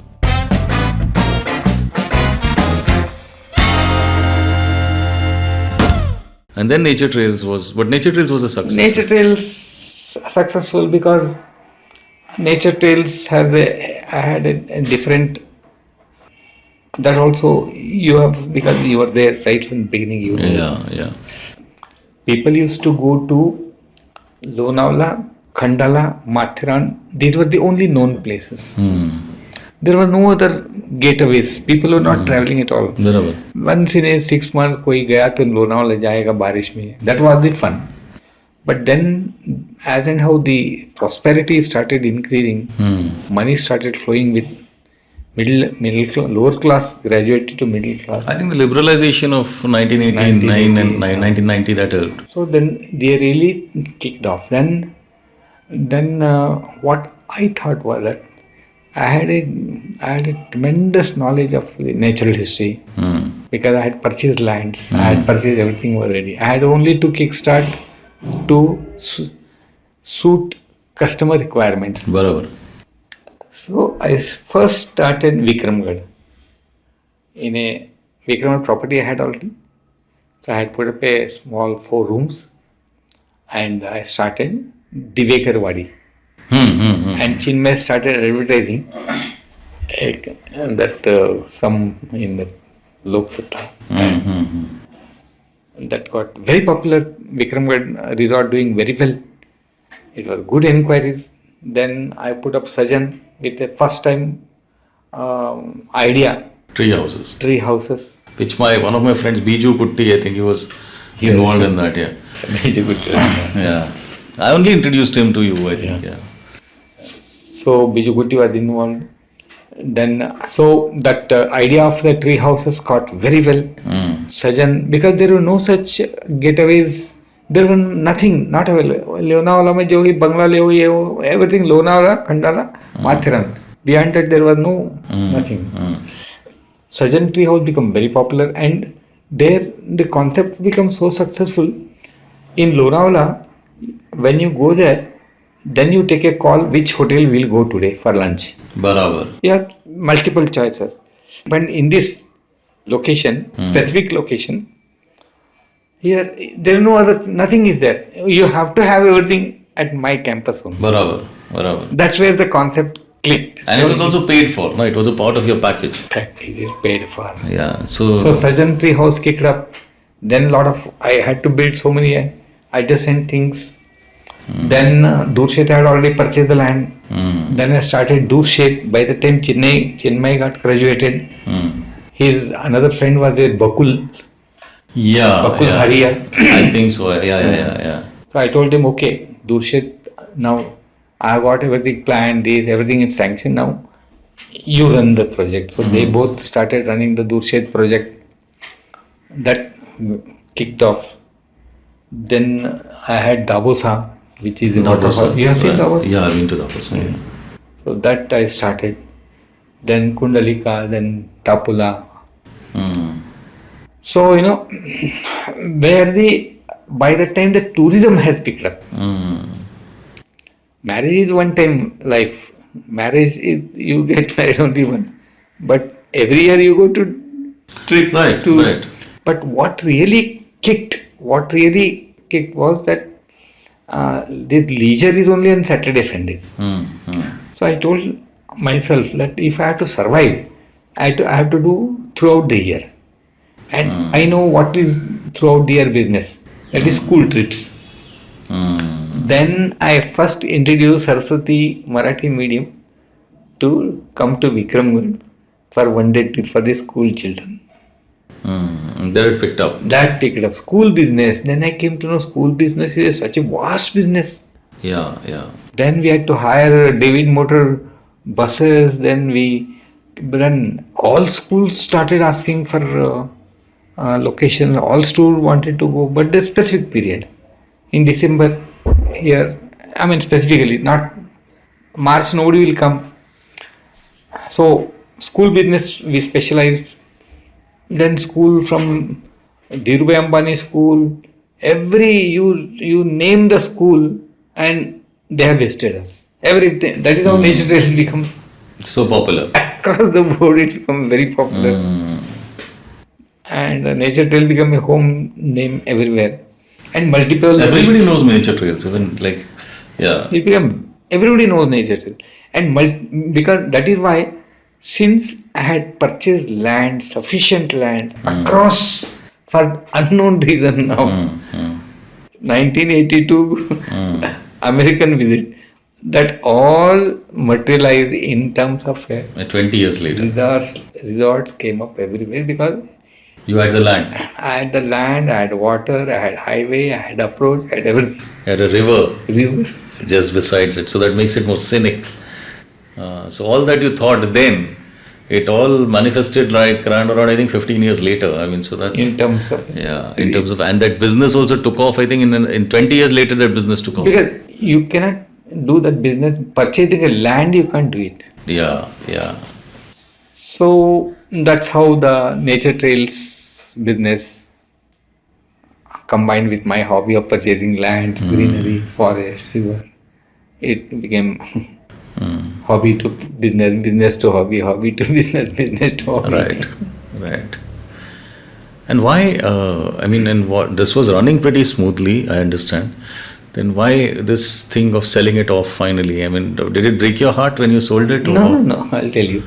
So, then Chaitanya had joined the business. Chinmay had joined the business. I was already there. So we were all doing the business together. And then what I did was, let us say Chaitanya, he is handling factory. So I made an arrangement within the family. The fellow who is going to run the business, to keep his interest live and free from others' interruption, I have evolved a method of handling the businesses. So I said Chaitanya will get 60% of the manufacturing business, rubber. It's already well established, making good profits, etc. So 60% to Chaitanya, 20% to Chinmay, 20% to me. On nature trails, several resorts had already started. Chinmay has started looking into the school business. He hired people, he had office. So he took a lot of interest. And then 60% of that business I gave it to him.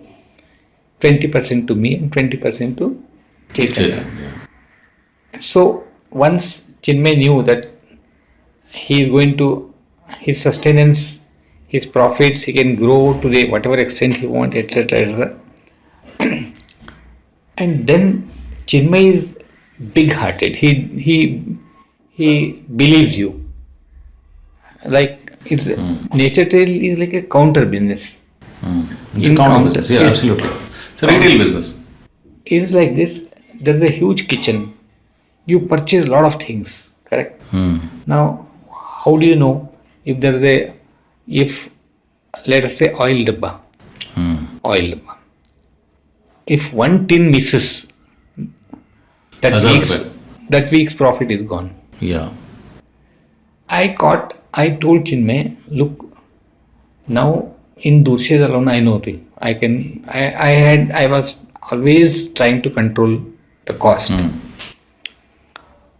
Then I told him, in 1 month, there are total guests is 500 guests. And our consumption of oil dabbas is 75 oil dabbas. Not like, will they drink oil or what? No, those things we should not. Chinmay said, those things we should not bother.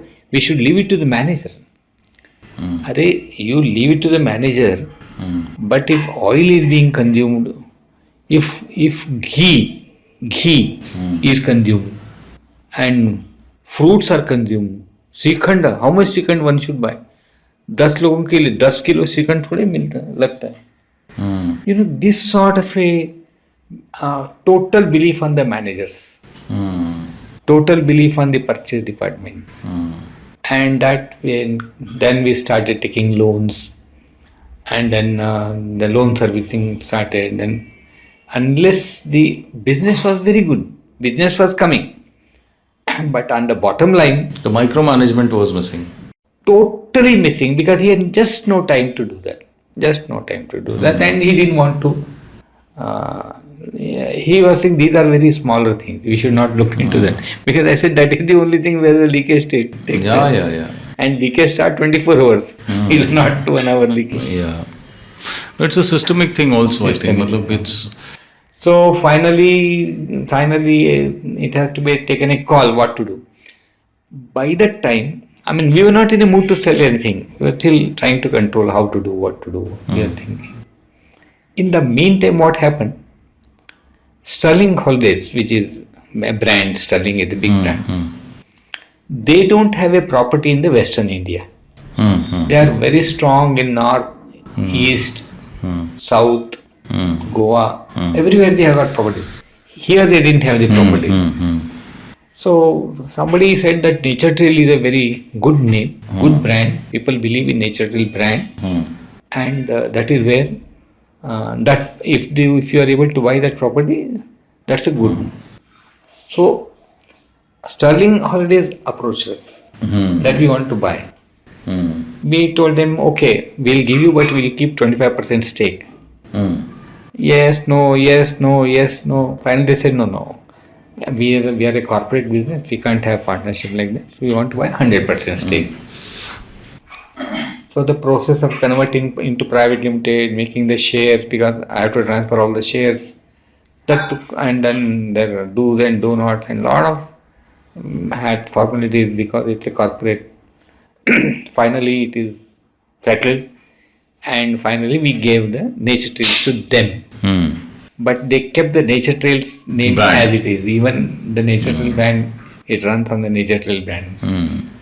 So that is how we parted off with Nature Trails. But I have my own properties other than Nature Trails. In Rajasthan I had, in Tadoba I have got. In Durshed, Dabosa I got my private land. I got a bungalow I got. So this was all. Then in 2019, I made a proper MOU, family MOU. Now whatever the assets I hold, our joint holding, now we will set aside everything. So I said, Chaitanya, you take 100% of the factory control. You will be the sole in my 20%, Chinmay's 20%.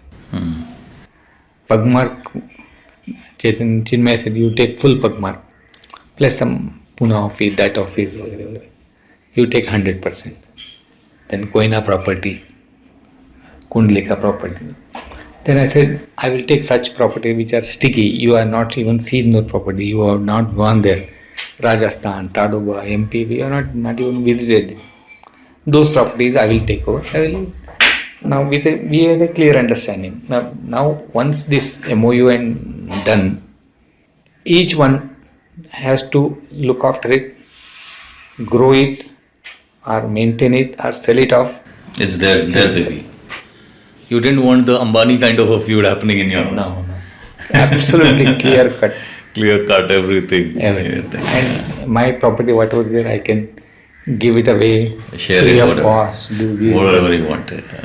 So that's where the situation in. So that happened in 20. 20 we have got this understanding. So whatever is my property is there on that, this I have got this bungalow because Indravati Hall got closed down. Right. Some properties were so big that we could not give it to anybody one fellow. Like Durshet property, jungle, it's 25 acres jungle. Yeah, I've been to that jungle because I wanted to shoot a music video more recently, 8 or 6 months back. It's a 25-acre jungle, right? Even if a cost of you can the going rate in the area is 80 lakhs rupees an acre. तो कितना हो गया उसका? बराबर. वैसे सजन में I got another 30 acres. Tapol I have got another 25 acres. All that we have now divided. ये तुम ले लो. I kept small pockets here and there. I am trying to manage and put them into the business model. Manage into a business model. I have got his staff which I have got. I told him I make such a thing arrangement that you will run this business for 5 years. Nobody will interfere. You have to see to it that you make a profit and contribute. So that's why I am trying to figure it out for them. But business still spurs you? I mean, still inspires you? You still feel like a businessman? I mean, because you're almost like, you're close to 80, right? And I'm running 80. you're running 80 and you're still like, I mean, you don't look 80, that's another thing. But do you still feel inspired to run your business? Do you feel like, boss, abhi bhi kuch kar sakte hain? How is it? Or You see, finally, what will you do? You will sit at home, read something, while away your time. What will you do? If I can contribute something positive in terms of output, because input is constant for everybody. You time, दो time खाना खाना है. Input is constant. Output is now what output you give. I am not giving that output, or XYZ is not giving that output. yeah, it's personal to everyone. So finally, nobody knows what is there in your store. So far, you are there, you are doing everything. Yes, next day, you may not be there. Next day, something might happen. So I always tell them, up to 80, it is your time. After 80, you need to keep everything absolutely clear. Everybody should know, after me, what is his role, what is his role, what is his role, what will happen to this property, what will happen to this property, what will happen to this. How I think is like that. I got few staff with me. I took them to tour to Gujarat. Normally they would have never gone. I took them to Somnath temple, Gir forest, like that. I took them to a big tour and brought them back. I took them to Rajasthan and brought them back. I'm planning to sometime take them to Kashmir and brought them back. Because these things they will never And these are old staff also of yours. There are very old people, 10 years, 12 years, 15 years working with me. So it's a way of giving back. Way of giving back. So my now spending some time into this type of activity, so I am trying to see my staff, what is their requirement. One thing is that children's education. So I am going to create some fund for their education. At least because they will never come out of that level. It's a jumping, that's what we talked about, starting points. That you will never come out that have and surplus is never going to come. Yeah. And fees and inflation is always going up and up and up. So I'm going to reserve some funds for education. I'll create, one or two staff will make, you two will manage these funds. I'll keep these funds. And for next 5 years or up to matric, whatever the school fees is there of my staff, you disburse to school fees. Tuition to a level of this extent, you disburse this. Then I said, LIC, policy हम लोग खोलेंगे, वो policy का जो premium हर साल का आता है ये फंड से भरते जाओ. So there it's ready when your kids are going for an education. Yeah. So this sort of a scheme I am planning Okay. Wow. and putting into force. Wow. So in my absence also they are not left high and dry. Then those who are depending on me, I tell them, look, I am here, I can take care of your thing. But if I am not there, you should be able to sustain yourself. So each one, if you think independently out of the box as to what is your talent and what you can do, start it now. Right. Spend some time on that. And I will support you. So it's like what I did in my life. How to be self-sustaining, self-supporting. So I should teach something to them. If it is going to help them, very good. Right. Amazing. So now let's come to the more one of the most interesting parts of your personality, and that very few people know about, is your acute interest in ornithology and general animals. I think Yeah. that. So where does this interest come from? I mean, considering that initially you told me about this, कि मैं बेचकी लेके I used to run after squirrels and kill them and cut their tails off, and now it's like since the last, I think, 60 years you have been like completely intensely in love with animals and with nature.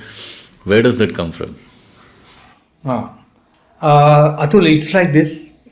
When during the period of my studies of engineering and pre-engineering, some 10-12 years, my interest of natural history, there was no opportunity for me, either time, money or anything. So it went dormant days. Then when I came to Mumbai, I started doing business here. I started doing work. I got employed. I told you several of my business hobbies always started. During that time, I used to go to Mumbai because of my job was factory in Petrovit. I used to move around with my factory. Owners were living there.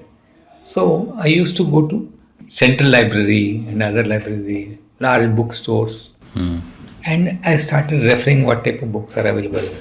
Because these I never saw them anywhere. And my interests are always wildlife. So I was looking into then I came to know Anderson, then our that leopard, काय त्याचं नाव आपला? अच्छा, the tiger guy. Yeah, I got it. I mean, so I started reading their books. Yeah. The tigers of, I think, what's the name of that? Kumot, Man of Tiger, and Rudraprayag, Leopard. Yeah, those books, So I just don't recollect the name. So I started reading a lot of books. In fact, I purchased a lot of books. I started reading all these type of things. Then I started reading journals, science journals, scientific journals. And then I found out that research is going on, or studies are going on, field studies are going on, and a lot of material is getting published, which we thought only books are the final authority. No. Everywhere some study or the other is going on, something is other is going on. Tiger studies are going on, buffalo studies are going on, so many studies are going on. So when I started referring to these books, when it come to Indian, there's always the name of Bombay Natural History Society, like this. Right. So that name become very familiar to me, Bombay Natural History Society. And these books, one particular book was very, I would say, very surprised to know how I could not imagine how it could have happened. That book was about a Swiss lady. I will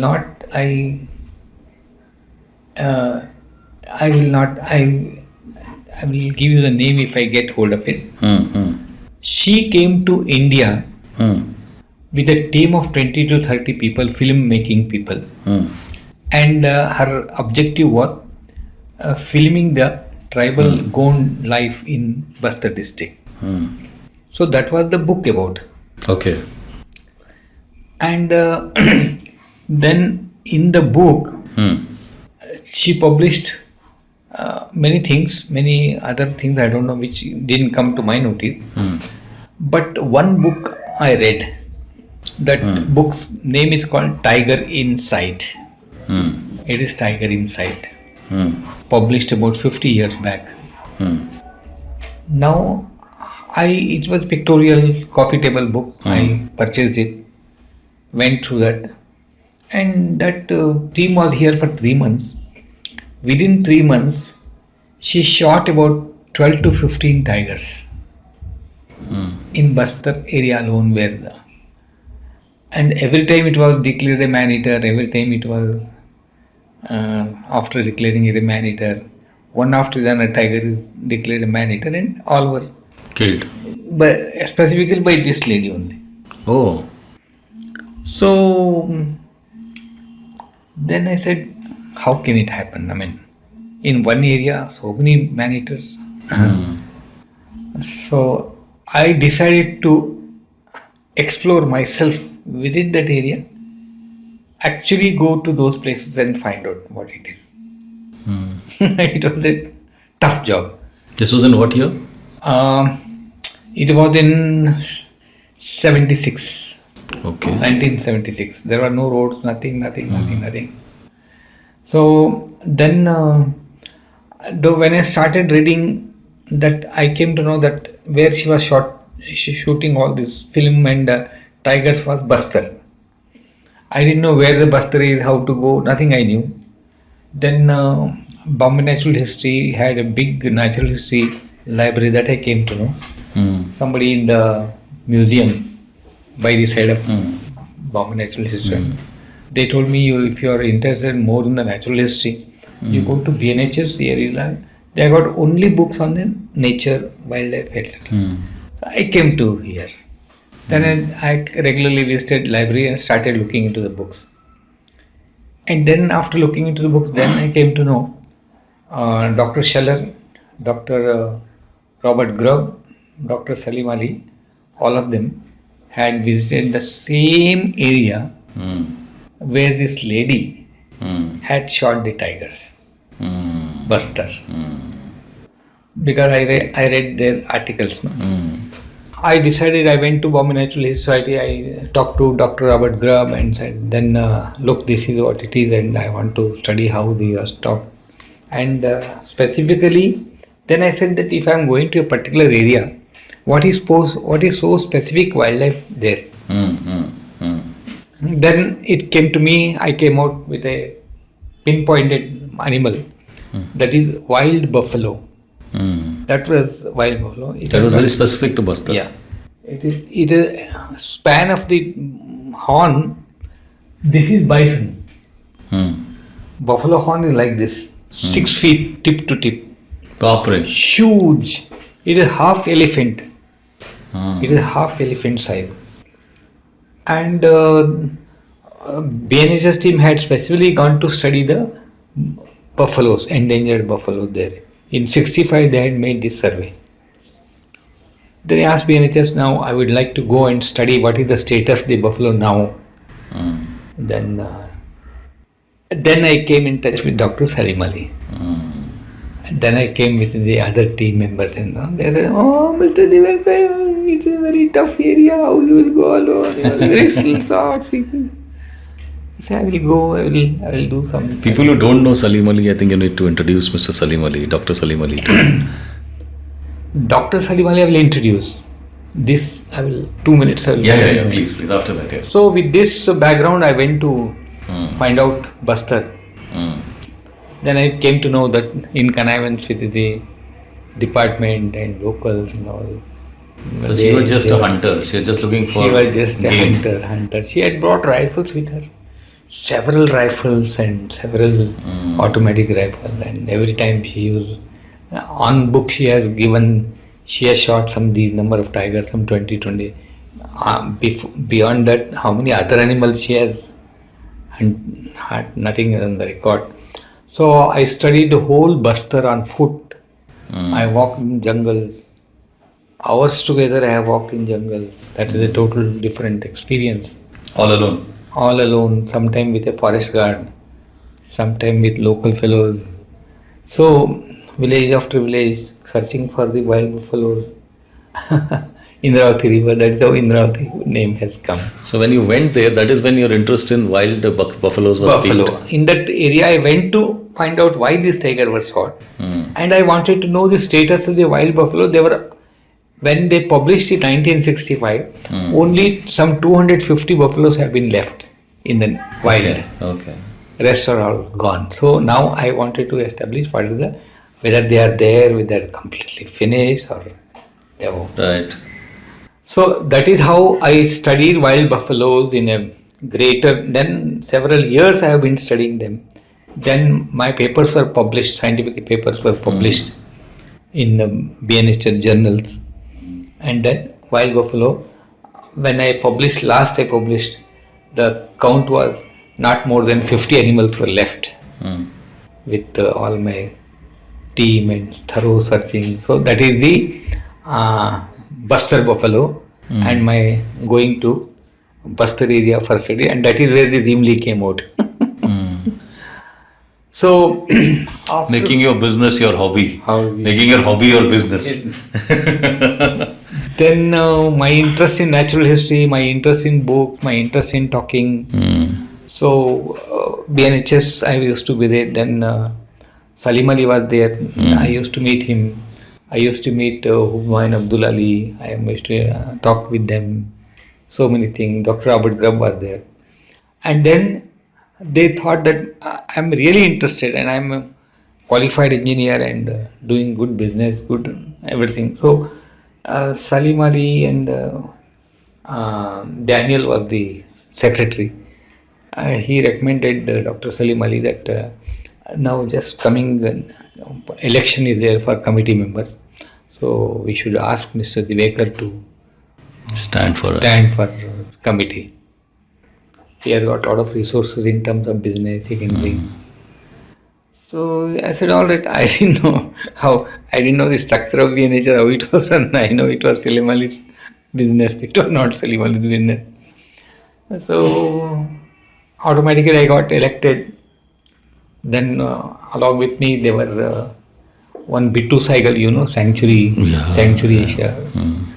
Bittu cycle is there. Dilnawaz Variya was there, one judge, Dilnawaz Variya, his wife. Some ICS officers were there. At that time BNHR was, those high level. High. So I got elected in the Bombay Natural History Society. And then Salim Ali, then the honorary treasurer, honorary secretary, president, etc. Those posts has to be filled. One Mr. Kulkarni was there, he was the honorary treasurer for a long time. Mr. Kulkarni said, now I am very tired, I can't come, and others were all busy, somebody was. Then Dr. Daniel suggested we should request Mr. Divekar to become the honorary treasurer. I was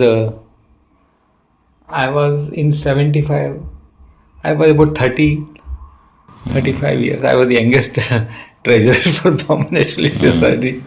I became treasurer for Bombay Natural Society. Once I became a treasurer, how to find money became a big issue. Because everywhere projects are running, staff are running, salaries are not being paid on time, 3 months salaries were not paid. This is not happening. Salim Ali said, Mr. Divekar, you are a businessman, do something. We have to find money to pay our salaries, all our scientific staff, these and that. That's how he a treasurer without knowing the responsibility. So you've been doing a lot. Like you bought Imli without knowing this. You did the Jarbera without knowing. I took the responsibility of a society which is a 100-year-old society. Yeah. And as a honorary treasurer, centenary year is coming up. So many projects are coming up. What to do? Then I said that staff, they find that I'm quite young and energetic. I used to sit with them. I was basically a field man, no, with them. Then they said, sir, somehow you see to it that we get our salaries. We are not paid salaries last 3 months. We can't leave because we are deeply involved in the science. We can't do any other job. We don't want to do any other job. Then I said, okay. Then at that time, this Madras Snake Park had come up. Romulus Whittaker. He was a friend of Dr. Salim Ali. You know Romulus Whittaker, Madras Snake Park, have you heard? No, I haven't heard, sir. Not anyway. He is a pioneer in king cobras and snakes. And so he had come to Mumbai. Being an honor treasurer, I had to attend twice or thrice a week, sit there for 4 hours, sort out that, every. Abhi 10 paisa, sometime I had to arrange for 2 rupees, 3 rupees. Like that. Then I said, no, this is not going to take us anywhere. We need to find money. Romulus, I told him, look, snake charmers can make money. Why not BNHS can make money on snake charming? That is how this whole the snake stories which you told me then, okay, they're linked here. Okay. Snakes. Okay. Romulus is my good friend. So I said, I told Dr. Salim Ali, we will hold snake charming exhibitions. And then, we get exhibition. Sure, people will come to see crocodiles, people will come to see gharials, etc. And we do exhibition, and after the expenses, the money we get, we can pay our staff. Salman said, yes, I agree with you. So, first exhibition in Mumbai, on Cross Maidan, I had the first snake exhibition, and dates were announced. Preparation took 2 months because I was absolutely new. I had never caught any cats. And then I had to go to catch king cobra then. No? Yeah, that you told me, yeah. Bapre. So, then the preparation of the exhibition, then the bureaucracy, everything you were managing. Cross Maidan ke liye minister has to give permission, so many extremely difficult thing to do anything in the Mumbai municipal corporation, corruption. Nobody was bothered. But somehow, finally, the date was fixed. Then we brought snakes, and then there were, during the period of between 2 months of the exhibition and after exhibition, that 3 months, I can make 3 years of episode only on the different snakes, how they behave. You have given us a taste with those 200 snakes that you got, and then the king cobra that you got through trains. So, it was interesting. Then the snake exhibition was a hit. It was a hit. And I could find, after paying all expenses, etc., I found about 2.5 lakhs, 3 lakhs excess money. And I paid 6 months salary to all my staff, BNHS staff. Wow. And then it clicks that only donations, begging bowl is not the final solution for sustenance. Then Dr. Salim Ali said, Divekar, business money needed in BNHS. हम तो चिड़िया कांपते डरते ठोरते. So during that period, I had to daily interaction with Dr. Salim Ali. What is happening? Then he used to come to exhibition, sit there, look into the snake, look into the speed. It is dying, Divekar, it is dying. I can't see a dying snake. Take it. Lot of things happened during that period in BNHS, and then Dr. Varia was there. Then we sat together. Then I said, look, every Tom, Dick and Harry sells calendars. Why not we make calendars? Then we brought out BNHS calendars. Okay. With we had a lot of collections of birds and that, etc. So that we started the calendars that made good money. Then I told them that we should start taking interested people for conservation movement trips. Right. I had I've gone for one of the trip. Yeah. Shekhar was there. So we went to Bharatpur, we went to here, we took the members there. And slowly the BNHS become known richer. By the time the external agencies also started understanding the importance of Bombay Natural History Society. And so that is how I got into BNHS, deeply involved in its day-to-day affairs. Then during that period, some very interesting things happened that I think I will tell you.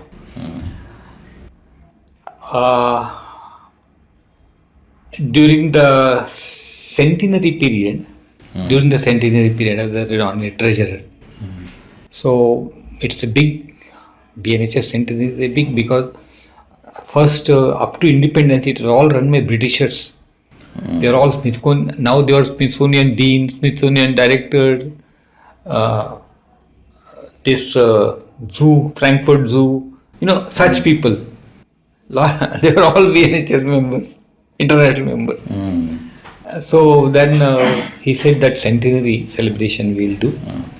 And we will have a snake exhibition. As you are very expert, we need money, we need exhibition. That time, Salim only suggested to me that you do the snake exhibition. I will then NCP new NCPA new had come up.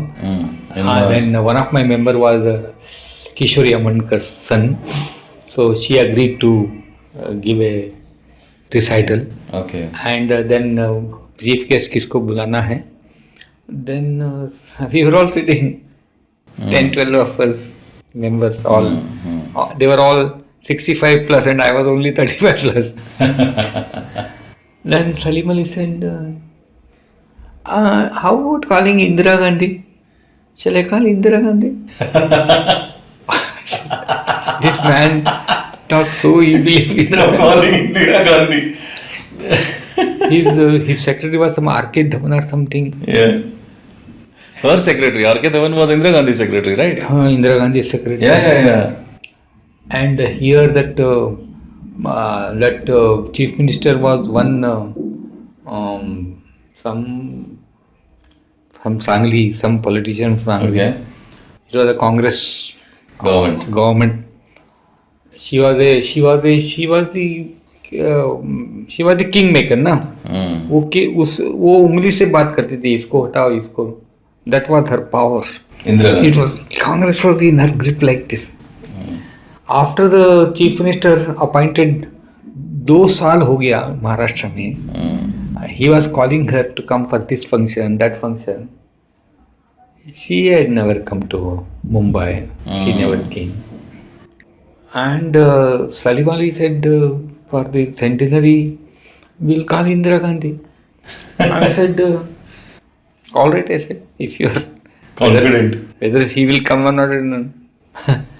Next day, Divekar, you come at this time. Okay, I will come. Then Salim was already there. And one more, our treasurer was, secretary came. Right. Then he said, Savitri करके telephone operator Savitri को वो जरा देखो ना इंदिरा गांधी का number try to find out in दो they plug in so she because she was conversant with all big people, IAS officer, they were all our members, no? So she contacted Dhawan directly. So Dhawan was online. And I told I can't speak with Dhawan. I don't know who is he. I don't know. So our senior one, Parsi was the secretary. He spoke to Mr. Dhawan. Mr. Salim Ali want to speak to Indira Gandhi.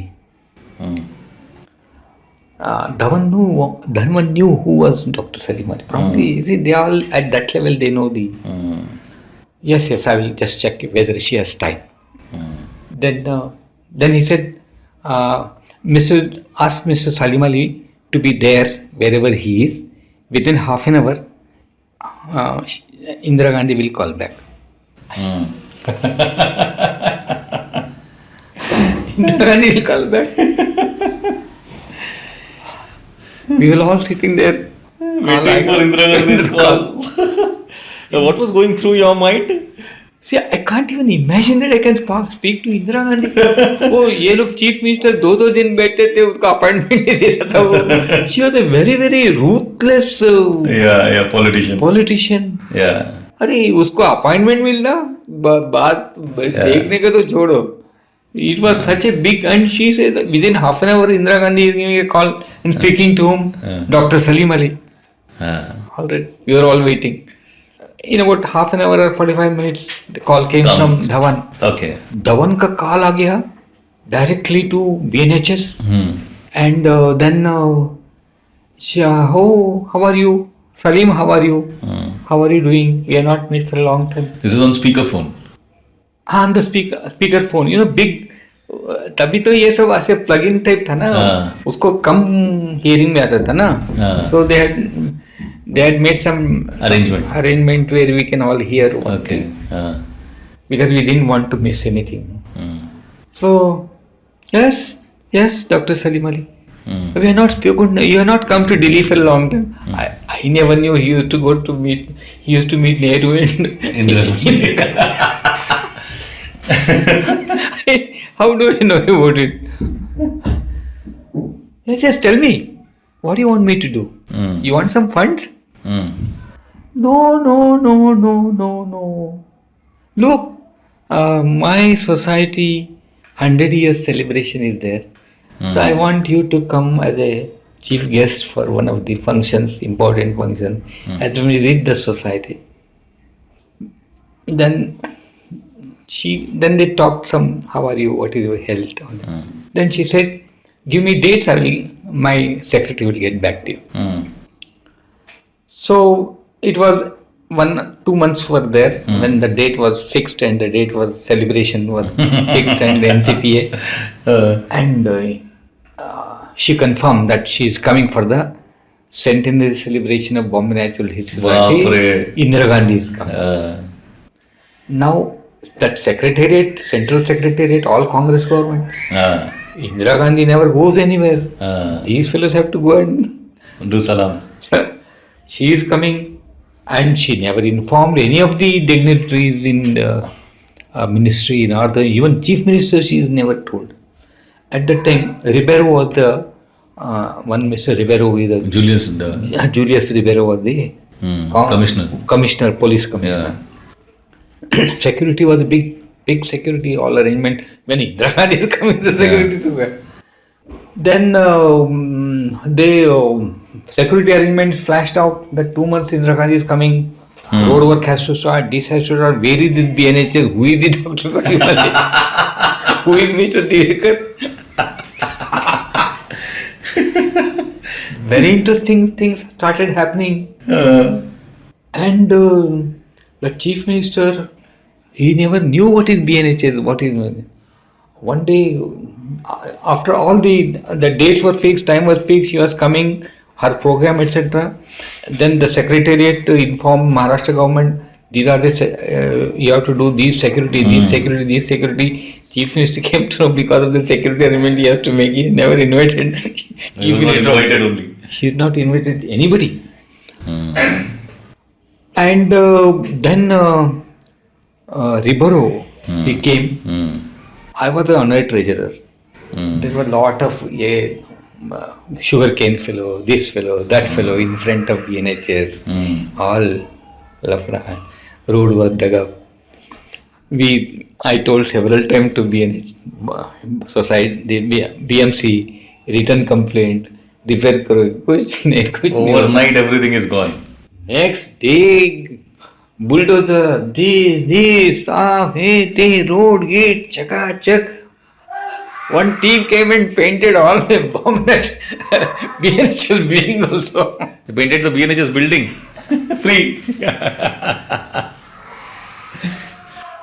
And so then the chief minister came to know that Indira Gandhi is coming, but she had not told him that what is her official program, unofficial program. She never told. So then the planning started. Then I had to start a exhibition to raise money. Another snake exhibition. Another all that lafda. Completely every minute of my time was planned to do all these things. Kisko bulana hai? There were 1,000 permanent members in Bombay Natural History. How can I call all of them? Everybody wants to come to meet Indira Gandhi. Yeah. It's very impossible. Big issue. And then what happened was that finally Maharashtra government realized that Dr. Salimili is something to reckon with. He is not an ordinary man. Then the chief secretary came. Chief minister came to meet Dr. Salim Ali. How are you? What are you? Who are you? Then decided if Indira Gandhi is coming, then PNHS को लिए कुछ हमको करना पड़ेगा. At least we should show that we are interested in all these things. Then they decided in RA land. So 20 acres of land they decided to give it to Bombay Natural History Society. Wow. Oh. That land came to Bombay Natural History Society Because of that one event. because of one Indira Gandhi visit which they had been anticipated for years together for her visit to Mumbai. She never visited. She never visited Mumbai. Only once she has visited. Wow. And then NCPA, that program was fixed. And when Indira Gandhi is coming, we had given cards. Our members are quite cool people. We entered the NCPA and found out all seats are full. All topi walas are sitting. All MLAs, everybody crashed into the. That's how finally. But then security was good. We had Indira Gandhi came to society, spent 2 hours with us, inquired everything. Then finally she. So Dr. Salim Ali's visit, Indira Gandhi's visit, and how BNHS was starving of funds. That suddenly got solved. Solved. And then we contacted the Smithsonian Institute because they had left half done work. All the Britishers, whatever the work they had done, left. We took up that work. We will continue the work. Give us some funds.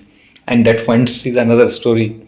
This PL 480 wheat and everything was coming. Agreement between American government and Indian government was that these funds has to be used in India only. But at their discretion. Crores of rupees was lying in idle only. And so we wrote to Smithsonian, you write to American government to release for natural history studies funds. So they released funds for natural history studies. Then we started Bharatpur's bird station, Point Kalimaru bird station. Then we started Ranthambore tiger studies, wild buffalo studies. We started simultaneously, we recruited many scientists, PhDs, Dr. Robert Grubb, Dr. Shailaja Grubb. Then during exhibition that Eric Dicona, now he is head of institute. I mean, at that time, all of them came up to a level, and that's how a cadre of Bombay Natural History Society came up. And after the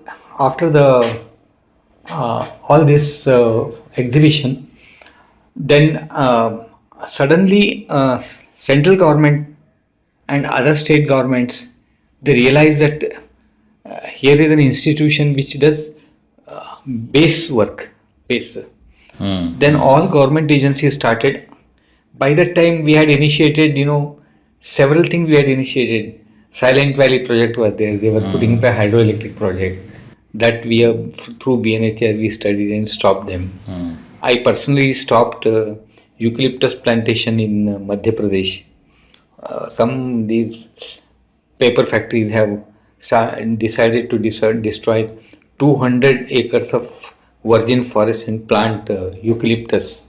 When Gandhi was Morarji Desai. Prime Minister, I personally wrote to Morarji Desai that this type of things are happening. Please stop this. And that project was stopped. So we were in a helping hand in conserving natures in most of the areas we started. Then I was personally involved in at least creating and setting one national park, that is Indravati National Park, at 1200 square feet, square miles national park in Madhya Pradesh. My work was involved. The people, forest department asked my help to formulate the whole plan for the. So that way, then Bharatpur, the Air Force had big problem. Bird hits. And the aircraft engines used to suck these birds, vultures. Then we started the vulture studies, how to vulture, particularly Agra, when all this was very hot park and our relations were getting bad to Earth. Then we had to protect our aircraft from vultures. So we started working how to reduce this vulture menace. That project went on for 2 years, 3 years. So several projects of this type took off from Bombay Natural History Society with the help of the PL 480 funds. Then state governments also started giving us funds. Now BNH is a very strong based, scientifically based. I left BNH, then the political, once the money comes, politics starts. I just walked away from that. But you had a major contribution to this, I mean, in a lot of ways. I mean, of course, the main thing was Indira Gandhi coming. But in time... struggling. No, but even the snake exhibition and all was entirely your idea. Yeah, totally my idea. And that got them those 6 months of salaries and all that. And it kept it afloat, na, for the centenary. नहीं तो बंदी हो जाता हो. नहीं तो कैसे करेगा सेंटिनरी कैसे करेगा कोई देता तो है नहीं पैसा. So it was your business and your entrepreneurial mind which came into use. Tata has been, Saurabhji Tata Trust has been giving some fund, but they were also limited fund. But it's a begging ball, end of the day. If you can also get that, and if you have we'll have to project every time we have to go. Yours. One very interesting story of Bombay Natural History Society is that computers were very new, huge computer boxes, and we had already started the bird studies. Thousands of birds were ringed and their data was collected, and lot of things was going on. Data was collected. Now, then we started knowing that computer, everything to be fed in the computer. Then you can get this answer, that answer. It was those days in 80s, between 80 and 85, computer. Then there was fight in the committee. What type of computer? What it will give? It will steal our records. Humayun Abdul Ali. He and Salim Ali and Humayun Abdul Ali fighting. Computer, to get not own a computer. Tata Institute had only one computer, huge computer. They, because of our Dr. Salim Ali's dealing with the Tata Sumo, Suman Mulgaonkar. Okay. Suman Mulgaonkar, he is Tata Sumo was another vehicle in his name they have taken. Oh, really? That Suman Mulgaonkar. Oh, that is why it's Sumo. That's why it is Sumo. Oh my God, who was this person? I have... Suman Mulgaonkar was the managing director of Tata Sons. Okay, so it was like a tribute to him. So Sumo was like a tribute to him. Oh my God, this is... He was a close friend of Dr. Salim Ali. Okay. So then we got the funds to do these type of surveys. Tata Institute gave us some. Then Suman Mulgaonkar gave his letter that Bombay Natural History Society want to store some data in the computer. Please give them free access and free service. Otherwise, it was like gold. Only one computer in Mumbai, huge computer. So we started sharing data. Then birds are caught in Scotland, England, here, there, all data coming. Lots of data. So all that was computerized for the first time. So I was there during that computerization was going on. So this is how the Wow. But what I think we've been kept on repeatedly mentioning Salim Ali, Dr. Salim Ali. But I think a lot of people don't really know what Dr. Salim Ali's contribution to study of birds in this ornithology in this country is. So if you can just tell us. He the figurehead. You see, Dr. Salim Ali is a thorough gentleman of one of the rarest of the rare and kind of persons I have come across. Very humorous, very meticulous in his work. His handwriting, you must just see, like perils, you write perils, he write like that. Spelling mistake, grammatical mistake, absolutely very clear, soft spoken. And Dr. Salim Ali, when nobody knew what bird life is there, what type of things are there, he started on his own studying birds in India. And he started writing articles on the birds of India. And his work was attracted, his nature was attracted by Bombay Natural History. They were all Britishers. So they invited Dr. Salim Ali, come, you have got a lot of knowledge. And they said, we are trying to document the Indian birds, Book of Indian Birds. That's a book published by that was published during my time only, Book of Indian Birds. Then Smithsonian came forward. That's why they said PL480 funds and all that. So Dr. Smithsonian, his name. So they 4 or 5 researchers from US, 2 from Russia, and Dr. Salim Ali. They used to go like a hunting party. Then 1 month to Orissa, to birds of Orissa, birds of Assam, it's a hunting party, So I used to 1 or 2 parties. I have been there with him. And then you see the birds, every minute detail they used to read. Their breeding habits, how the female plumage in different season, how it looks. It is a scientific. Then after the bird, they measure the feather, measure the beak, the color of the beak. Detailed anatomy of each bird is studied. So in Bharatpur we were there. Ducks were being studied. So we shot about 10 or 12 ducks, and then they were all studied. And so in the evening, Salim Ali would say,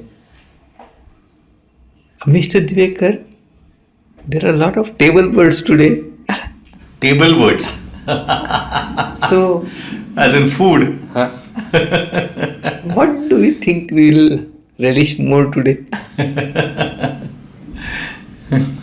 Because after dissection and all, after study, he would allow the members to cook food and eat. Right. He will never throw anything. So that is how he used to call, because not all birds were eatable. No? Edible, yeah. So table birds were few which were like ducks. Ducks and all. So How many ducks? Teether also. Teether. How many ducks today? Which ducks? Acha, imperial duck. Okay. How many? How many of us? Oh, each one will get 100 grams. Witty, Yeah. And and then everybody has to get up on time, study it on time, publish the data on time. They have to study. It's a taskmaster. Absolute task, but perfection to the last. You cannot, in the whole of book of Indian birds, you cannot make even one mistake of even a comma. That much of perfection. Journal, he was pet of Dr. Salim Ali. I forgot his name. He used to, editor, he was the editor.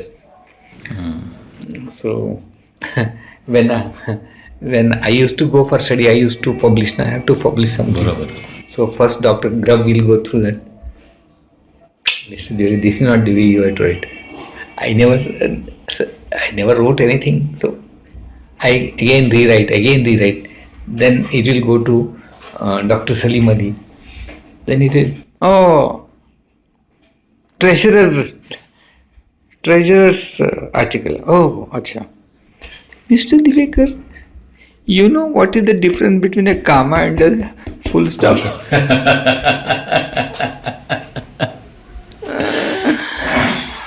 He was very learned man in terms of natural history. He will remember the name of each and every bird, 232 species of birds. He knew how it looks, where is it area. Thorough gentleman. But he was not involved in politics. He was not involved in anything. And people regarded him. Yeah. On his 86th birthday in Sanjay Gandhi National Park, I took Neela, Chetan, Chinmay were small kids. So for his 86th birthday, my whole family, I also was there in his birthday. Some selected 10-20 people we had been there. And Chetan Chinmay interacted with Dr. Salman during the exhibitions. So that's Dr. Salim, great man. Wow. Suryan, it's apparent to me if you look at your past life and all that so far, and which we haven't covered in detail, where you talked about, like you used to learn the harmonium and you used to learn the tabla. So there was clearly some kind of inclination towards music. Where does that come from, and why was this? And your wife also, Neela, she was also a very good singer. So where is this, all this, is it a part of the culture of your family, or it's just that you were so keen on it? Where does this love come from? Chinmay also sings, he likes to sing. He sings. Yeah. In terms of music, when I came to Mumbai, my mommy, the Kale mommy, Matunga, she was a music teacher. Then she was a scientific teacher, not just a music teacher. So all the morning ragas, evening ragas, then Dhrupa, Dhumal, all this. I started hearing from her, I used to hear this song. What is Yaman Kalyan? What is Maru Bihag? What is Bhairavi? What is this Hindol?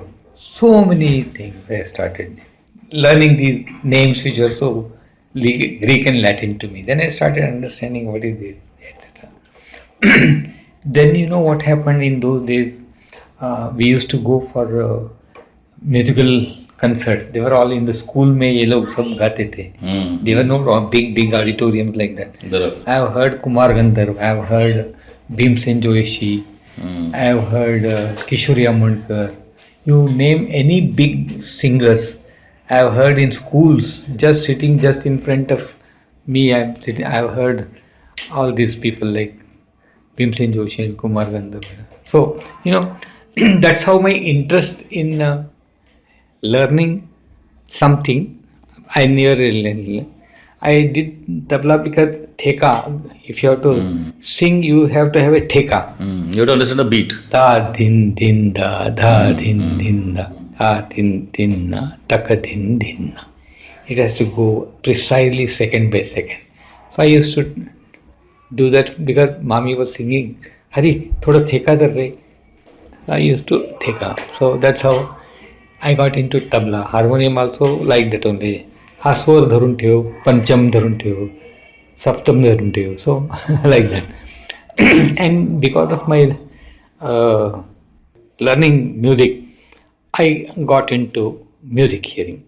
Whether I love music, I love hearing music. Not my inclination of love for music started, and some instances happened in those days when I met one-to-one with Kumar Gandharv. You heard Kumar? You know Kumar? Yeah, of course. Yeah. You have met Bhimsen Joshi. Yeah, of course. So, well, before I started learning music, I never heard of these names. Who is Kumar Gandharv? Who is Bhim? I never knew anything. I was doing for business. So, one instance about Kumar Gandharv I will tell you. And also one instance of Bhimsen Joshi, because they are known figures. I have had. No, you can tell as many instances as you want. These are absolutely my personal experience with them.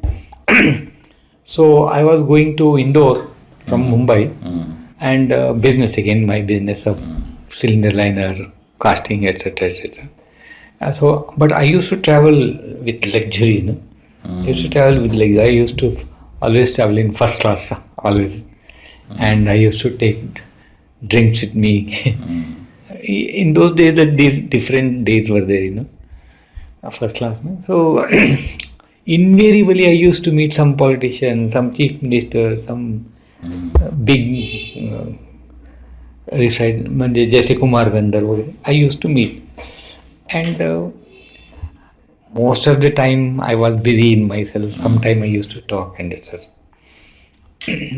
I have met Y.B. Chavan in train. I have met one or two chief Maharashtra chiefs in train, going to Nanded. But Kumar Gandharv, I had not known Kumar Gandharv, I was not introduced at the very beginning of my career in Mumbai. So we were in train. So Kumar Gandharv was there, I was there. Then he was. Then I said some old Kannada. I spoke something, and something I was reading. I wanted to try. Then that Kumar Gandharv also, he was writing a poem in Kannada. I was sitting by the side. I saw he was writing Kannada. Then I said, you know Kannada?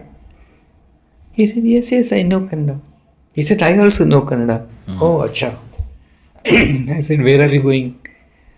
I said, I'm going to Indore. Where are you going? He said, I'm going to Devas. Then he was writing, I was writing in between. Then I wanted to drink.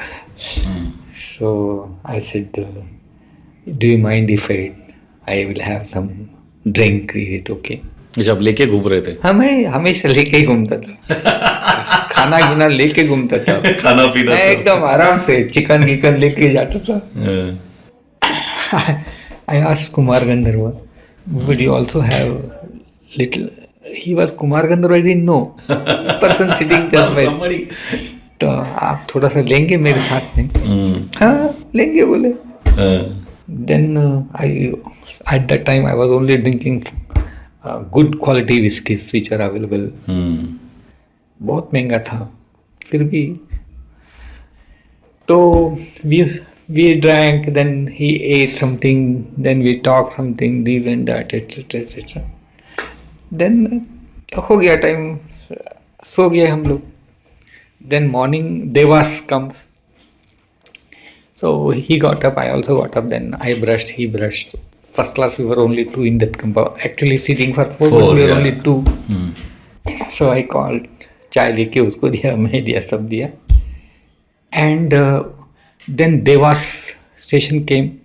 He got ready. He just combed everything, got ready. Then I said, so shall I help you? I will give you the bag. And when the station came, once the station came, there were a big crowd of Hundreds of people. with garlands and this.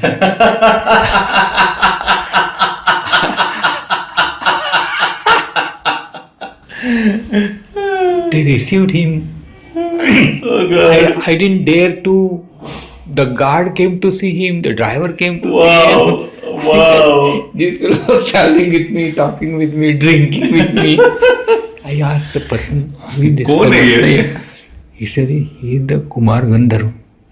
He is a well-known singer in India. इसके गाने के लिए तो in those days lakh रुपए देते थे. I said,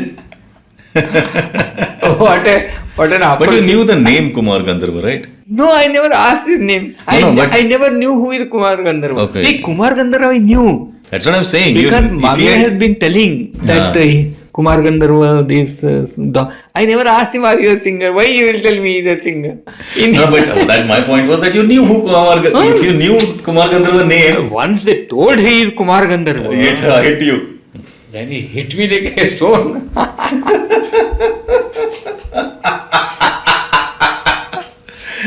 तो भी अच्छा है आपका झगड़ा नहीं हुआ. You went very peacefully with him, all both of you.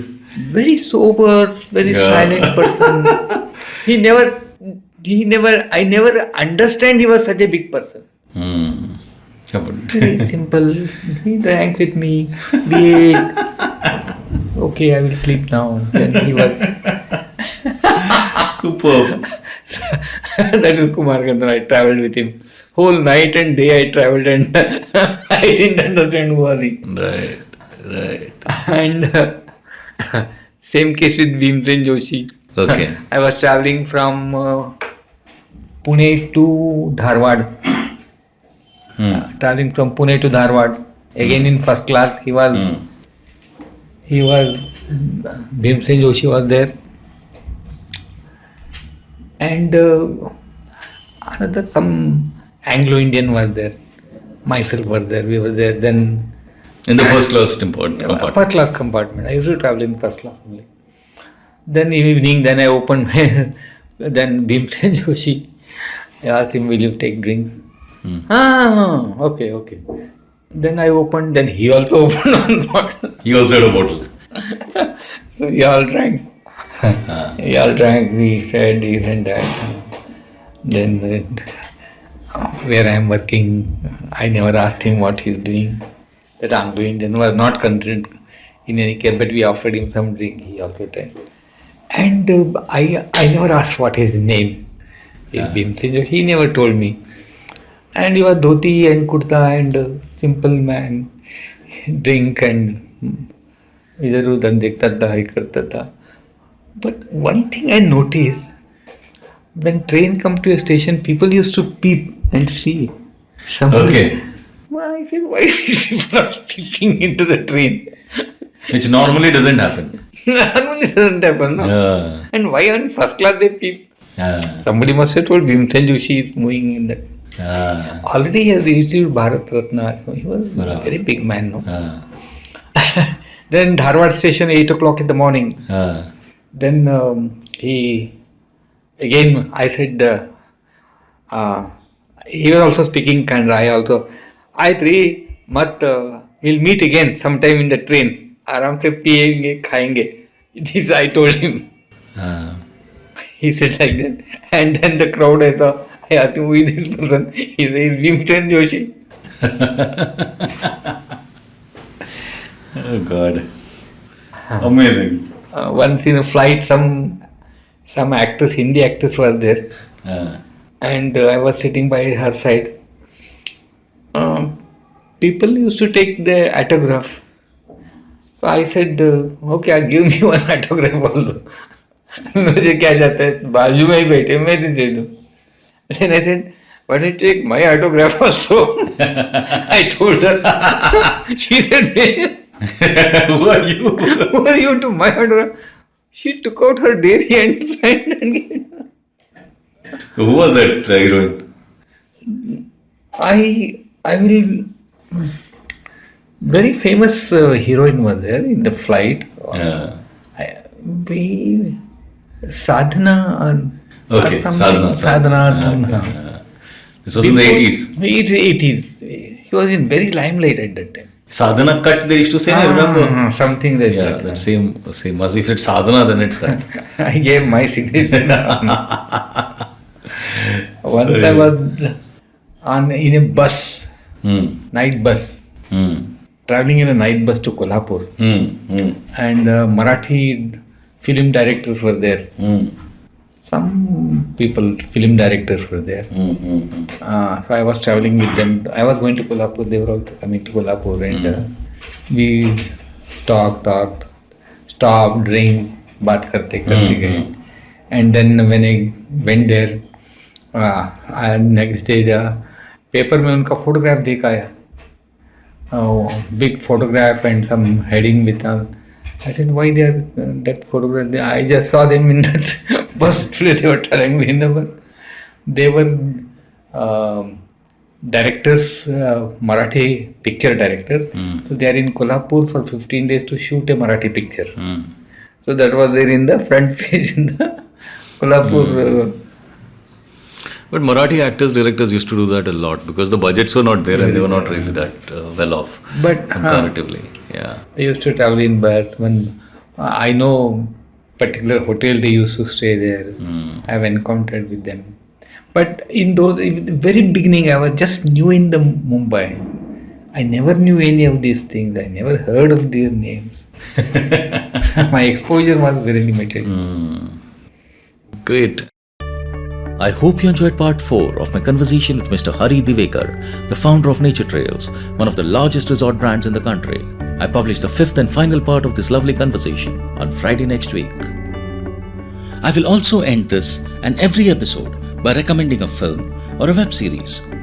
But before that, here is a small message on how you can help to keep this podcast alive and growing. This episode is free and we intend to keep it that way. But it does take a lot of time, money and effort to produce the show. We research, write, record and edit before we finally present it to you. So if you wish to support our effort, you can help us produce the show by contributing any amount you wish on our website, conversationswithatul.com. Please note that the word conversations is plural with an S. So do visit conversationswithatul.com. And here is my film reco. The film I recommend today is the classy Indian suspense thriller, Jewel Thief. Written by K.A. Narayan and co-written and directed by Vijay Anand. Jewel Thief is the story of a police commissioner's son who works for a very well-known jeweler and is suspected of being the notorious jewel thief. Jewel Thief rates a suspenseful 7.9 out of 10 on IMDb. Do watch if you haven't already. Follow me on Twitter by following my Twitter handle, Atul Taishete, spelled as ATULTAISHETE. Also, do visit my website, Conversations, that is, Conversations plural with an S. The complete website address is conversationswithatul.com. How harmful is it to have an ego in business? To what lengths should one be willing to go to succeed in business? At what point should one do a stop loss? And what is the difference between small and big business aspirations? In the 5th and final episode with business icon Mr. Hari Divekar, he quoted from the Gita and conversed about the metaphysical. He revealed about the principles he followed in business, his struggle with loneliness, and how he fulfilled the last wishes of his late wife. So let's welcome Mr. Hari Divekar, founder of Nature Trails, one of the most successful resort brands in the country, and a man who firmly believes that an entrepreneur is not someone with deep pockets, but someone who will find the money and build an empire. Hi, I'm Atul Taishete and welcome to my podcast, Conversations with Atul.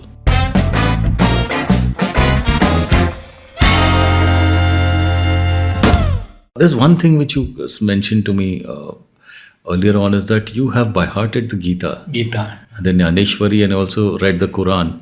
To actually, are you religious? I mean, how would you put your own faith? Yeah. Do you believe in God? Or for example, and are you religious? See, I don't believe in God. Neither He is there nor He is not there. I don't say anything. So you're agnostic. I would say I am a neutralist. Because the creation, whatever we are today, in Gita there is a very famous Avyakta adini bhutani vyakta madhyani bharata avyakti nidhananeva tatra ka parivedana. It's very simple. Gita says this. What does it mean? Avyaktadini bhutani. Bhuta means our past. Avyakta. It's not known. Vyakta means what is happening. Expressed. Avyaktadini bhutani, nobody knows what was there in the Vyakta madhyani bharata. Now what we are living Is the truth. Is truth. We are living. This is life. Vyakta madhyani bharata. Avyakta nidhananyeva. What happens after you die? Nobody knows. What is soul? What is this? What is that? So nobody knows. So in Gita it says Avyaktadini bhutani vyakta madhyani bharata avyakti nidhana tatra ka parivedana. Why do you waste your life on thinking these things? What a philosophy in Gita. Yeah. Like that, I doubt, so many people understand this. Right now the way the atmosphere is around religion everywhere, amongst all religions, I think. I doubt anybody understands this, something so simple. That is simple. I can, because I have read so much on religion, so much on things, I will give one English version of a saint, English saint. He says like this, it's only 3/4 small, I think it's relevance in terms of reading. He says, blessed are they who understand that life is one. It forms to come and go, but life itself floweth on. Flows, yeah. Superb. That is true. Blessed are they. This is the philosophy of life one should, I have been following. Yeah. Blessed are they, earn their daily bread in such a way that brings not hurt nor pain to living creatures on earth. Correct? Blessed are they who earn their daily bread in such a way that brings not hurt nor pain to living creatures on earth. Blessed are they who speak in sympathy and gently to all, who do away with bitter words and never speak in anger or hate. Very simple. Blessed are they who speak in sympathy and gently to all, who do away with bitter words and never speak in anger or hate. Blessed are they who walk the way, aware by night and day. This life is sacred still. It comes radiant as the light of a lamp is such a life. Who lives like this? So, now this is in one of the English writers given this sort of a English. In Gita, there are those who have been reading philosophy, it is Sankhya Yoga, Karma Yoga, Bhakti Yoga. Then in 11th chapter, he says,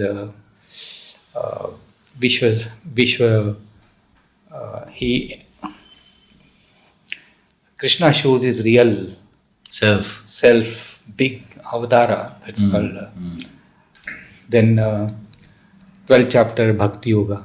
How, if you have, he clearly says that there are 4 paths of attaining moksha. One, Sankhya Yoga. They also Sankhya Yoga.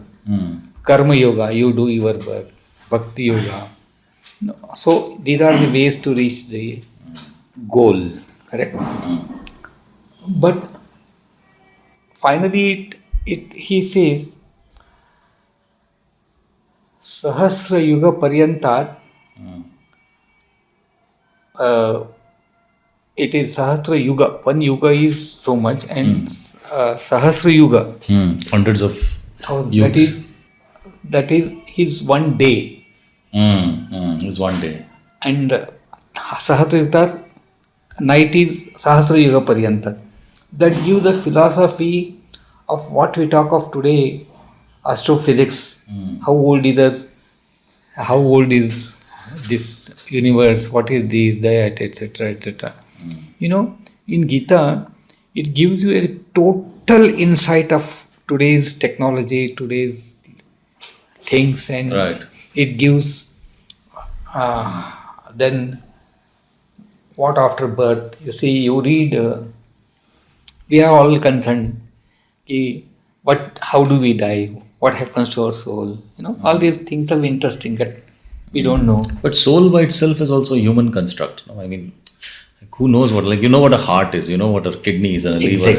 Exactly. So that is why the interest, we understand.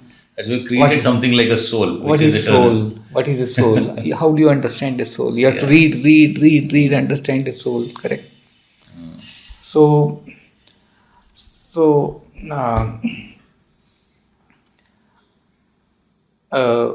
in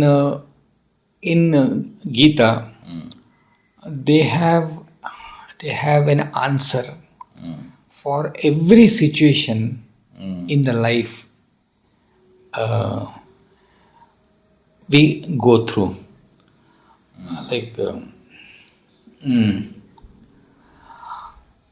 I would say, how should you lead your life? One of the philosophers. How should you live your life? Padma patra iva ambasa. Padma patra iva ambasa. That means how you should live. That there is a lotus leaf is there, and there is a dew which is collected on the leaf. It doesn't stick to that.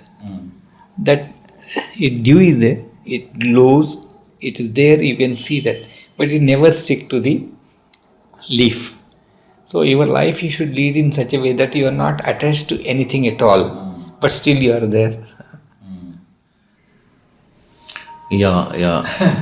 I think a lot of people talk about the Gita, but they don't follow any of this. Everybody is attached and everybody is. That's the thing with it. Sthita pragnasya ka bhasha samadhistasya keshava sthitidir kim prabhashita prajarvate kim. What is the sthita prajna? That means he never have ups and downs in his thinking or behaving. Sthita pragnasya ka bhasha samadhistasya keshava. So he has given explanation how one should be sthita prajna. So, like What does that mean? I mean, that sthita prajna? स्थित प्रज्ञस्य का भाषा समाधिस्थस्य केशव. स्थित प्रज्ञ म्हणजे अर्जुना कृष्णा को he asked Krishna, if I had to be a sthita prajna means I don't get angry, I don't get sorrow, I don't really relish anything, but I take everything. I am at, it is like a sagar. You see, if thousands of river comes also, this sagar, that is samudra, it has got a maryada. It goes to that maryada, comes back, it goes to maryada. Neither in rainy season it goes up nor in rainy season. So that is, that sagara is called sthita prajna. It is always correct. It takes in whatever comes. So these are the type of. So sthita prajna. So what is the philosophy here? That it takes in without. Sthita prajna se ka bhasha sam. Prajahati yadha kaman sarvan partha manogatan atmaniyeva atmanatushta sthita prajna se dochute. See, this philosophy again, it says that you are attached, you are in love with somebody. Suppose if that love gets cut off, or you are hurt, or it stopped, but that should end with that. Philosophy says it is somehow linked to your don't get too attached to everything. Prajahati yada kaman sarvan partha manogatan atmaneva atmanata sthita prajna dukkheshu anudigna manaha. That means if dukkha means sorrow. If dukkheshu anudigna manaha, don't get upset or cry when you get dukkha. Sukheshu vigatas pruhaha. When sukha has come, don't get euphoric. Yeah. Dukkheshu anudigna manaha sukheshu vigatas. Vitaraga bhaya krodha. Shed bhaya. Fear and anger. Vitaraga bhaya krodha. Sthitidir muni ruchate. This is sthita prajnasya level. Sarvatra anabhisneka sataprapya shubhashavam na deshtanti na tanti tasya prajna pratishtata. When you look at something, whether it is dark, whether it is light, appreciate everything. Whatever you see, appreciate everything. Take something from it. Don't just pinpoint anything which Don't is point flaws in it. flaw. Wow. So he in Krishna has explained what is the meaning of a selfless Krisita life. Karmanyevadhikaraste ma phaleshu kadashana ma sarva karma vetu mate sangostu. He says, if you tell somebody like he is a butcher, his job is to butcher. Yeah. No, Kill. he can't say, I am killing the. His karma is that. Karmanyevadhikaraste ma phaleshu kadashana. Whether he'll go to hell, Heaven or hell, yeah. he'll not go to- his job is Yeah. his karmanyevadhikaraste. That's why he That's tells the to path Arjuna, of- yeah. here you are seeing. Yeah. Arjuna says, in front of me I say, Mama, Kaka, this, that, everybody, and you want me to kill them? What is, how much of crime I am doing, this, etc. Yeah. That is your path. That he says. That is we say that whether you kill or you don't kill, you are killing only the human body, not the inner spirit. That's where he says the soul. What you are killing? Vastrani Bharata. He says like people wear shirt. Correct. I am wearing this shirt.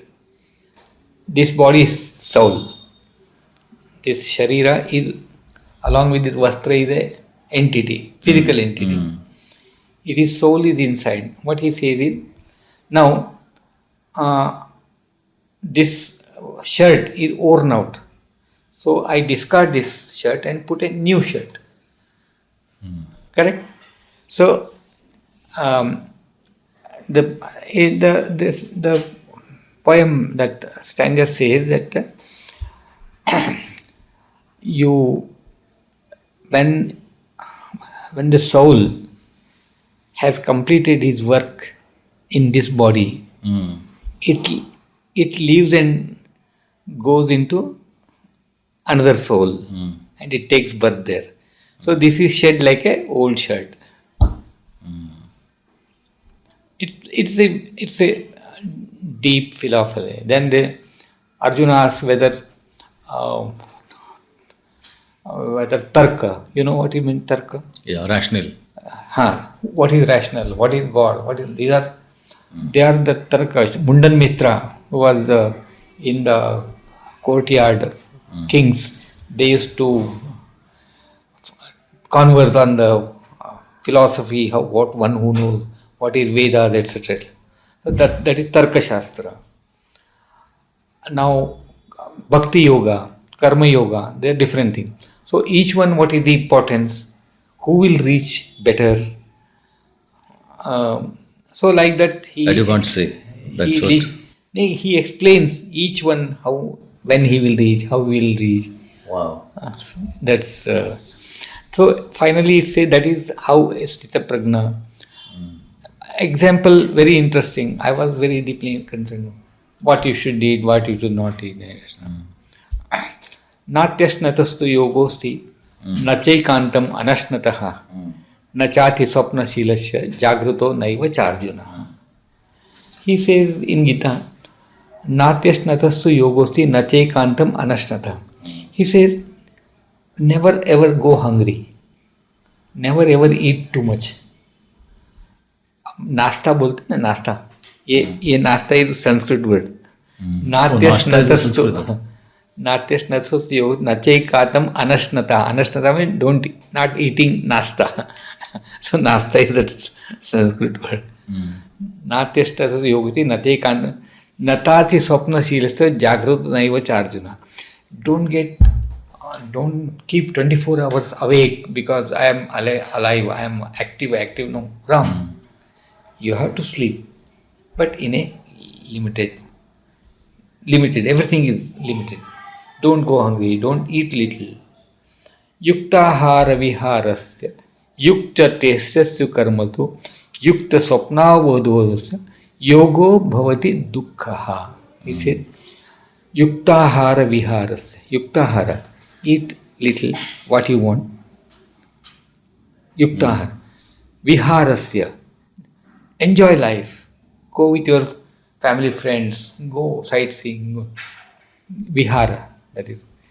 They बोलते हैं विहार बोलते हैं enjoying. युक्ताहार युक्त चेष्टस्य कर्मसु. Don't work 24 hours. Work in segments. Take rest. Work. Yukta swapnavo bhutasya. Sleep in such a way that you have dreams. Then only you have slept. See the philosophy. Yogo bhavati dukkhaha. So if you do yoga, automatically you will learn all these things. And your dukkha, all sorrows will go away. You shed the sorrows. Yuktahar viharasa yukta testasya karmasa. Yukta swapnavadhodasya yogo bhavati dukkhaha. So, like that in Gita, every I can narrate so many related to our day-to-day life and how with the things are there. What is Tyag Buddhi, what is Karma Buddhi, and so that is about. I think you should take Gita classes. I know friends who go to Gita classes, at least in the US. So there's something called as Gita classes. You know this? No. I know. So he's like that. So I think you will be brilliant with Gita classes. I mean, yeah. But then since I bahated all that, with the meaning, with Sanskrit, with the comparison with I read Gita according to Gandhi, I read according to Mahadev Desai, again Karma Yoga from Gahar Ranade, and what all available, including Radha Krishna's ideal list of life, and huge number of religious books I read. But I understood one thing, that finally, whatever you are today here is the truth. Avyakta bhutani vyakta madhyani bharata avyakta nidna tattva parivedana. Absolutely.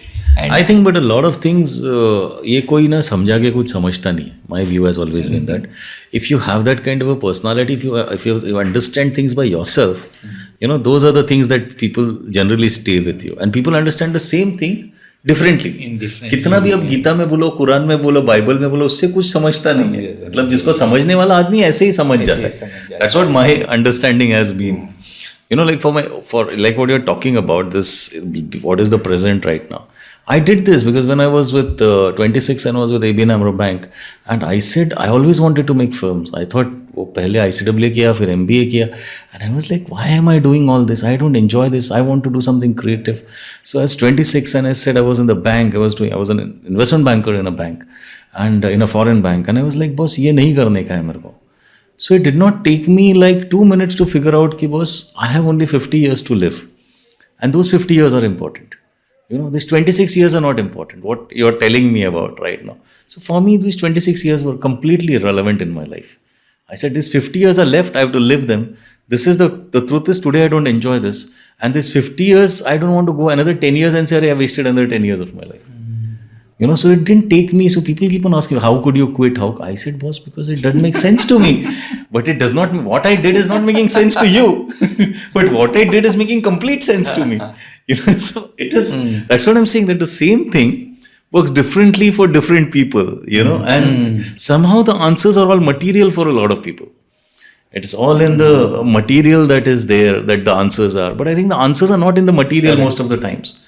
Material is very important. I think money, I have realized, I've always been very casual towards my idea of money, but I have realized that you need it. Because like now my parents are getting old and all that. So I realized that, but I realized it late, but I realized it.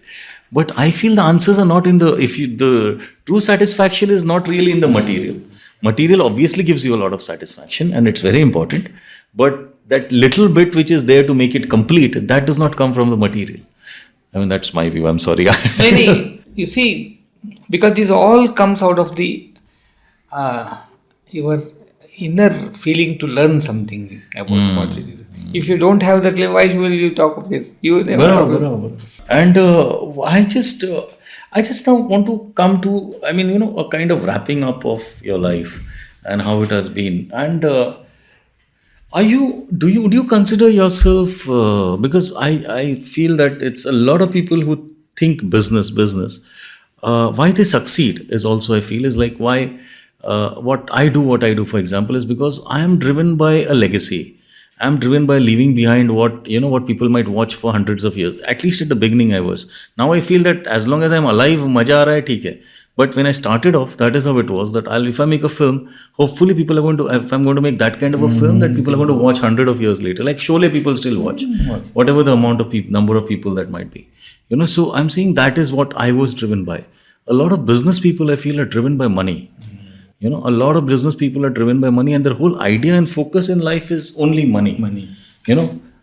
Are you driven by money? Were you driven by money, or were you driven by other things? Or what were you driven by? Because eventually you made a lot of money. Okay, there's no doubt about that, because you came with $5 rupees in your pocket, and you obviously made a lot of money. So the point is, were you driven by it, or were you driven by something else?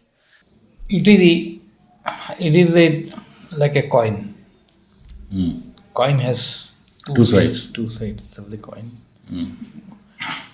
If you have no money, you cannot enjoy your hobby or do your hobby. Agreed. Your only hobby cannot sustain you to continue. So it has to have a proper balance between your interest and your earning. Correct? Now, okay, I earn. I have, let us say, I have got 10 lakhs in bank. How much is it make a difference between 10 lakhs and 11 lakhs?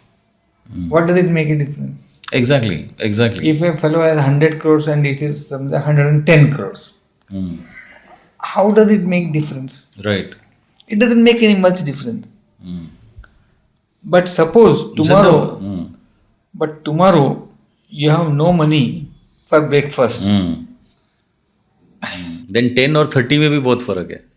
No, then whether you have 10 rupees or 12 rupees or where it is cheaper, whether we should go here. Right, Or absolutely. I walk down and walk those 2 rupees.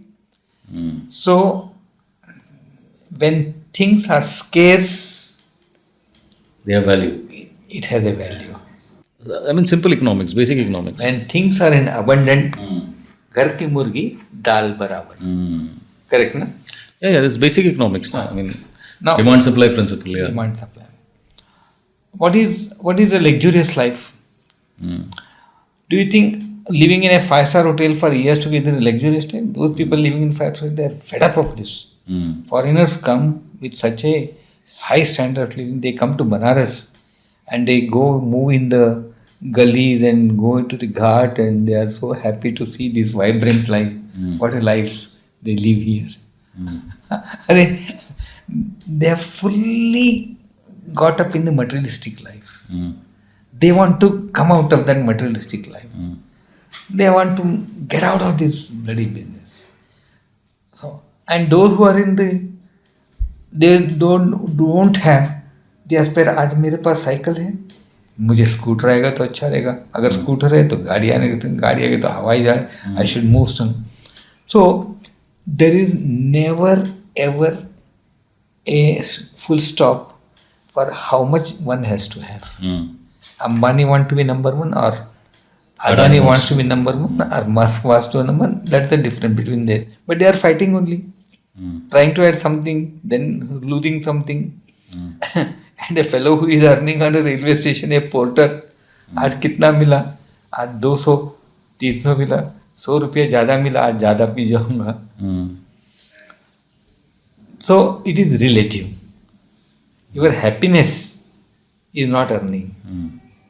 Your happiness of life has nothing to do what you earn. Happiness of life is you are happy in what you do, and you are happy. You get a square meal a day. You get good sleep. you can do what you want to do, you earn enough to sustain your existing life, and you keep a good health. If then you are happy, finally, the life is running behind. I have to be happy. I want to be happy. This happy word is one. Everybody is chasing the happy and ego. See, manas, shashtani, indriyani. Indriya. We have got panchendriya. Then Senses. senses. 5 senses. 5 senses. Yeah. After that, manasu, that is mind. Then the next after mind is buddhi. Mind is not buddhi. Buddhi is not mind. Buddhi is you. The ability to think. He was thinking ahead, thinking far ahead, and that is buddhi. Then what is beyond buddhi? There is something beyond buddhi. That beyond buddhi is what everybody says, God, this, that, etc. But in many religions they say, Panchendriya, you control your senses, because if you control your senses, again saying yuktahara vihara sayika. So eat well, eat little, eat rest well. Then your mind stabilizes. Once the mind stabilizes, your brain will work, buddhi will work harder to understand. Then you have time to think other than only work. So after buddhi, then it is saha. Then once everything you have got in place, then only you start thinking of seed. Otherwise you have no time to think of seed. So seed is when a man starts thinking of seed, when he thinking of what is religion, what is this, and at that time he has come to a level that either he is forced to think about it,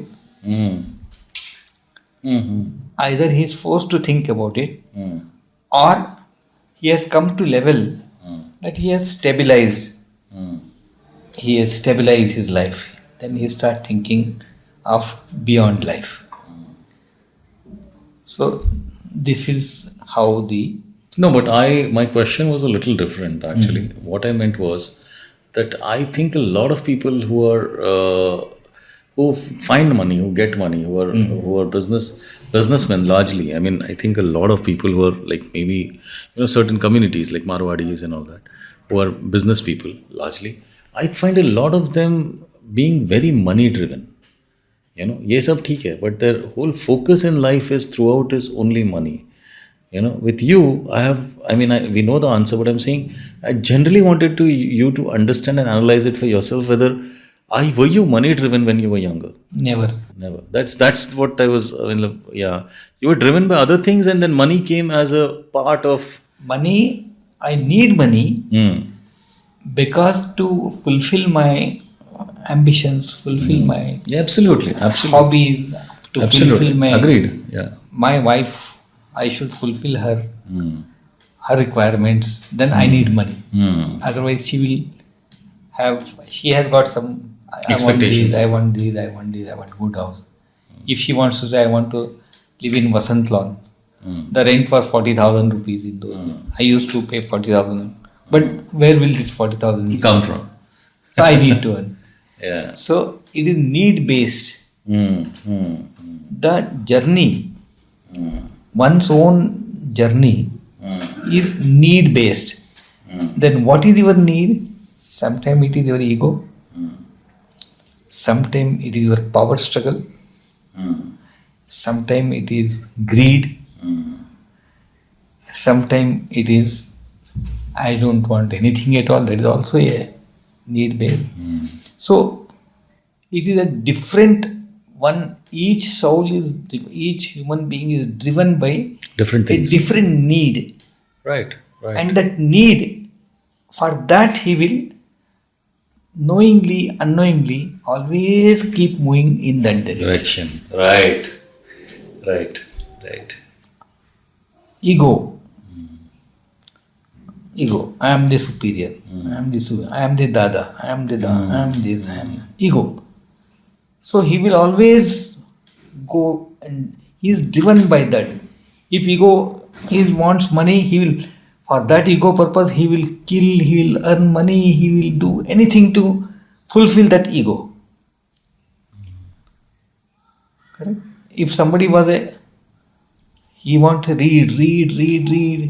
He will read Vedas, he will read Puranas, he will read these, he will keep on reading, he will become a big scholar. He is driven by knowledge driven. And in Kannada, I can quote some Yeah. Please. poems in Kannada literature. There is Dara. He's I will tell that. Yeah. No problem. Yeah. He says, creates a Mangut, food, it's a poem, it's a sangra, a written poem book. It's named called Mankutimmana Kagga. And in that he has mentioned, God has created man, and he has given everything, but he has given one special feature in man. He says, what is that nature? What is that special feature? He has given the cock. ये बोलते हैं cock and मराठीमध्ये कोंबडी म्हणतात कोंबडा that komoda, God has given his some instinct to that. Wherever he goes, whether the mud is there or cow dung is there, he will go, he will do and try to. Throughout its life, it keeps on Clawing through mud. Yeah. going through mud, trying to find out something. It is crawling the same mud, same place, year after year, month after year. They know there's nothing but it is given. No, that's not really true, no, because he's trying to find worms, it's trying to find food. Correct, but then you see what I mean to say. Yeah. It is a that he may find worm, that is the way of habit eating, that's okay. Yeah. But he has given, God has given that your job is to Claw. claw. Like that. God has given this mind to human beings. Keep on thinking who I am, what I am, where I have come from, where I have gone to. So he said this is a gift or a curse that you, like he crawls. You keep crawling. Is there an answer? Yes, if you find there is an answer. Otherwise it is still, even if you find an answer, will you say whether it will stop after crawling? It will still crawl. I see, okay. Oh, no, but I believe that the human species will find all the answers. I mean, that's what I believe. Because it's already there in the proof of what it is. Like, for example, when we begin in 1947, a simple example of that is in 1947, the mortality rate, the general lifespan of a human being was around 33 or 34 years. And now it's 69 years. So in 75 years, I mean, just modern science has it's added around, it's doubled your thing, you know. So those answers. But the thinking has not stopped. Thinking will never stop. That's the whole idea. But maybe I think with the smartphone now, I think people have stopped thinking. But AI is going to make you stop thinking. So that was after having given this, then he gives, then okay. This is what God has given us to think. But then he said, in one stanza he has given very thoughtful thinking. He said how one should face the situation around. That means you get sorrow, you get joy, you get these. He said, he gives in like this. Uh, ಕಲ್ಲಾಗು ಮಳೆ ಸುರಿಯೆ म्हणजे you become a hard black rock when there's a huge rainfall hitting you, including the hailstorms hitting you. When that is, he calls that as a difficulty when they hit you like this. But then at that time, you should be like a hard black rock. ಕಲ್ಲಾಗು ಕಷ್ಟಗಳ ಮಳೆ ಸುರಿಯೆ ಹುಲ್ಲಾಗು ಬೆಟ್ಟದಡಿ. You know betta? No. Mountain? Okay. He says, in front of a mountain, you become a grass. Don't show that I am. Right. ಕಲ್ಲಾಗು ಕಷ್ಟಗಳ ಮಳೆ ಸುರಿಯೆ ಹುಲ್ಲಾಗು ಬೆಟ್ಟದಡಿ. ಎಲ್ಲರೊಳಗೆ ಒಂದಾಗು. ಎಲ್ಲರೊಳಗೆ ಒಂದಾಗು. They mix with everybody. Foe, friend, enemy, king, and ಕಲ್ಲಾಗು ಸಕ್ಕರೆಗಳು. ಕಲ್ಲಾಗು ಕಷ್ಟಗಳು ಬರುತ್ತೆ, ಬೆಟ್ಟಡಿ ಹುಲ್ಲಾಗು ಬೆಟ್ಟ ಮಲ್ಲಾಗು. So you mix with your family and friends and then be a fragrant like a flower, so that people get. You should be like a flower when you are giving happiness to Other all. people. Okay. That's how you should lead your life in one of the Kannada literatures. Where you just talked about mixing, with everybody, and I had a small chat with your son Chinmay yesterday, and he said that you mix a lot more with, your friends are all Adivasis, and most of your friends, like close friends, are all there. You hardly have any close friends outside of that, within the nature circuit that you were, or most of your close friends are within that circuit. How? What? Explain. I mean, what is it? You see, as I said, I'm not born and brought up here. Right. I have been imported. My younger childhood friends or whatever I can imagine, think of where. They're all there in 20 years, 25 years. They were in different places. When I came here, then friends. See, how does the friendship, or how do you create this question asked by my own family friends also. Why are not making friends? Why are not doing this? Now, good. I should have most number of friends. If you are doing something study, you see, you are doing something study, then I am going to. Let us say I am working in a company. So every day I meet people in the car or in the train. Come back in the train. We are together. We talk, discuss. We play card. Then you call. Say, "Aaj milte, party ko milte." Because they know you are year, months. You are going together, going to be together, and you have to automatically you become bonded with them. Then friendship develop. Here, my job I am doing alone. I do it myself. Whoever is not like that. My job is in Rajasthan, my job in here. Like nature trails, we have got different locations. How did I created these wealth? When I went to Durshet, there were no white collar people. I had to interact with the local community people. When I remember when the water was scarce, when I was buying the lands in Durshet and all, I find that 2-3 old ladies taking the pot, and so I borrowed one of the pots and took on my head and went to the well and got water and given to them. See, not that I was big, but I said that, see, always I had to, when I had to build up this, whatever I have done, I had to work in the grass level. I had to work at the grass level. And who are there in the grass level? You have got all these people. Correct? There were no bulldozers when I did all these projects. I had 30, 40 people, all laborers working in the two villages. So they were working, toiling. I was one with them. So I was going with them, talking to them. When the white collared, when they come to the office. Okay, office white collared, yes. White collared, how many? Office में ज़्यादा से ज़्यादा 10 होगा, 15 होगा, 20 होगा. Correct?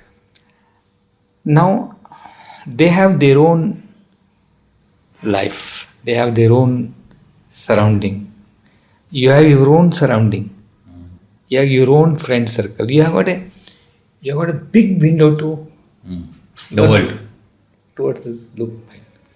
Whereas they have got, these Adivasis, they have very limited worldview. Right. Yeah. So my whole career of building this structure is at the grassroots level. So I was connected more with them. Every village I know people there. Every village I was connected. I know by name. In the company also, you can imagine. I have set up factories also in the remote villages where only Adivasis. 100% Adivasi people are working at me. There are people are scared to take Adivasis on work for they are lazy. So in a sense, when you say friends, now when I interact with them, I treat them as my friends only. I don't treat them other than friendship. So that is no, but what I think what he probably means is also that you have a certain connect with them which you don't have with a lot of your urban friends, that you don't get into the I don't have friends. That's exactly, but you could have had friends because there are where would there I is find society. Where would I find No, find you were living in a society, like you were living in Balkrisundar or you were living somewhere. So obviously there would be other people around you also who you connect with or you become friends with, But somehow you connect more with people who are more connected to nature. That's what you call it that way. But it's not really like that. It's need based. It's need based. That's what your children feel. So your children are wrong. Everything is need based. Everything is need based. Okay, so let's end it here. Which says that your children are wrong. They feel they're saying strange It's things. okay. It is their prerogative to think. I don't either say bad or good about it. No. I mean, there's nothing good or bad about it anyway. It is their prerogative. And I have always seen you smiling. I don't know. I have no memory of you angry. I have no memory of you, even with a grim face or, I've never had that memory ever in my life. I've never seen you like that. So I feel that maybe that's the kind of person you are. You don't really show outwards what might be. If there is even a storm brewing inside, you may probably not be showing it. Maybe that's the kind of person you are. So has that personality, has that kind of more genial personality that you have, has that also contributed a lot to your success, or has it been, what do you feel about that? I am not very I don't know, but somehow I found one thing which is good for me. I don't know that when I interact with people, I have no any motive behind that. That अभी जैसे आपसे मैंने बात किया तो इससे मुझे कुछ फायदा होगा या मेरे पर कुछ नहीं है. It is just so I interact with people with zero any no. I don't expect anything out of anything when I interact with people. आया गुड, नहीं आया आगे आएगा, नहीं आने वाला है नहीं आने वाला है. So my mind is very clean and it is very so probably people would love, and that's why I always smile only because I don't expect anything at all. I have nothing to gain or lose from you. I don't have to lose anything. I don't have to gain anything. I'm happy with how the things come. ask No, but that always reflects in your personality. I've always seen you laughing, laughing, smiling. smiling and Yeah, I've never seen you unhappy. I mean, I don't think that's a possibility in life that everybody's happy all the time. So even if that's a part of your personality, I think which is amazing. I hope I can, at least for whatever is left of my life, I can develop that kind. Arre. It is a wonderful thing. It is a wonderful trait to have.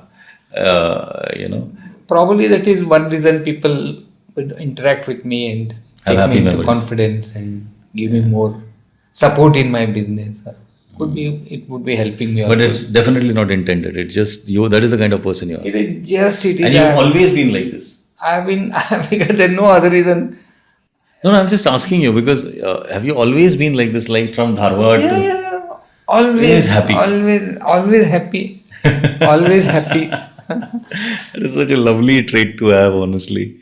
You know, but I feel that whoever you may have not had other friends, but your wife Neela was your friend, right? I mean, Yeah, my wife was my best friend. was your best friend. And So, and it's been like almost 8 years since yeah, she's 12, left. 10 years now. No, yeah, 13, right? 2000. 13, June 2013. Yeah, so it's almost 9 years, right? Almost 8.5. So, yeah, it's almost 10. You're right. 10 This year years, it will be 10. Wow, time just passes. Do you feel lonely about? Or do you feel the loneliness, or have you managed to circumvent that and find other purpose, some other purpose in life, or keep yourself busy? And does that? I mean, You see, yeah, question is like this that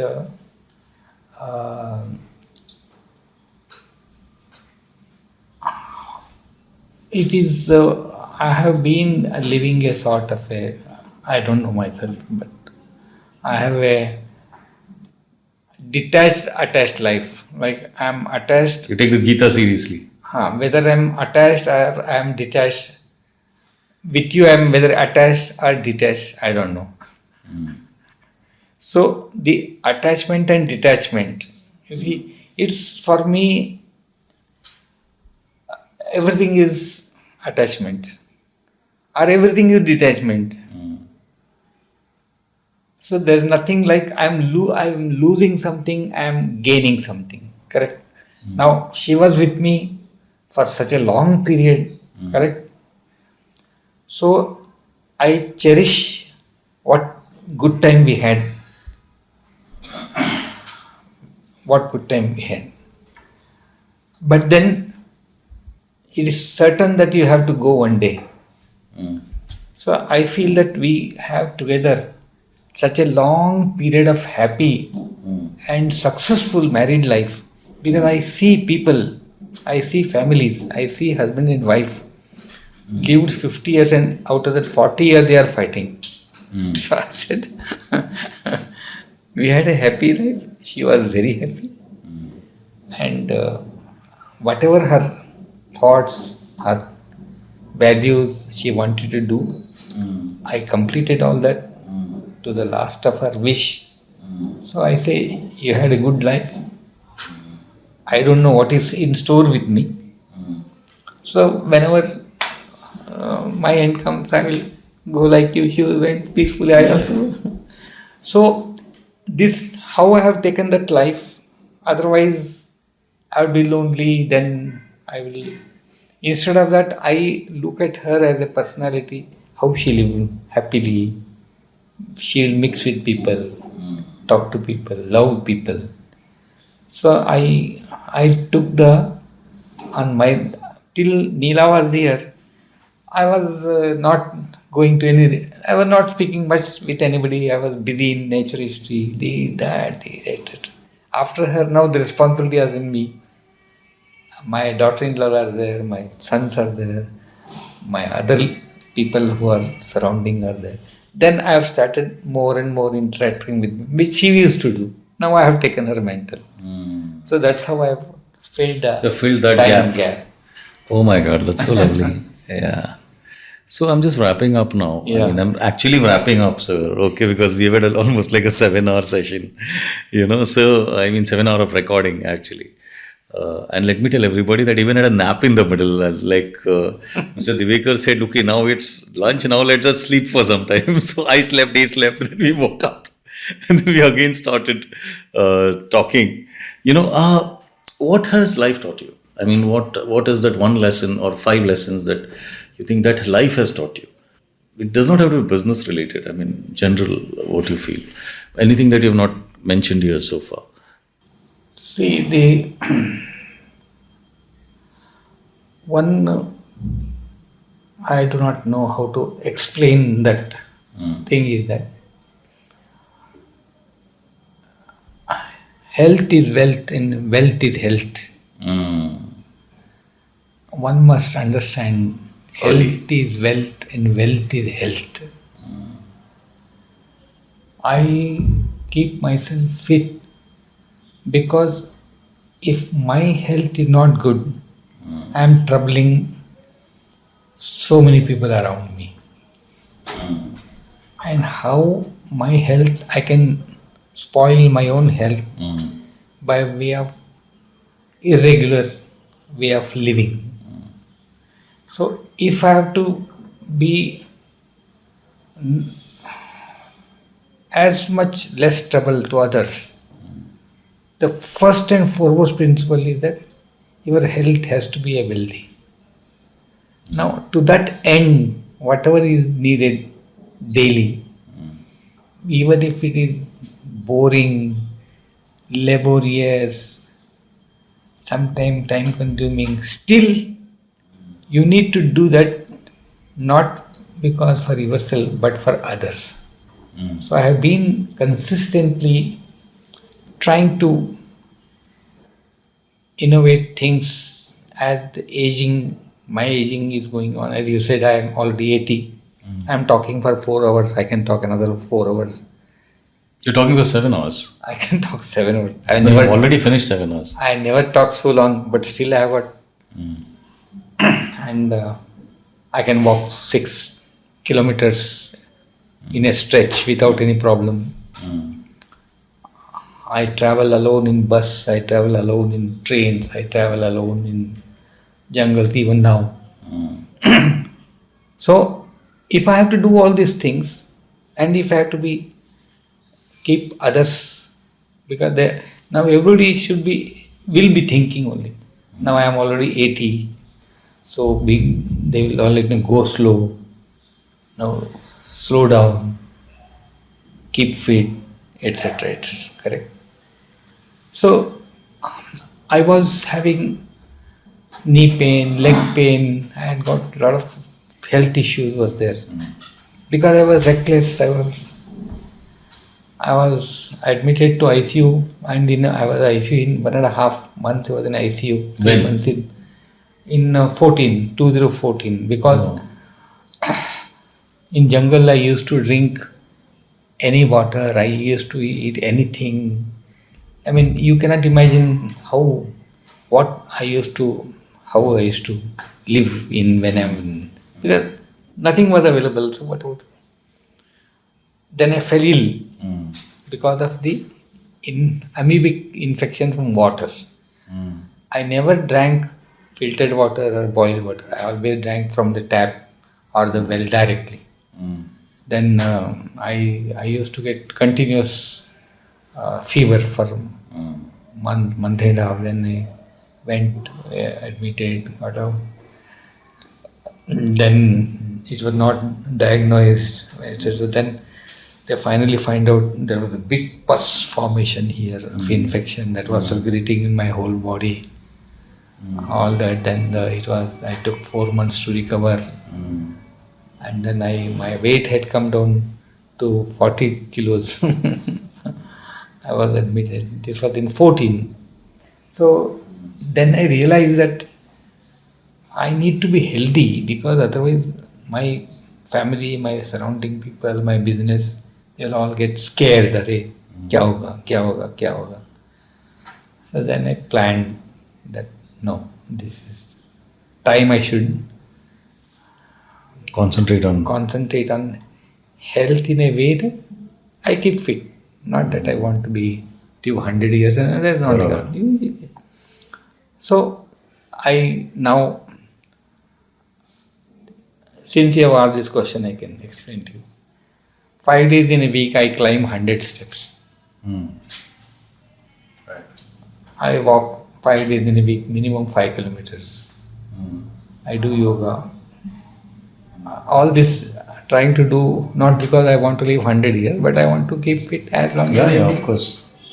So that is the health is the wealth, wealth is the health is. If these people understand, they will live a happy life. And like I have this one final thing to ask is that because you are what one would call a born entrepreneur, what is the advice that you give for all budding entrepreneurs or people that would like, what is that advice? One advice, 10 advice, whatever. I mean, Yeah. See,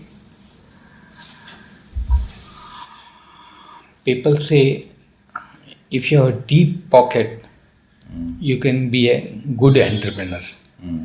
Entrepreneur is one who will find money, not from the pocket, but one who will find the money and build an empire from scratch. And entrepreneur is not one. He has got everything on platter and he manages that. That fellow is called heir apparent. Or he is next generation. No, that is a privileged life. Entrepreneur has to know that business. What is business? Business is you earn profit. You earn profit. And there is a limit to which one can sustain loss. So, entrepreneur must understand he is free to do anything which he comes to in mind. He wants to do some business. And once he knows that, no, it is going wrong, then he should not continue that business. No, I will find out how I am not. No, I will see to it that I will make a success. There should be no ego in business. There should be no ego in the business. You should be able to stop the business once enough is enough. Stop it. झाड़ू लगाने के लिए तैयार होना चाहिए. Sell your property and sweep the streets if that comes to that level. So entrepreneur should not have no color, no ego, and pure business in that. And he should have eyes open and ear open for sustaining.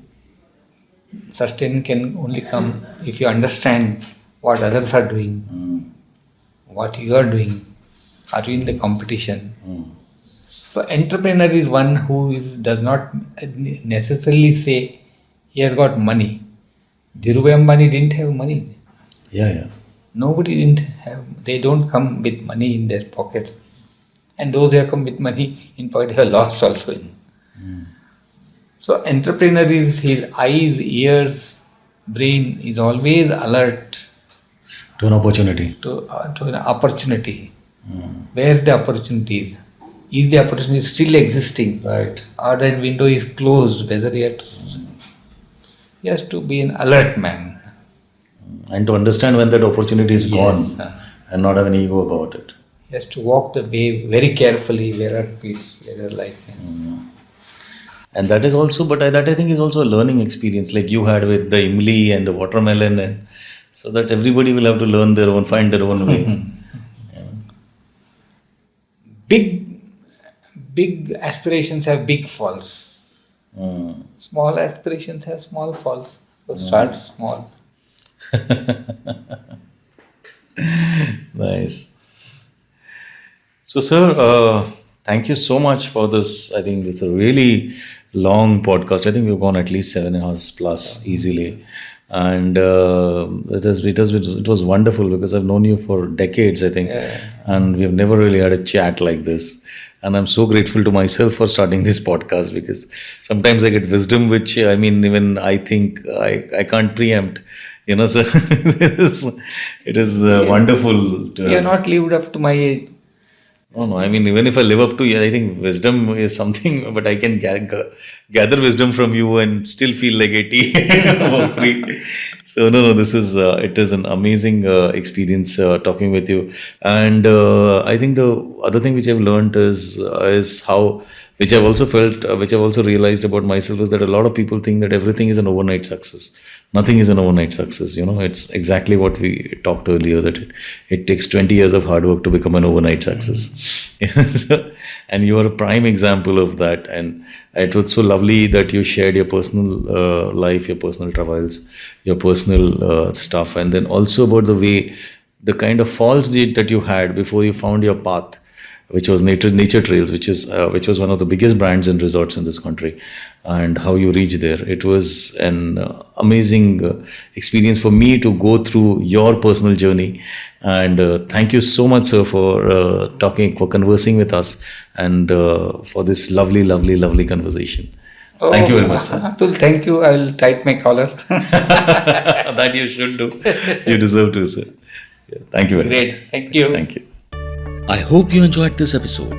I drop a new episode every Friday night at around 10 p.m. I will also end this and every episode by recommending a film or a web series. But before that, here is a small message on how you can help to keep this podcast alive and growing. This episode is free and we intend to keep it that way. But it does take a lot of time, money and effort to produce the show. We research, write, record and edit before we finally present it to you. So if you wish to support our effort, you can help us produce the show by contributing any amount you wish on our website, conversationswithatul.com. Please note that the word conversations is plural with an S. So do visit conversationswithatul.com. And here is my film reco. The film I recommend today is the much celebrated Fight Club. Written by Chuck Palahniuk and Jim Olds and directed by David Fincher, Fight Club tells the story of two people as different as chalk and cheese who come together to form an insanely popular fight club. Fight Club rates an exceptional 8.8 out of 10 on IMDb. Do watch if you haven't already. Follow me on Twitter by following my Twitter handle Atul Taishete, spelled as ATULTAISHETE. Also, do visit my website Conversations, that is Conversations plural with an S. The complete website address is conversationswithatul.com. So see you next Friday at 10 p.m. with a different guest, a new episode and a fresh conversation right here on Conversations with Atul. Have a rocking fun week and stay safe. Thank you.